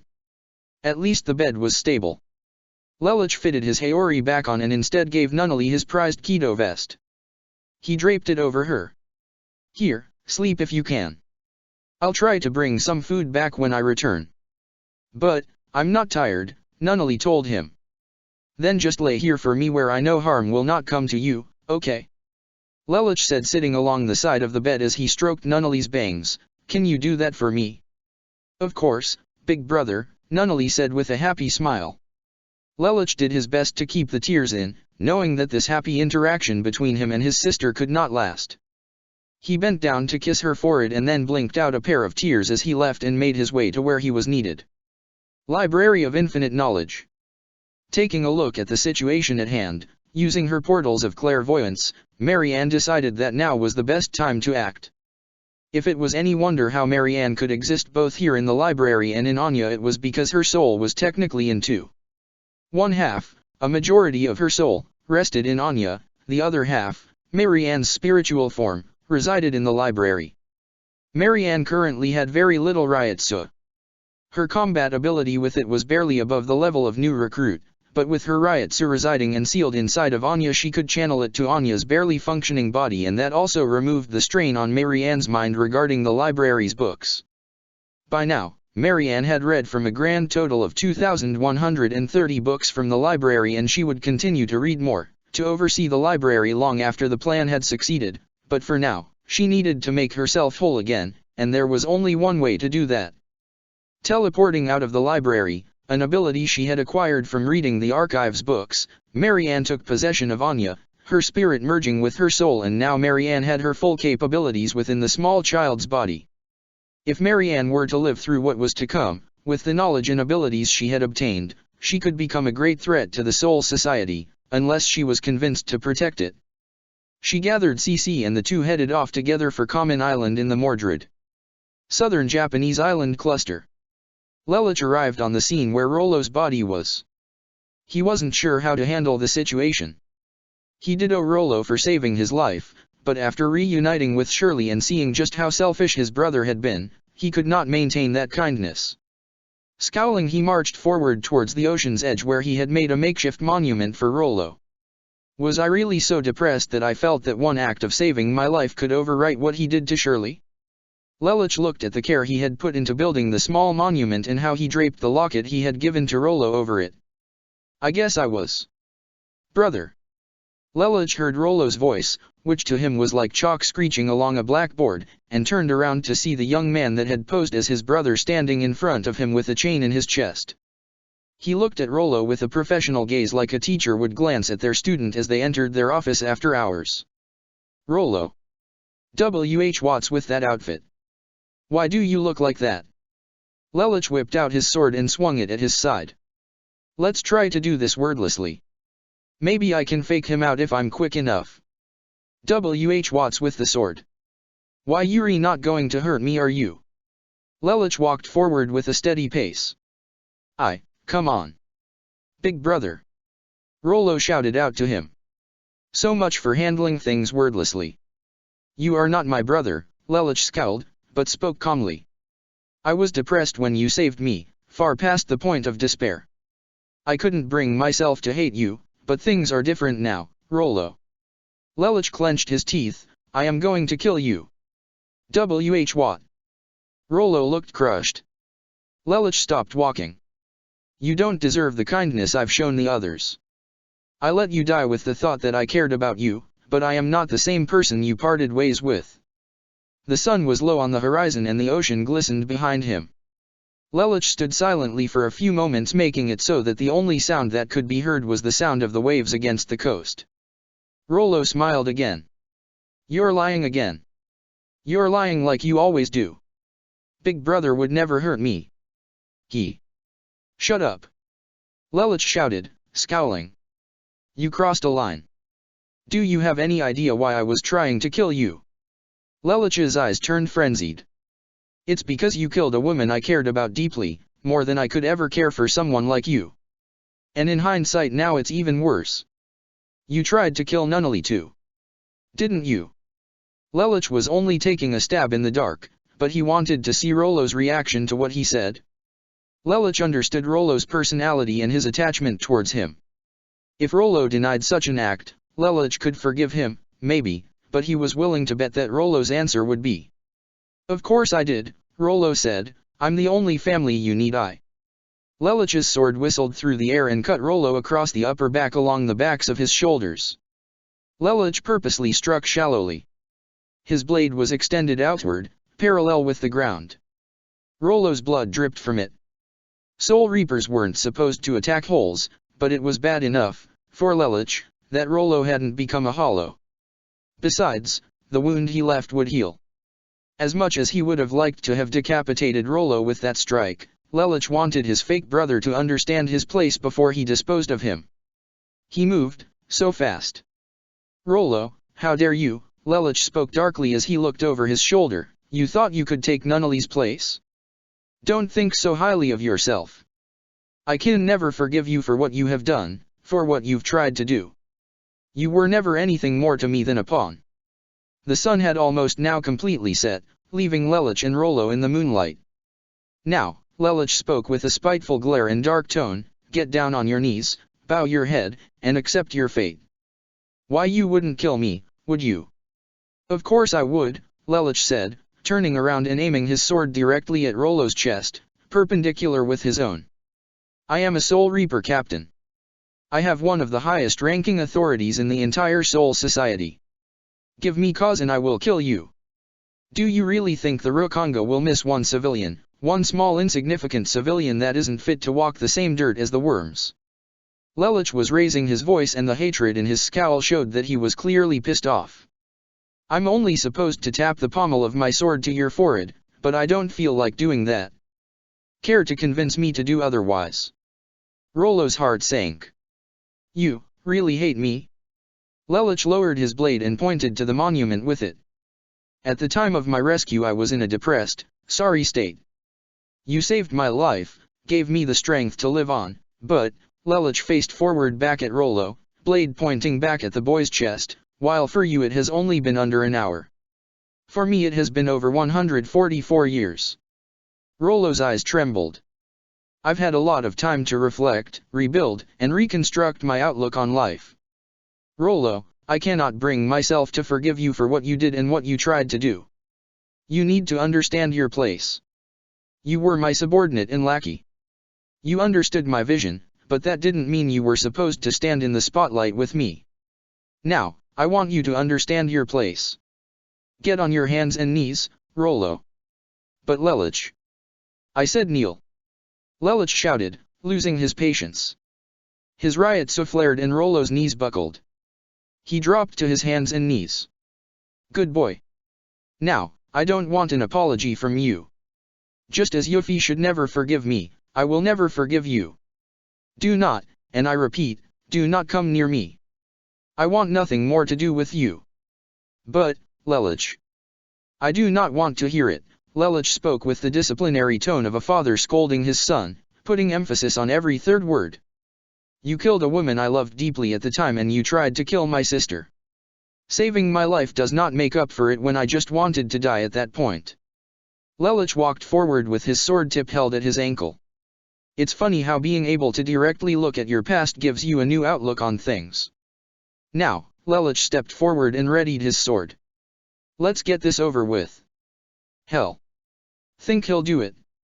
Rita asked the mysterious hooded Soul Reaper as they watched Lelich slowly walk towards Rollo. The mysterious hooded Soul Reaper didn't answer her.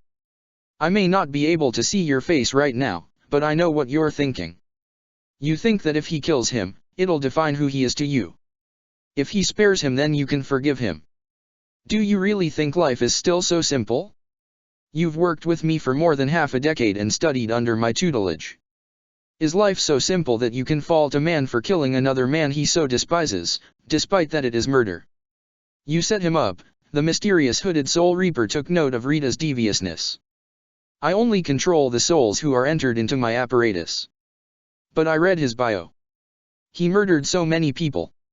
Is a soldier at fault for all of the people they kill for their country?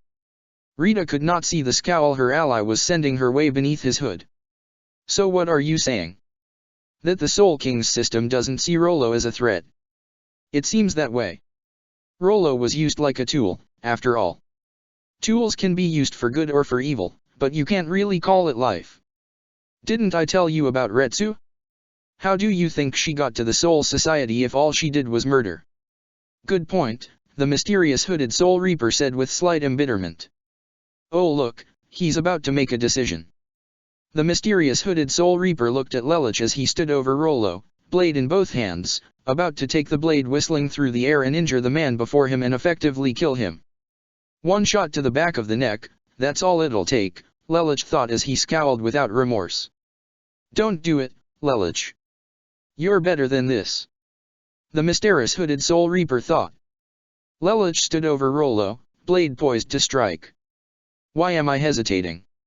My heart has not forgiven him and neither has my soul. So why don't I just kill him? Because though you have not forgiven him, your heart knows it is wrong. What do you mean? Remember how Susanna told you how you've changed? In the last century and a half you took justice to its logical definition. Look at him, Lelich. Can you consider what you're about to do, justice? TCH. Big brother. Rollo reached up towards Lelich, choking on his riot soot. A tear fell from Rollo's face. I'm sorry. You were allowed to atone for your actions regarding the Zero Requiem. Extremist though they were, you were given a second chance, though the people will not forgive you. And look what you did, you picked yourself up and made the afterlife a better place. Seeing you burn in hell others would have considered justice, but you know you had your reasons. And Rollo had his reasons too. Can you fault him for believing your lies? Lelich stood still poised to strike without remorse, but as he saw Rollo's terrified look, he transposed his own face onto the trembling boy before him on his hands and knees, reaching out in protest. No, please, stop it. I had my reasons if you'd only let me explain. Silence. This is justice. Lelich's scowl of hate turned to one of anguish. He realized that killing Rollo would be like any victim of Zero Requiem doing him in. You dodged a bullet by being allowed to go back in time. If you had stayed, not made all the wonderful friends you had, born to the world and marked for death, can you imagine how that would have ended? Lelich's response was sympathetic in tone, I can. You can't forgive Rollo, I don't blame you. I don't think anyone could in your position.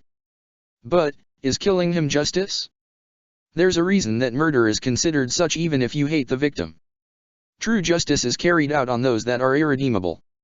Your mother attempted to assassinate God and you want to try and forgive her. Can you really consider Rollo irredeemable? Lelich's gaze softened, I can't. Then you know what you have to do. I do. Lelich let go of his hatred and backed off.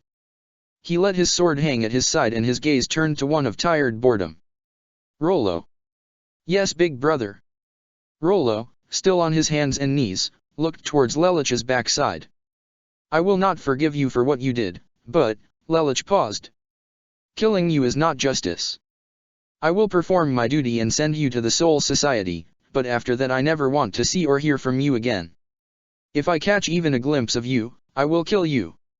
But, why? What did I do wrong? Lelich resisted the urge to violently attack Rollo. Instead he let his Ryotsu and a hateful stare send the message for him. Rollo coughed as Lelich let up on his spiritual pressure. You don't get what you did wrong. Lelich wasn't yelling, but he wasn't speaking calmly either. His tone made it clear he was outraged though. You killed a woman I cared about and you tried to kill my only sister who was the reason I became Zero in the first place and you honestly have to ask what you did wrong. But I said no excuses. Now he was yelling. If it was up to me, I'd kill you, but I like to think of myself as being more professional than that. Now stay where you are, don't move a muscle and let me do my job. Rollo balled his hands into the grass and actually cried, but he forced a smile. Yes, Lelich. I understand. Good. Lelich huffed. He walked over to Rollo and performed the Kenso. Rollo faded away in a few seconds. Lelich then took a deep breath and swung out Iin Tamashi at his side. His Ryotsu caused a crack to appear in the ground which then later split the Sif side and sent the monument of Rollo tumbling into the ocean as the rocks smashed on the pointy ones jutting out from the sea.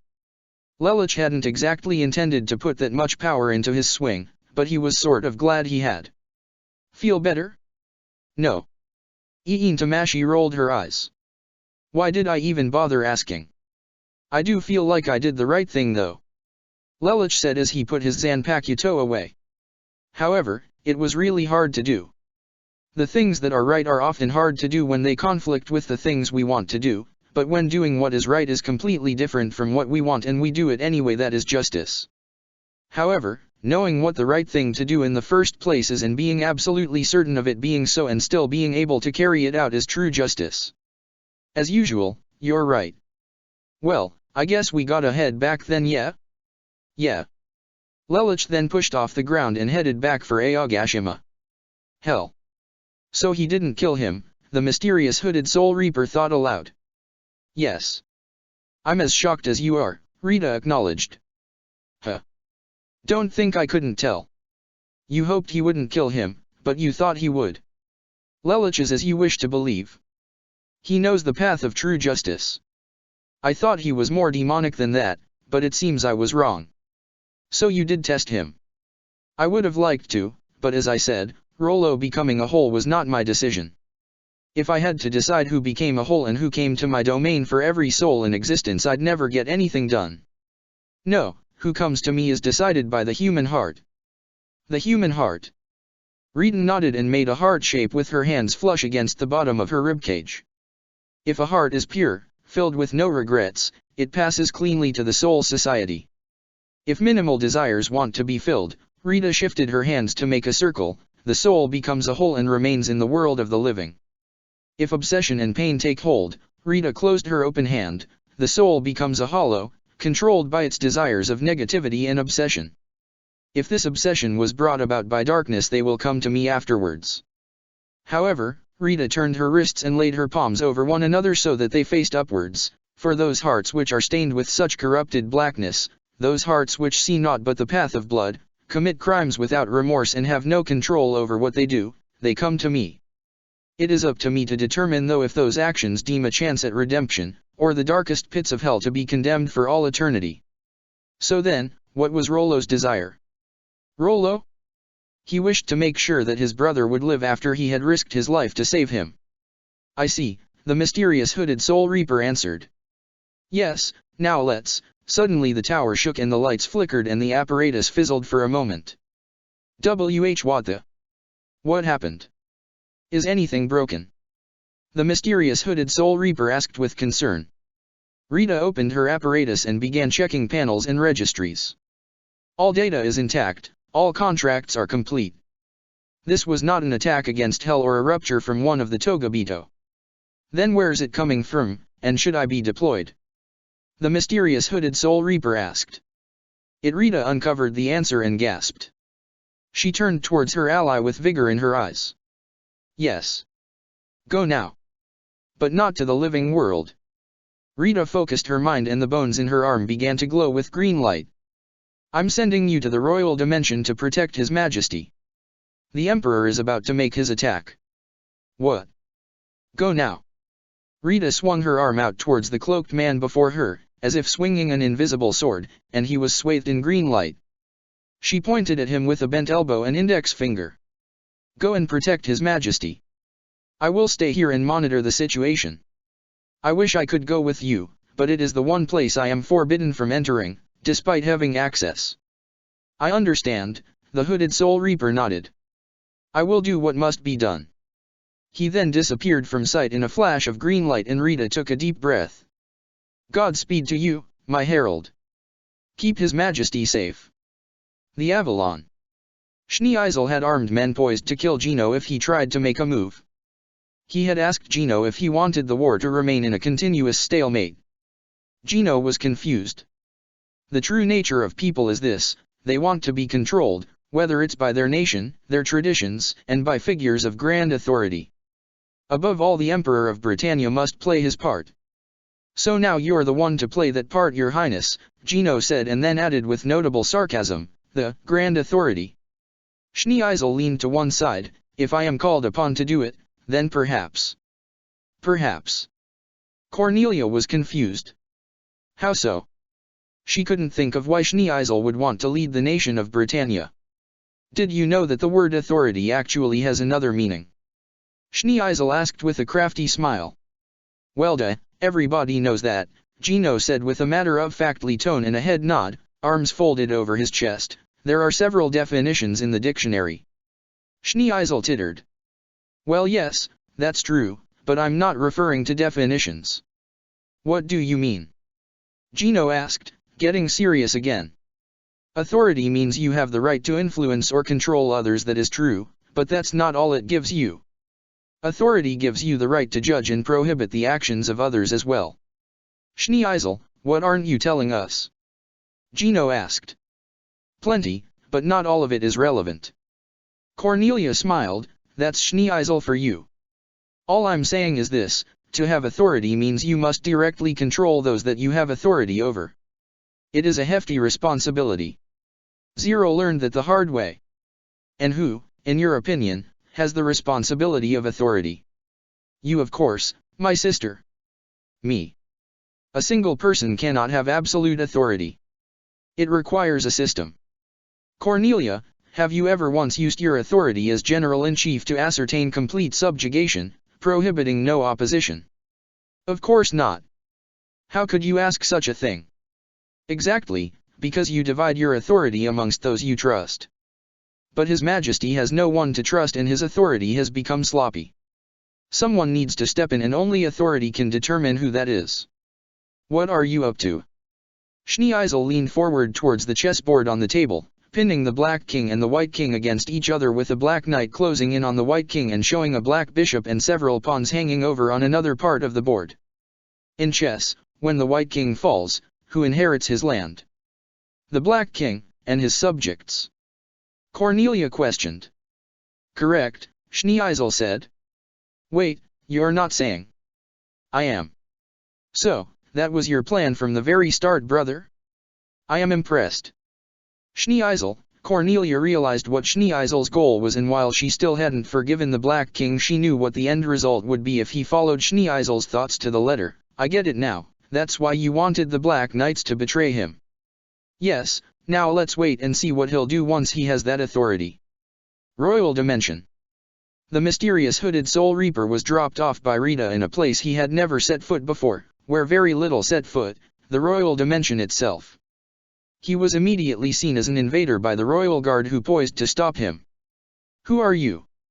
Kairanji asked with a scowl. State your business. My identity is void. I am the mysterious hooded Soul Reaper. I have been sent as an envoy by Warden Jinan Garita to inform His Majesty of his impending assassination at the hands of Emperor Charles Zi Britannia. And you will not stop me. The Royal Guard backed off.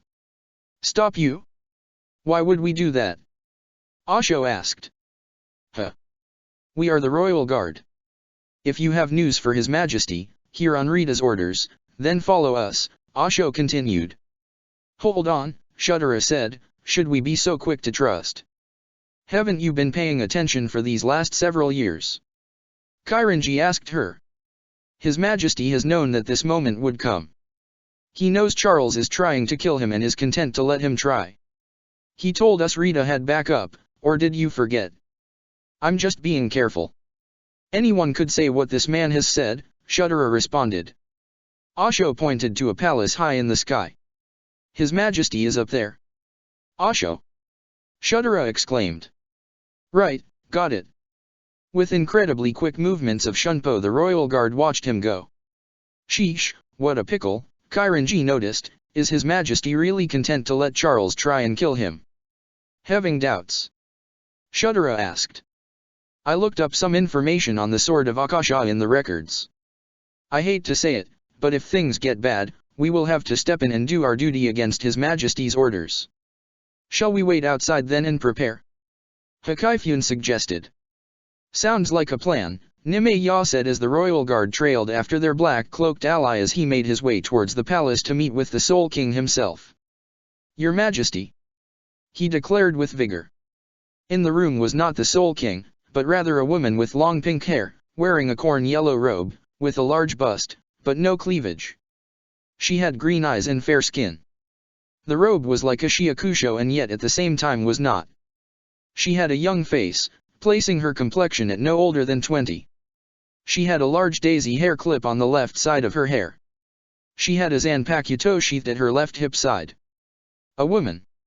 Greetings, envoy of Jinan Garita, the woman said with a smile. Her voice was incredibly kind. I am Sharaman Telra Faluka. What can I do for you? I need to speak with His Majesty. It's absolutely vital. Yes, His Majesty told me you were coming. Faluka turned around and gave the palace's visitor a serious look. Come, I know where to go. But I am His Majesty's personal direct guard and his last line of defense beyond the Royal Guard. My existence is a mystery, currently, to all but you and a few others. Now, come with me. The mysterious hooded Soul Reaper disappeared behind the curtain she was pulling back, which led to a portal that dropped them off right on top of the glass dome above the Library of Infinite Knowledge. Well, the Soul Society sure is thinking with portals these days. The mysterious hooded Soul Reaper thought to himself. Faluka appeared a few moments later and said, His Majesty has heard Charles's call to settle this and has chosen me to settle this matter for him. She stood apart from the mysterious hooded Soul Reaper with her arms folded into her sleeves. Wait, the Soul King has employed you rather than settling matters himself. Well, Feluca looked up at the sky. I'm sure he had a few other choices, but I guess he just figured I was the most suited for this task. What task? What are we going to do? For now, Feluca looked at her hooded ally, we just watch. Feluca looked down at library as things began to unfold. The library was connected to the thought elevator through a portal on the first floor. It would be a while before the library was actually used as the battleground. However, before Lelich, Charles or anyone else appeared, a large twisting double helix, formed by skulls, smashed through the dome and began to climb into the air. It stopped about 10 meters above the dome. What the hell is that? If Lelich had seen the calm, collected, mysterious hooded Soul Reaper so jumpy he would have laughed. That is the Sword of Akasha, a conjunction of the unconsciousness of the deceased, parts of souls lost to the time stream forever, Feluca explained like she was reading information out of a textbook. Lost to the time stream? But how is that possible? Feluca pushed her left index finger against her skull just above her left temple. Memory, or a part of a soul, is lost when a soul passes on to the next world. With this, she folded her arms back into her sleeves. When it is reincarnated, it becomes a different soul. With every new soul that is born, these fragments of souls are combined to create something new. It is the only way to ensure a continuous stream of life. Feluca tilted her head up slightly to look at the sword. Tell me, my friend, doesn't this shape remind you of something? The mysterious hooded Soul Reaper studied it for a moment before answering. It looks like DNA. Correct, and why do you suppose that is? That's really incredible. The mysterious hooded Soul Reaper understood Feluca's implications. Yes, and when two codes of geese have merged together, it will become a weapon of mass destruction and it will slay His Majesty. The mysterious hooded Soul Reaper was more alarmed by the target than by Feluca's unnatural pause. What the hell? How do we stop it then? We don't. What? Essentially that collective unconsciousness will rewrite the world and Charles will succeed in the world he desires. If that is destiny, His Majesty wills that it be so. But that's crazy. How can he allow this world to be rewritten?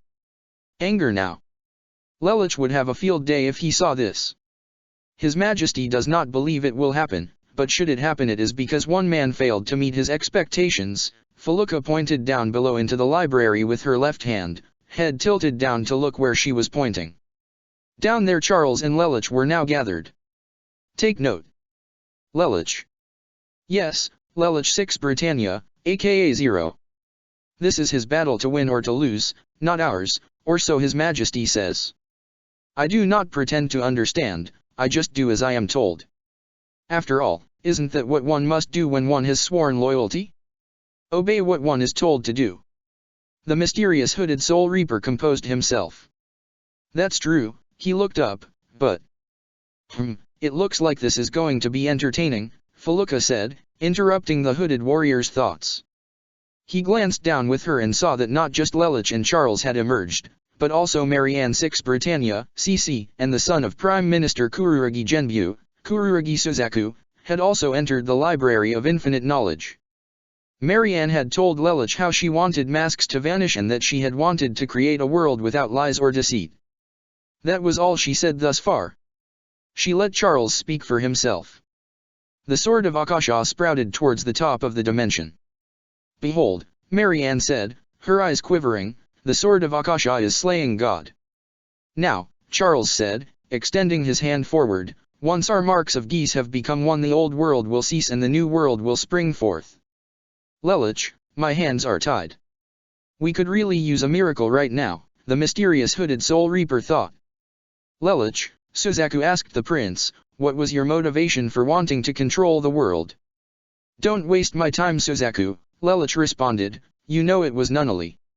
Or are you just using her as your excuse? Suzaku asked him. Lelich frowned, but then turned around to face Suzaku with a smile. Yes, you're right. I am. I have fought to protect everything I thought I wanted to protect. If you're going to achieve that end, Suzaku told him, you need to take action. Yes, Lelich agreed, the means to that end requires me to reject something. Which is that Lelich stated as he stepped in front of CC and stood before his father, staring him down. I reject you and I reject everything you believe. Charles scowled. Why do people lie? It isn't only because they struggle against each other. It's also because there's something that they're seeking. CC looked towards Lelich. He continued. You now want a world without change, how stagnant. You could hardly call it life. Well said, the mysterious hooded Soul Reaper thought to himself. But what are you going to do about it? It's the same as a world of memories. It's just a world that's closed and completed. That's a place I wouldn't want to live in. But Lelich, Marianne spoke up, are you saying you're rejecting me as well? That depends. Lelich lowered his head to look his mother in the eye. Is your desire the same as His Majesty's, mother? It will be so good to rejoin all the people from whom we've been separated. You can be reunited with those who have died, even Euphemia. Marianne was smiling. She meant well and she believed that what Charles was doing was right. It was the only way to take away the hurt, to take away the pain of the world. It would be a world of happiness. It is the most peaceful world in the entire world. She said naught else. Essentially she never confirmed that she believed the same as Charles, only that his ends and her ends were the same. His methods? Well, that was a horse of a different color, but that was a hand Marianne had yet to play. As I expected, Lelich lifted his head towards the air, eyes closed. You both believe that this new world you envision will be best for all, but forcing your good intentions on others is no different from an evil act. No, that's not true at all. This is saving the world from itself. Marianne thought. She looked at Charles for approval. Right? In time, Charles said, the people will come to accept it. That time will never come. Lelich shouted. He rotated on his ankles and hung his head. One thing is undeniably certain.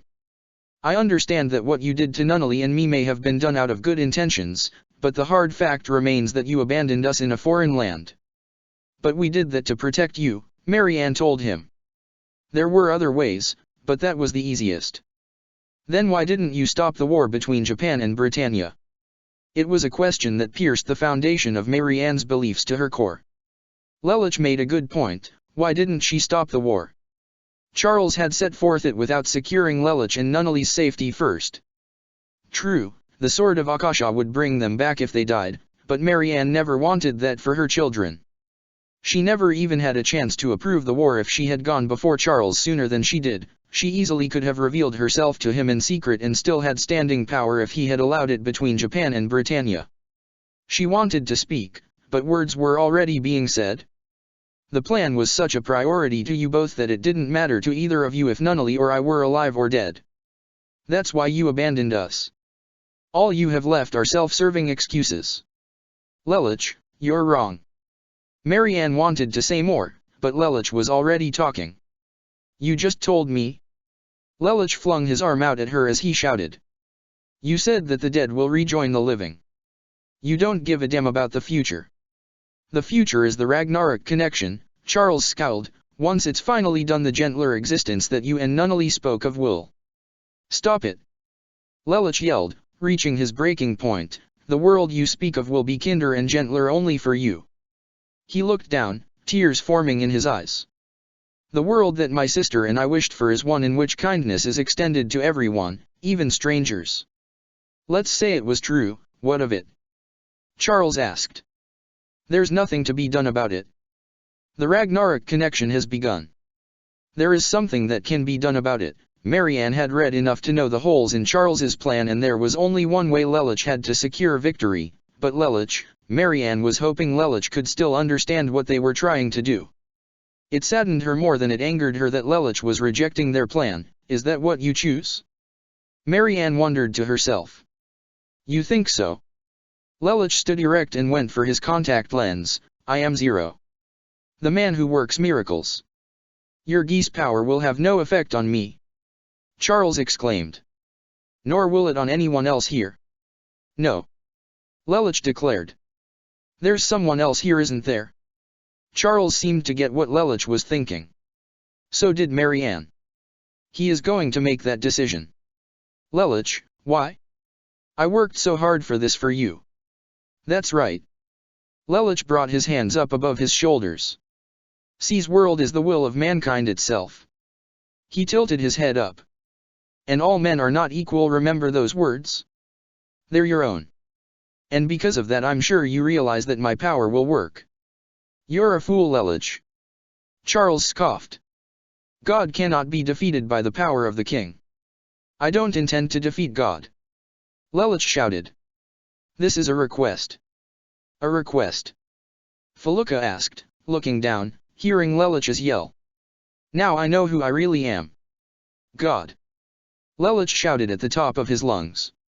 Collective unconscious. With Charles and the others so fixated on each other, Marianne was the only one who heard Felucca's voice and none of the others paid her any mind. From entering the Ragnarok connection, Lelich and Suzaku had amassed enough power to see spiritual beings, but only normal ones.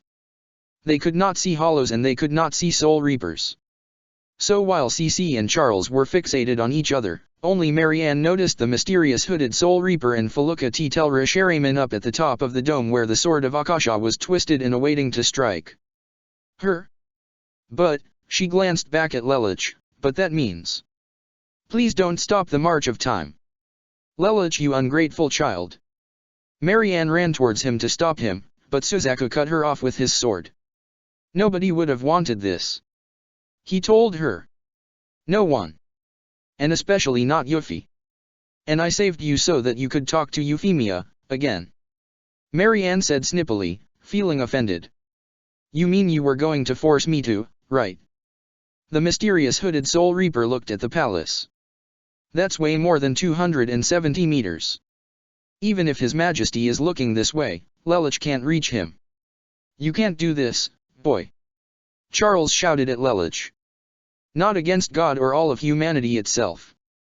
Regardless. Lelich exclaimed, what I want, his right eye flashed as his geese reached the stage of duplication, is tomorrow. Tomorrow, do not stop the march of time. I understand. The mysterious hooded soul reaper looked at Felucca as she spoke in monotone. Felucca. Suddenly the clouds darkened and a clap of thunder sounded. The symbol of geese spread across the air. Felucca radiated with fierce, golden Ryuryoku. I know what I must do. Felucca, what are you doing? His Majesty said not to. Do not interfere. Felucca outstretched her arm and blasted the mysterious hooded soul reaper away with her Ryutsu alone. He slid across the dome and nearly fell off it. What's going on here? Lelich made a request of the Soul King, but, it was Felucca who. A hellgate opened behind him. Looks like I can't stay. I guess my job is done here. Rita, I hope you have some answers. Felucca drew out her Zanpakuto. Punish, execute, and condemn. Let all who would wish me harm be erased, Onoshin Sokioku. King's true twin punishment, Felucca's sword vanished and floated upward and morphed as a gigantic polearm with 6, braided, white ribbons tied around the base of the blade appeared in its place. With this, she grabbed hold of it and swung it upward. I bring you tomorrow. She smashed the sword of Akasha with the blade of her polearm. It can't be. Marianne exclaimed. The thought elevator is falling, Charles gasped, the dream that I, Marianne and my brother all shared. Felucca, still under the influence of Lelich's geese, looked at the 5 humans below her and looked at Charles, Shokyo. Erasure, the polearm she was carrying lit up with flame and coiled and twisted different colors like a disco floor. Down below, Charles began to vanish on the spot as his Rishi-created body was sucked into the spear that was Onoshin Sokioku. This isn't a falsehood, father, Lelich looked at the Emperor, it's reality's response. Marianne ran towards Charles. Darling you. Shokyo. Marianne began to disappear as well. No. Charles grunted, I'm supposed to be immortal. There is no such thing as immortality before Onoshin Sokioku, Felucca said calmly, like it's materialistic, false cousin, it destroys the soul full and complete. The code of geese cannot overturn that. We're being absorbed? Consumed by C's world. Charles bellowed. But what about CC? Marianne looked over at the green-haired immortal witch, Why isn't she disappearing as well? You supported this plan as much as we did. The green-haired one is no longer a threat, Feluca spoke calmly. Cece, however, had her own response. Sorry, but I finally realized. The love you have is only for yourselves. No, that's not true at all. Marianne denied, thinking that would save her. We love our children very much. Lelouch challenged that claim. Do you have any idea what the meaning is behind Nunnally's beautiful smile? The meaning? Marianne asked. It was times like this she wished she had paid more attention to raising her children. Why don't you understand? Lelouch asked, tears in his eyes.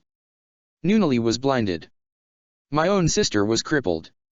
She knew there were things in this world that she would never be able to do by herself.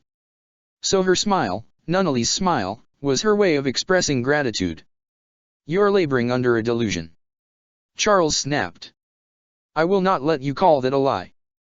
Lelouch cried out. Over my dead body. Your refusal to face reality? Content to watch us from afar? Don't make me laugh. There's only one truth here. You, my own parents, you abandoned us.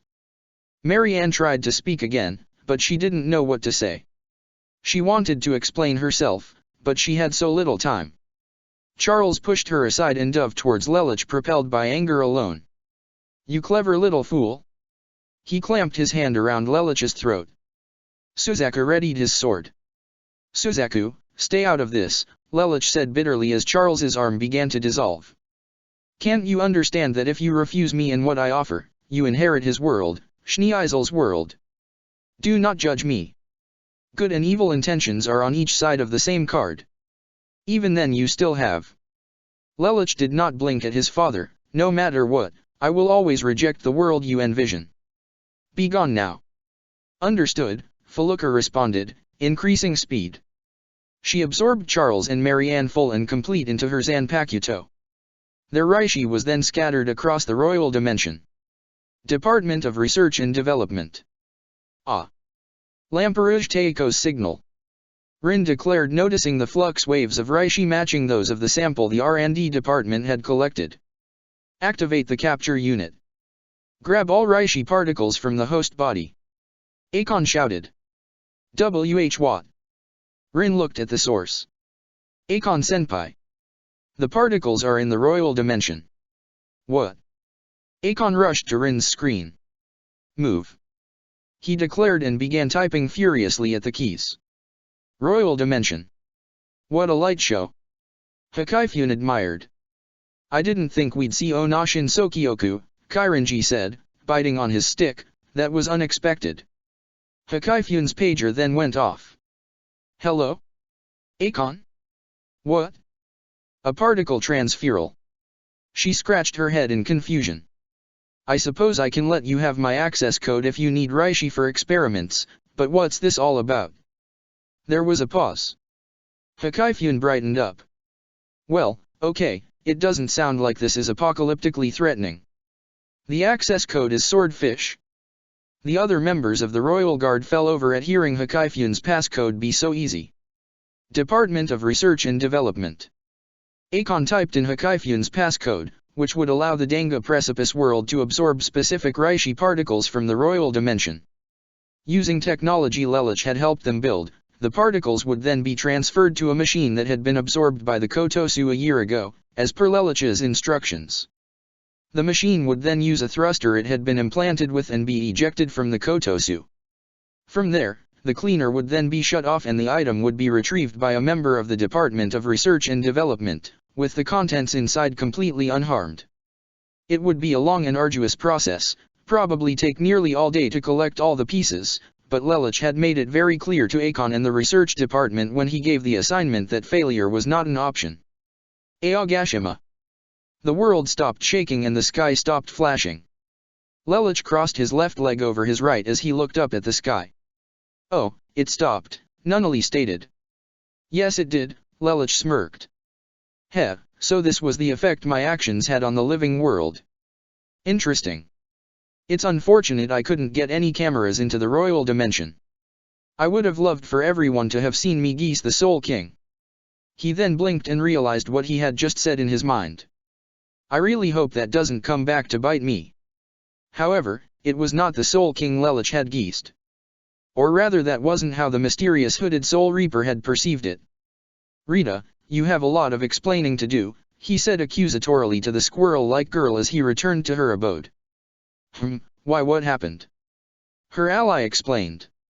Felucca, huh? Haven't heard that name in a while. Tell me what you know. I wish I could, but unfortunately it's irrelevant in this case. Don't give me that crap. Lelich tried to geese the Soul King, but Felucca was somehow affected. What the hell happened? Felucca serves the Soul King, doesn't she?